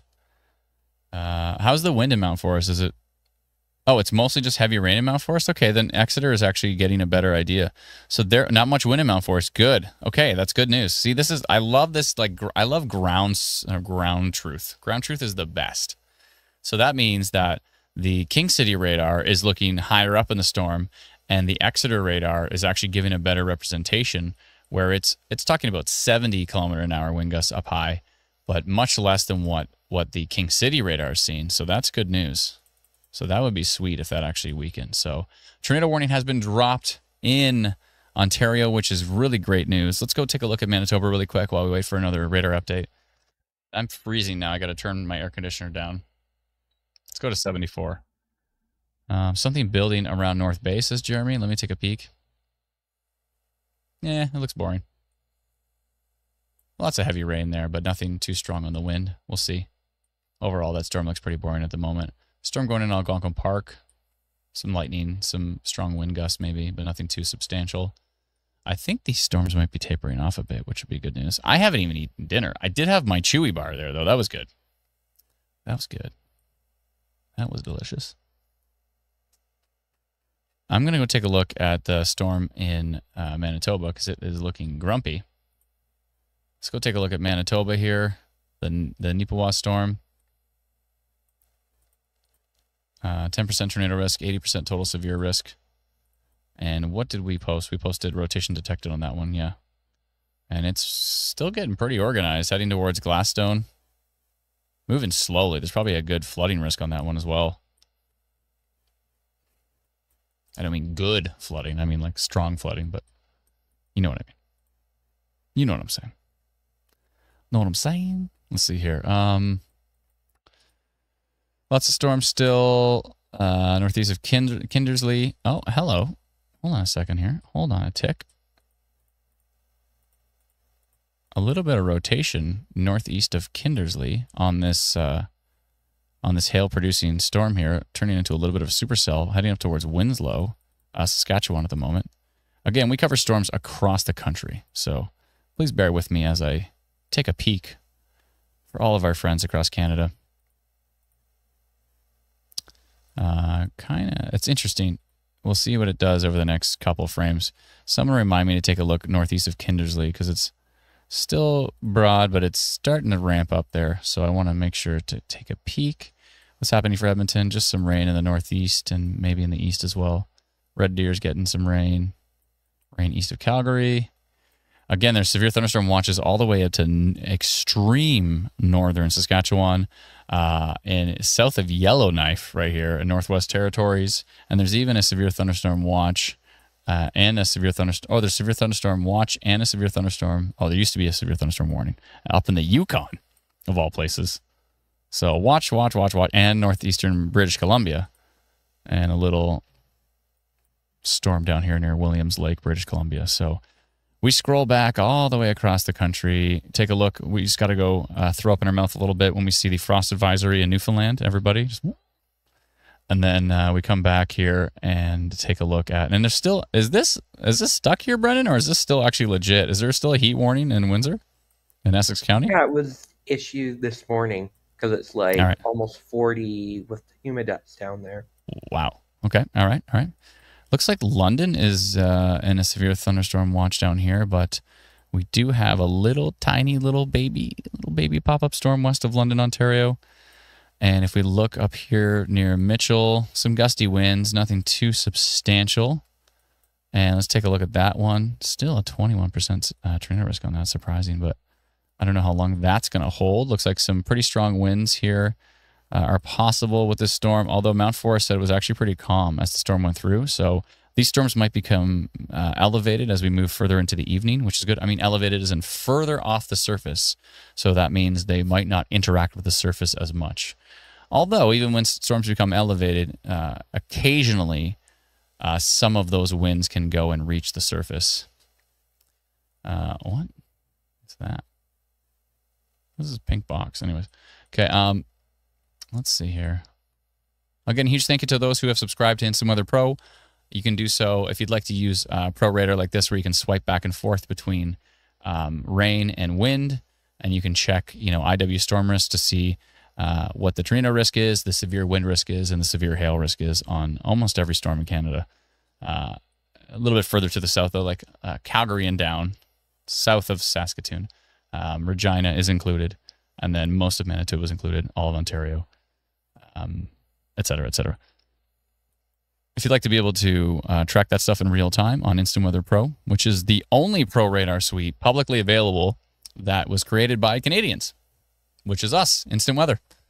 We created it for the Northern Tornadoes Project out of Western University for Dr. David Sills, but also for our team to be able to track tornadoes and severe weather as well, of course. And and now we've launched it to everybody. Actually, we launched it to everybody about 2 years ago. I think it's been out for 2 years now. So if you'd like to subscribe, you can head over to instantweatherpro.com. It's $99 for the year, which is like $8 something a month. And I think it's the best radar suite in Canada. It's pretty awesome. It's also a website, so you can just use it on, your tablet or your computer. You can actually put multiple radars up in your computer if you want to look at multiple different places for maybe different family members or something like that.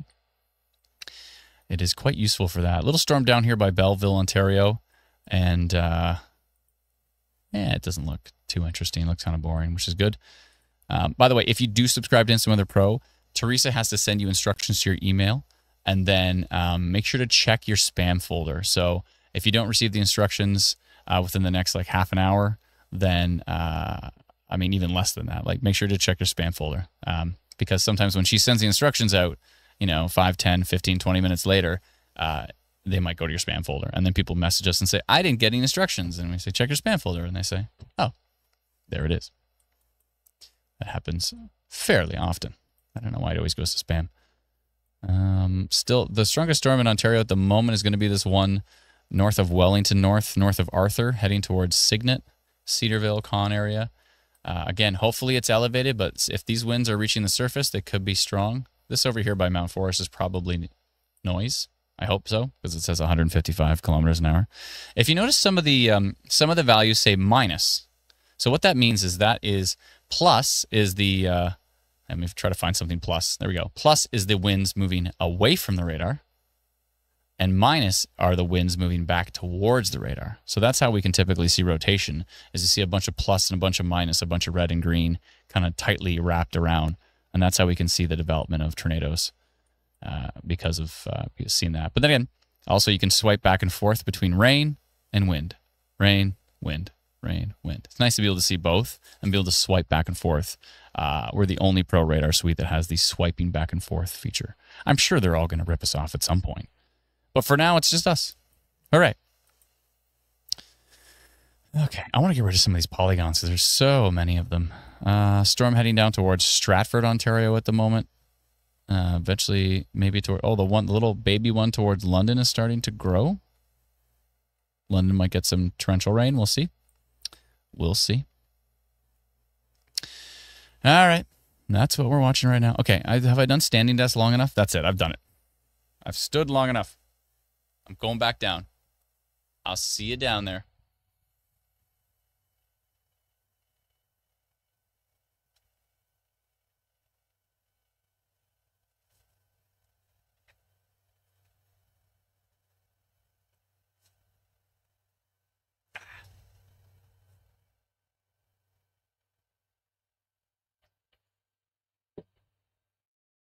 Ah, that's better.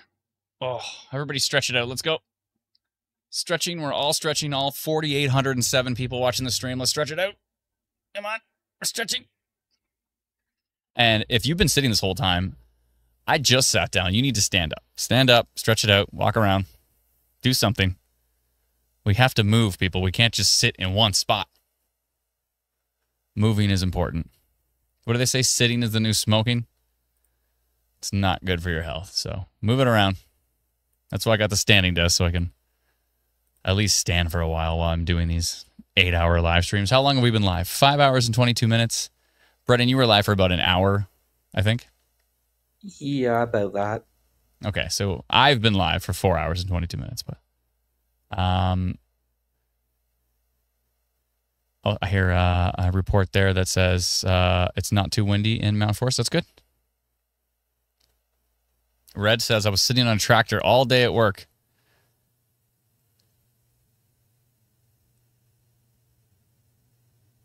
I thought the power just went out for a sec. Take a look at the Winslow, Saskatchewan storm, please. Oh, flames, dude. Yeah, I can do that. I got you. We'll take a look at Winslow. Mark Nicholas Davis coming in with a super chat. My partner Jen is watching in Barrie while I'm at work in Toronto. Keep an eye on them.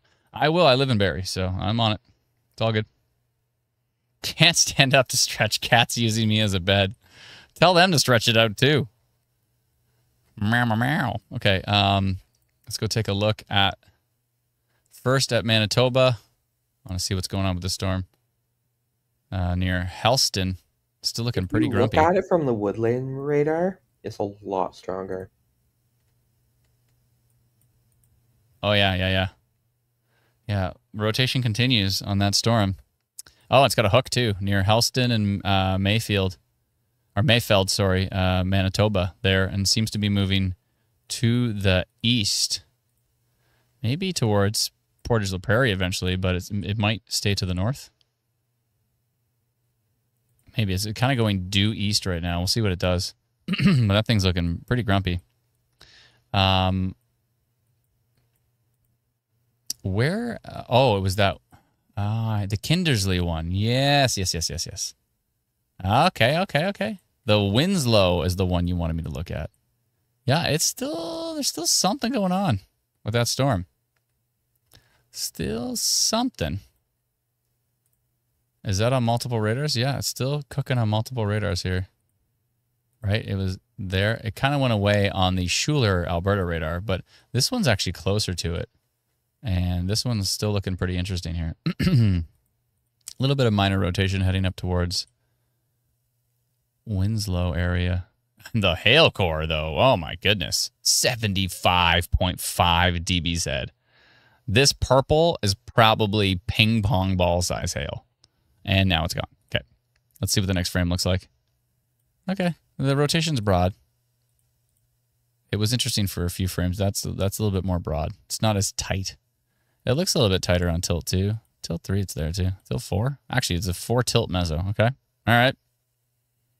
But it's not that strong at tilt 1. So, okay, we have to come back and look at that. Remind me again to take a look at Winslow as that continues to track. I'm surprised there is no severe thunderstorm. That's it. There's no severe thunderstorm warning on this. I got to send a notification right now. This is ridiculous. Ah, boy. All right, back to the notification system. Let's see here. I'll tell you how many I've sent. 1, 2, 3, 4, 5, 6, 8, 9, 10, 13, 14, 15, 16, 17, 18, 19. I've sent 20 notifications. 21. And I think I've deleted a few of them, so that's probably even more than that. If you want to get these custom notifications, download our free app. Maybe it could turn into something. It may be Flames, dude. I'm keeping an eye on it. But keep reminding me on that one, please. Someone said it's very yellow outside of Mount Forest. I think that's probably because of the sunset. I would think that's sunset related. That happens every time we get to, so many times we get to the sunset and we have these like comments like, it's getting so dark outside. And it's like, oh, it's the sunset. It's the sunset. Okay, I think it's this one. Let me jump over to our notification system. Let me see here first. Okay, looks good. Okay. All right, and we're up north of Kindersley, and that's the one right there. Okay. Let me do a polygon on this thing, just at least for the hail. The hail is wild on this storm. Let me just make sure which direction it's going again. It's actually going due east. So maybe I'll do this. And this. Because you never know. It could move to the northeast. All right. I don't think it's going to head up towards Saskatoon, but it looks like it's trying to head east. Let me see, actually. I'm going to back this up here. And this up. Meow. And that over to meow. That makes more sense. Okay. And what is it again? It's northeast of Kindersley. I got to log in. 1 sec. 1 second. There we go. Okay. 346 people up there. North of Kindersley have our free app, which is fantastic. Okay, cool. Let's see here. I'm going to say large hail and minor rotation. We've detected large hail and minor rotation on this storm northeast of Kindersley, Saskatchewan. Let me just make sure. Yeah, northeast of Kindersley. Near Winslow. Did I spell Kindersley right? KindersleY. Ooh, I hear thunder and Barrie. Northeast of Kindersley near Winslow. Yeah.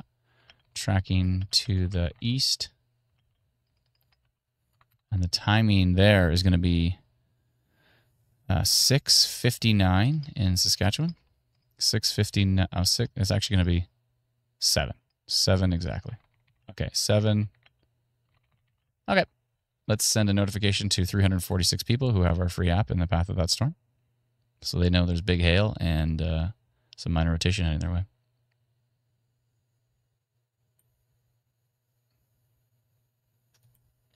Oh, you know what? I do want to adjust this rotation.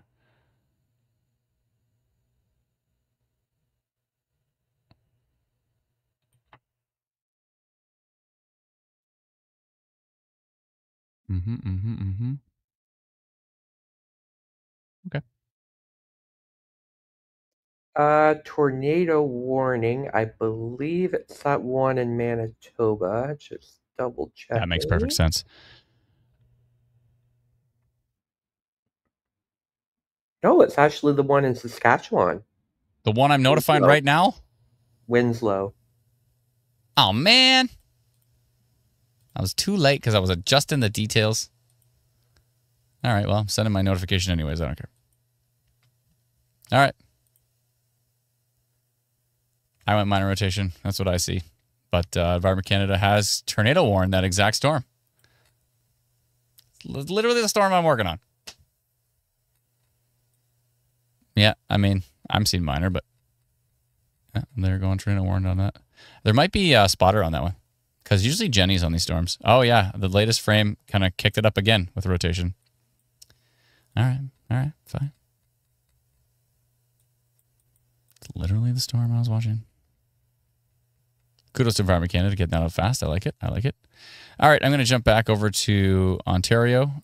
Just taking a quick peek at Manitoba real fast on the way by. And this is really still kicking it up a notch. I mean, 9% tornado risk on that storm near Helston, Manitoba. I wouldn't be surprised if Environment Canada put a tornado warning in that one as well, too. We'll see. That's northwest of Portage la Prairie. Let's jump back down to see the storm coming into Barrie here. Yeah, it looks messy, which is good. Looks like it's getting weaker. This is good news. Stuff we're seeing over here near southeast of Southgate, west of Shelburne. Still see some pretty strong winds there from the King City radar, 93 kilometers an hour. But again, we were seeing those winds when folks in Mount Forest said they weren't even that strong at the surface. So that is great. I love ground truth. This is why we love, and this is why instead of in the comments asking about your area, if you could actually tell us about your area, because I'm not in your area, you're in your area. I'm in my area and you're in your area. I can tell you what's happening in Barrie. There's some thunder. There's probably going to be some rain. That's what I can tell from the basement at this point in time. But if you're in your area, it'd be great for you to tell us what you're experiencing. And it's so useful to see that in the comments of what you're actually experiencing. So, see, here we go. Carol says definitely not 90 kilometers an hour in Shelburne. Beautiful. This is what we want to see. So I think these storms are actually becoming elevated. They're becoming further up off the surface, and that's great. Still rotation on the Manitoba storm, says Enthi. I agree. I agree 100%. Catherine says South Barrie, dark, windy, and loud, lots of thunder. Thank you so much for that. I appreciate it.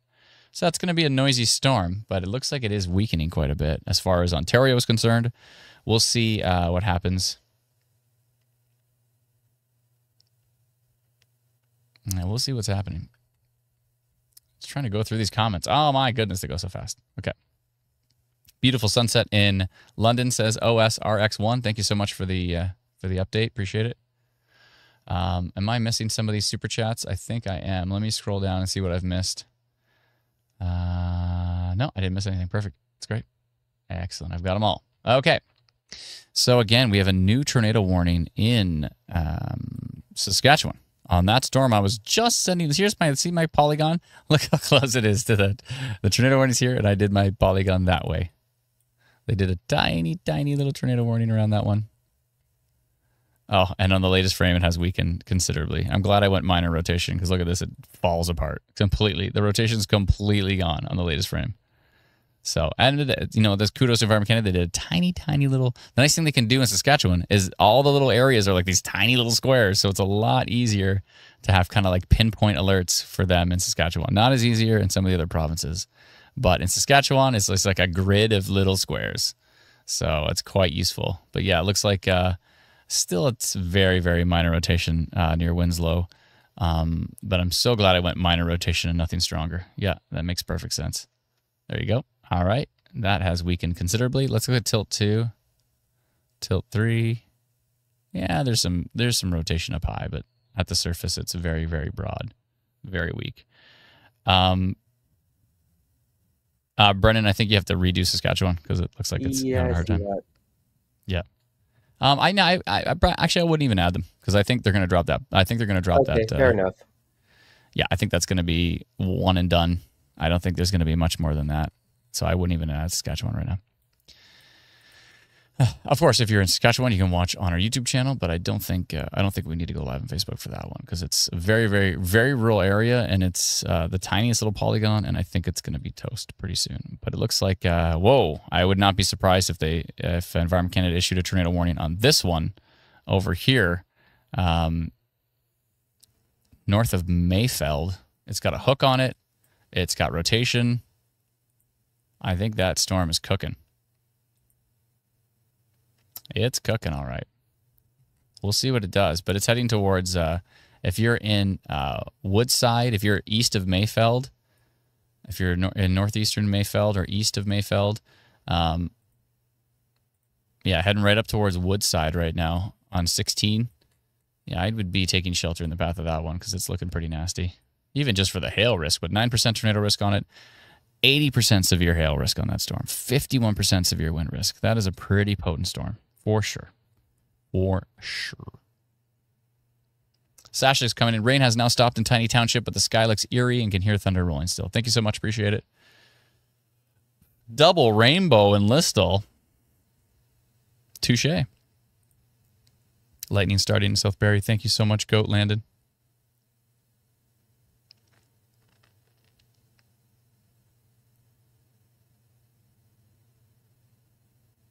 Sud says, Saskatoon is like Smith Farm, Johnson Farm, tornado warning. Ontario is like 2.2 million people, tornado warning.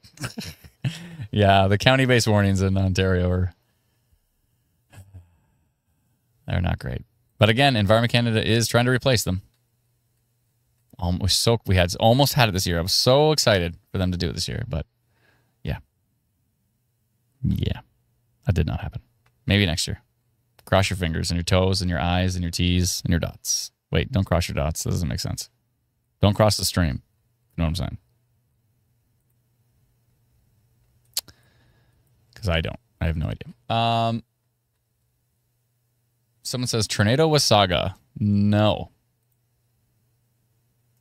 The answer is no. Let me just double check. And the answer is no. Whoa. Look at this side lobe contamination or something from Brit. This signature looks like it's horrifying in the wind. So this is wind data. So here's rain, wind. This is why the swiping product is good, because it's like behind the storm. It's like, why would it be there? Like if it was over here and the storm was really strong, like red or orange, it's just yellow. So it's like light, moderate rain or moderate rain right here. But if the rotation signature was here, no, it's like behind the storm.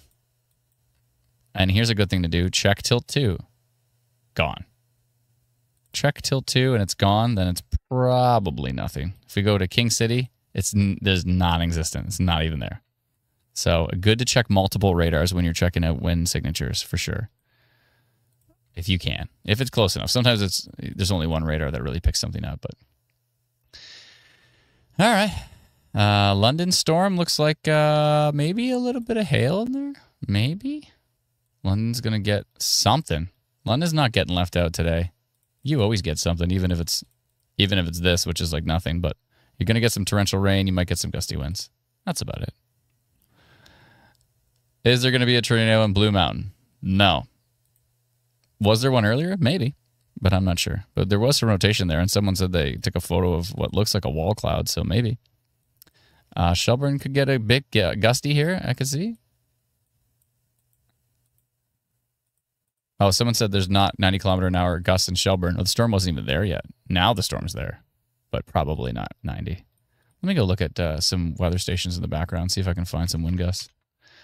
Da-da-doo.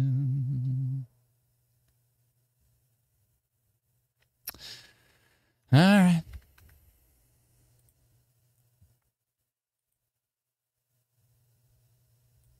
Let me see.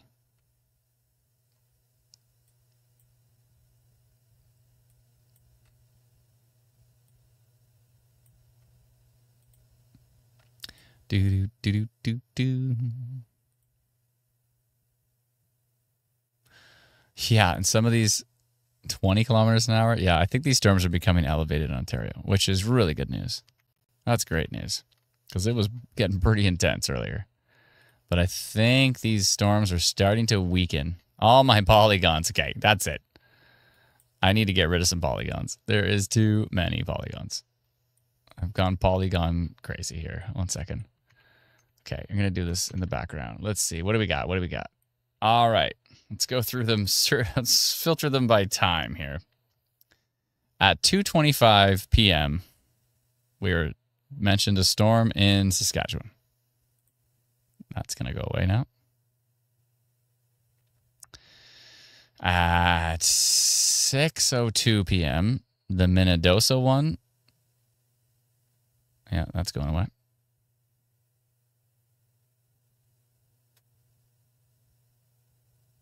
Wait a minute. Is that the one?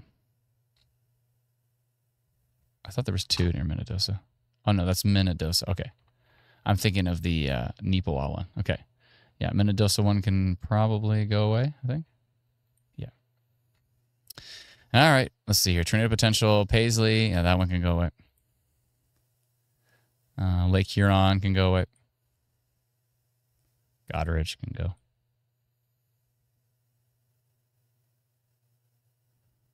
Kincardine can go. Chesley can go. So I'm just getting rid of notifications on the app. Ones that I've sent out here. Kindersley near Winslow. No, I'm keeping that one. Because that was under tornado warning right now. Thornbury, Collingwood. No, that one can go. Neepawa can stay. And Gorey in Ontario can go from 8:18 from an hour ago. All right. I just got rid of most of the polygons. Most of the polygons. Well, that was interesting, folks, wasn't it? That was quite a stream. Thank you so much for everybody. There's still 4,000 people hanging out on the stream, which is pretty cool. Probably, 2,500 on YouTube and the rest on Facebook, maybe. Maybe.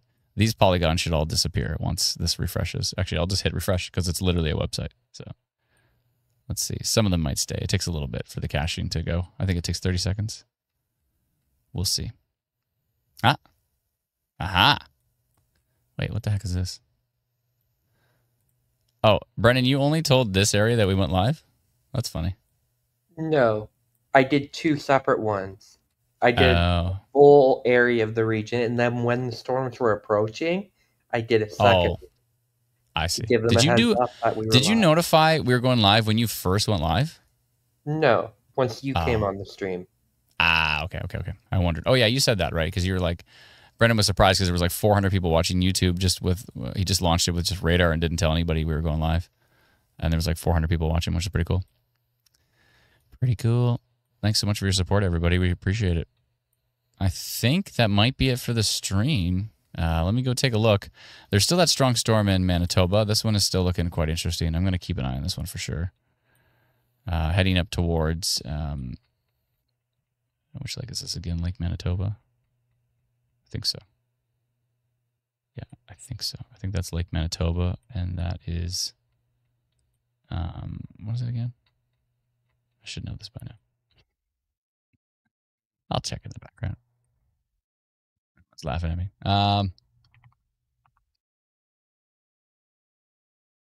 Let me see. Yeah, that is Lake Manitoba. That's what I thought.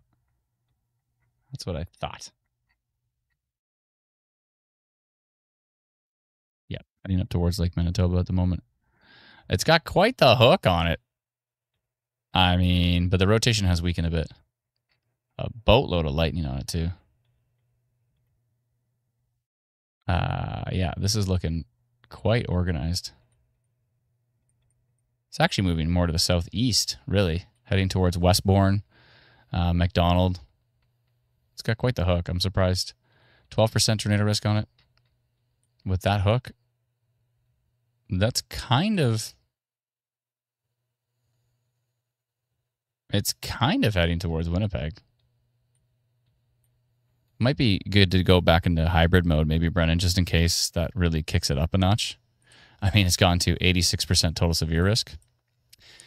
Yeah, I think that's what we'll do. I think we're going to switch to hybrid mode. I'm going to go get some dinner because it's been a night and I haven't even eaten. Yeah, I think hybrid is good because we still have warnings in Ontario. It's true, and there's still a tornado warning in Saskatchewan for now. I think that's going to be dropped for sure. It just looks too messy. The hail over here, though, is ridiculous. 72 dBz. I would not be surprised if they did a severe thunderstorm warning over that one because that one's looking grumpy. All right. Yeah, and there's still some warnings and watches in Ontario. I don't know how long those are going to last because it looks like it seems to be weakening and weakening even more and more. I got to get rid of this rainfall warning for North Bay because that's stuck for some reason. I don't know why. Might have been a glitch. We'll see. I don't know why, but it's actually still in effect. No, it is not. Really? Just for that particular region because they got so much rain earlier this week. Oh, so I thought this was a glitch. I'm happy it was not a glitch now. That's legit, like current? Mm-hmm. Wait, it's so if I search Canada's website, it is? Mm-hmm. What? That thing's been there forever. That's why I thought it was a glitch. I'm like, why is this flood warning for North Bay? Like, it's still there. What's happening? All right. Never mind. I don't have to touch anything. Our system's working great. Excellent. Let me find some wood and knock on that wood. Where is some wood here? Oh, this is wood. I'll knock on this. There we go. All right, sweet. Working great. Okay. Storm towards London. Some heavy rain, some gusty winds.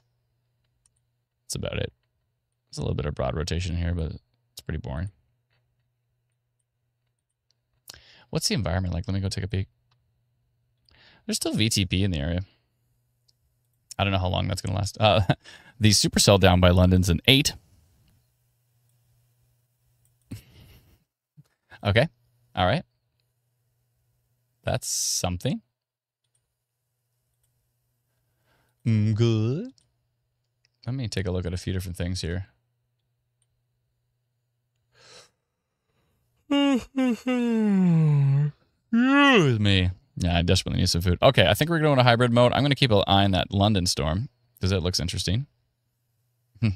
21% of a EF1 says says the SPC mesoanalysis. All right.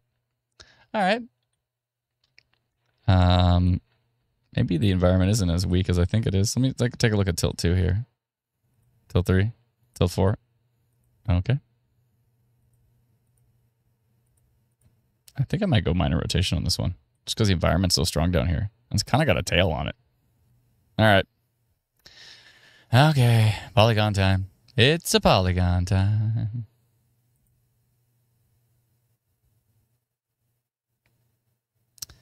Dennis says, thanks, Adam. First time attending. Was great. Thank you so much. Appreciate it. Thank you kindly.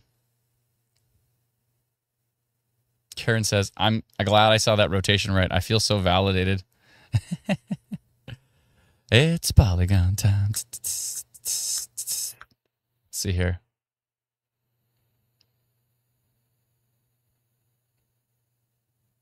Oh, Ms. Esri says, I was just typing. It might have a tail, but on the ground it's boring. Ah.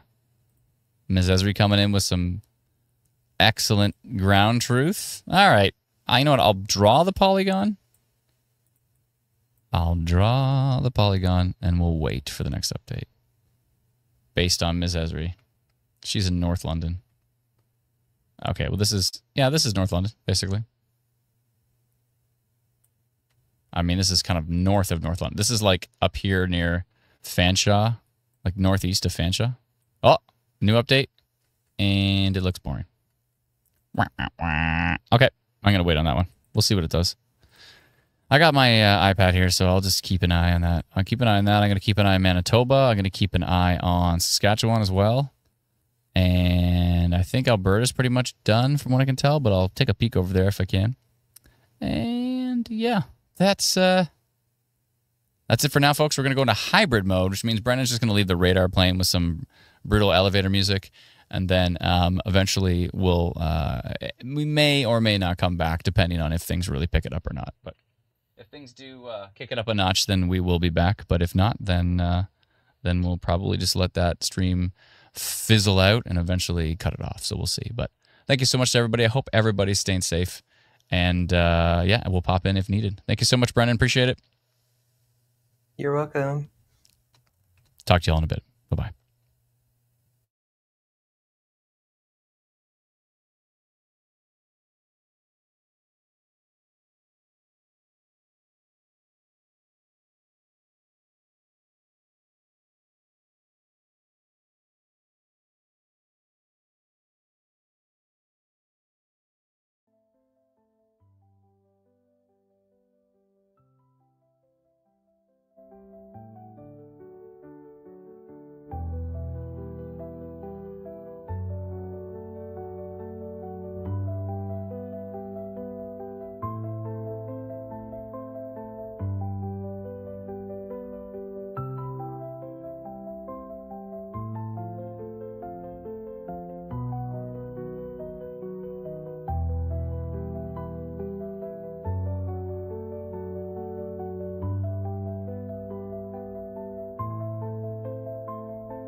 Hey everyone, Brian here. I just wanted to jump in as we are seeing a bit of intensification in this Kitchener storm that could be producing some strong wind gusts, including Guelph and all the way up into Orangeville. And while Environment Canada doesn't have a severe thunderstorm warning in effect for the Stratford region, we're also seeing some strong storms popping up going into the Woodstock region, so I wouldn't be surprised if they warned that. I'm just going to switch on over to velocity here so you can see what we're dealing with.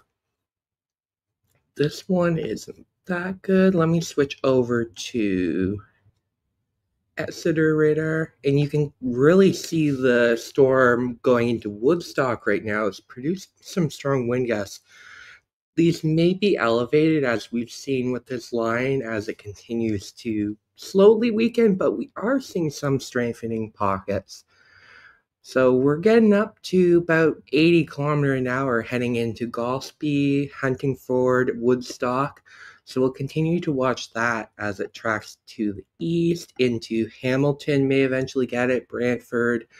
Of course, the GTA will be continuing to watch that. And Kitchener is definitely really be getting a storm really shortly, if not already. The velocity data isn't looking too excited, but the storm does look like it's producing a lot of lightning and it's quite strong. So we'll continue to watch that. I'll be in the background and I'll jump in as needed if we're seeing continuing strengthening. So thank you for watching and stay with us.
Hey everyone, Brian here. I just wanted to jump in with a quick radar update to show what we're looking at right now. So the further north end of the storm is sort of dying off. Like, it's not even much to talk about up there. I'd expect Environment Canada to end that severe thunderstorm watch pretty shortly, as it's pretty falling apart there. But the southern part of the storm continues to be quite strong as it tracks through into Milton at the moment. There's not much showing up on the velocity. I'm checking it from different radar sites to see here. Yeah, Exeter looks like the strongest as it goes through just went through Cambridge, and I did hear about some damage in Cambridge, so that may have been picked up on radar there. That pocket's heading into Clyde, and then eventually Flamborough, and then Burlington. That's basically the strongest part of the storm.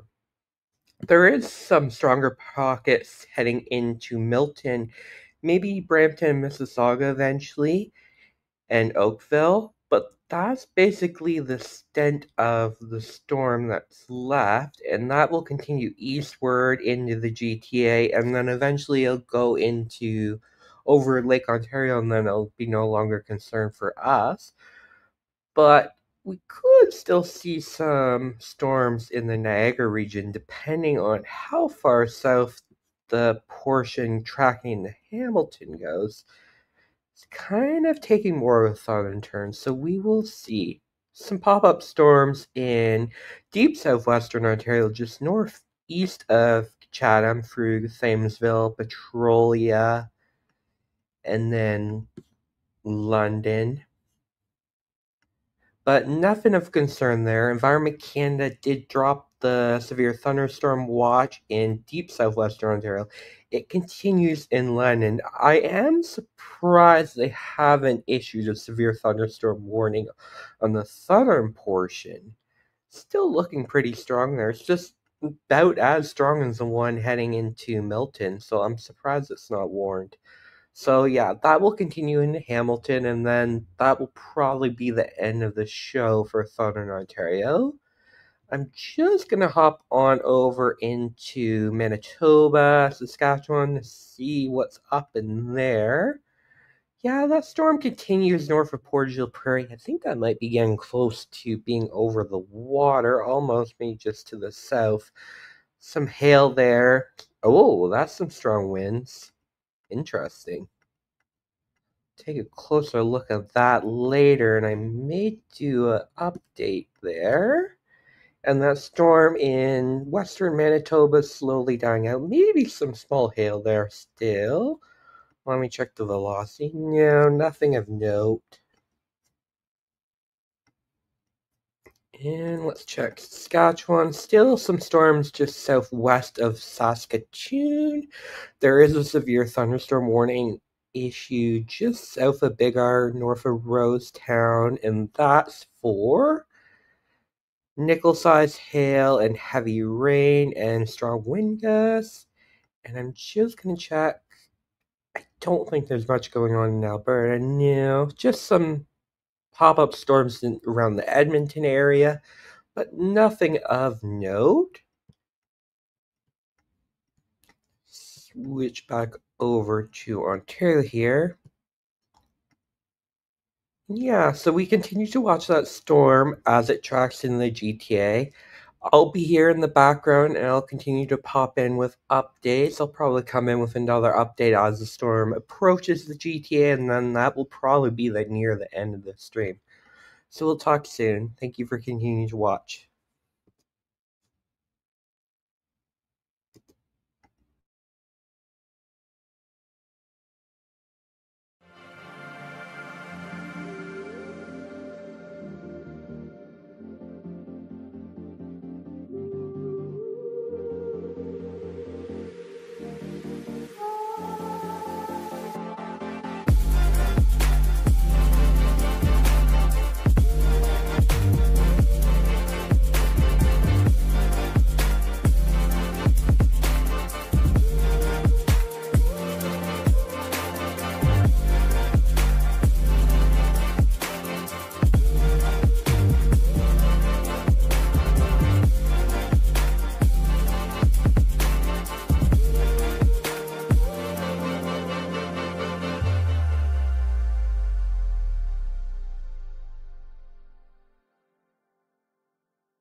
Storm is gone.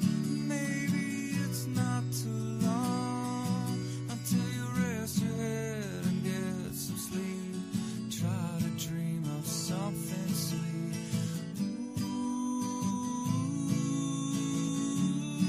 Ooh, you're gonna be alright. You're gonna sleep just fine tonight, tonight, tonight. You're gonna sleep just fine.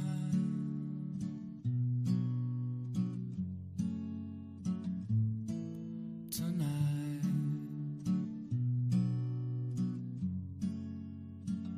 gonna sleep just fine.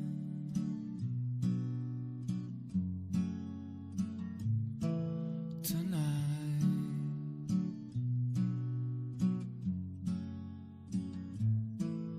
tonight.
just like that, it looks like Environment Canada has ended all the severe thunderstorm warnings, so they haven't continued it into the GTA, which kind of makes sense as this storm is falling apart.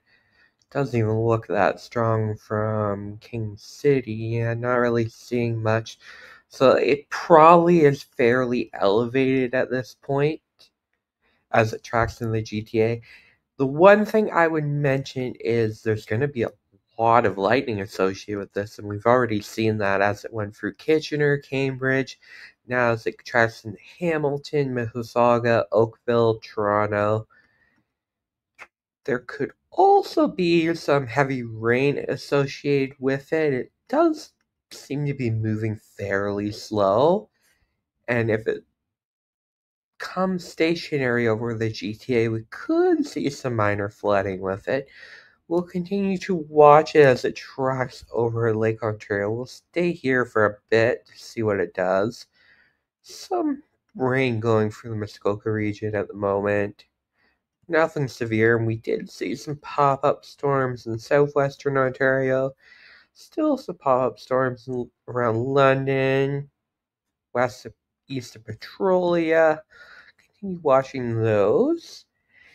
And I'm just going to take a look at out west. Yeah, that storm that just went through Portage la Prairie just to the northwest now continues to look quite strong. I wouldn't be surprised if Environment Canada stretches that warning into the Woodlands region just north of Winnipeg as it tracks there. Severe thunderstorm watch continues in western Manitoba. Looks like things are quieting down, so I would expect that watch to be ended shortly. Still see some strong storms southwest of Saskatoon, south of Biggar. And that's about it for storms tonight. I will continue to watch, but it looks like we're getting very close to the end of the storm and the stream. Just wait to see if Environment Canada ends that watch. Should be shortly, and then we'll probably cut off the stream. So I will say my good night. Thank you for staying with us.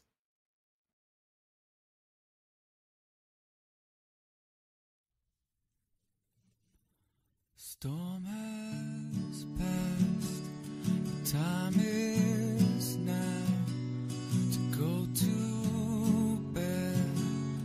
You can do it somehow. The storm is gone, and maybe it's not too long until you rest your head, get some sleep, try to dream of something sweet.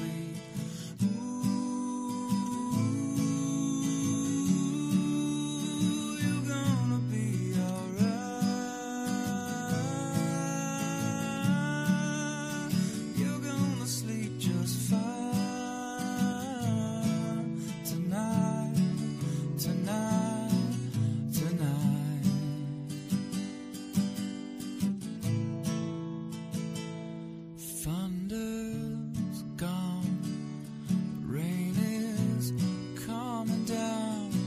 If you look up to the sky, you see things are clearing out. Everything is gonna be okay, even when it's not. All storms pass eventually. Know you have a lot. You got me, you got mom.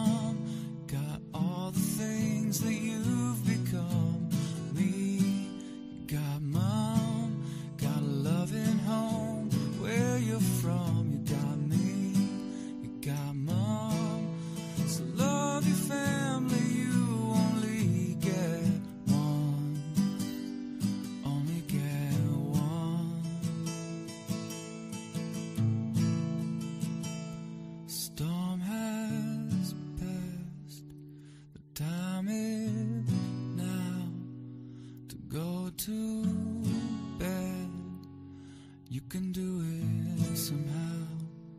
Storm is gone. Maybe it's not too long until you rest your head and get some sleep.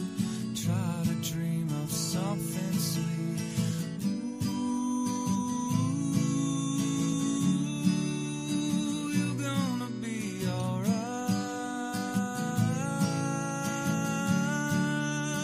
You're gonna sleep just fine tonight, tonight, tonight. You're gonna sleep just fine.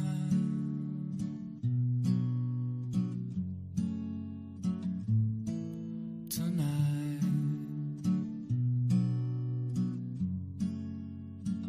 gonna sleep just fine.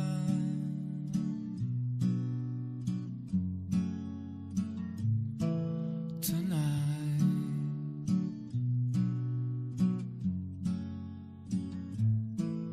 tonight.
And with that, our storm risk has come to an end. So with that, I say goodnight.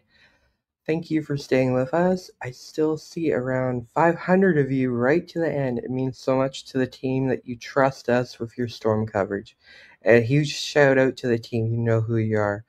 OSR has been popping off tonight, and wow, Patricia and Lindsay are all stars tonight. Thank you to our Twitch and YouTube mods. Good night.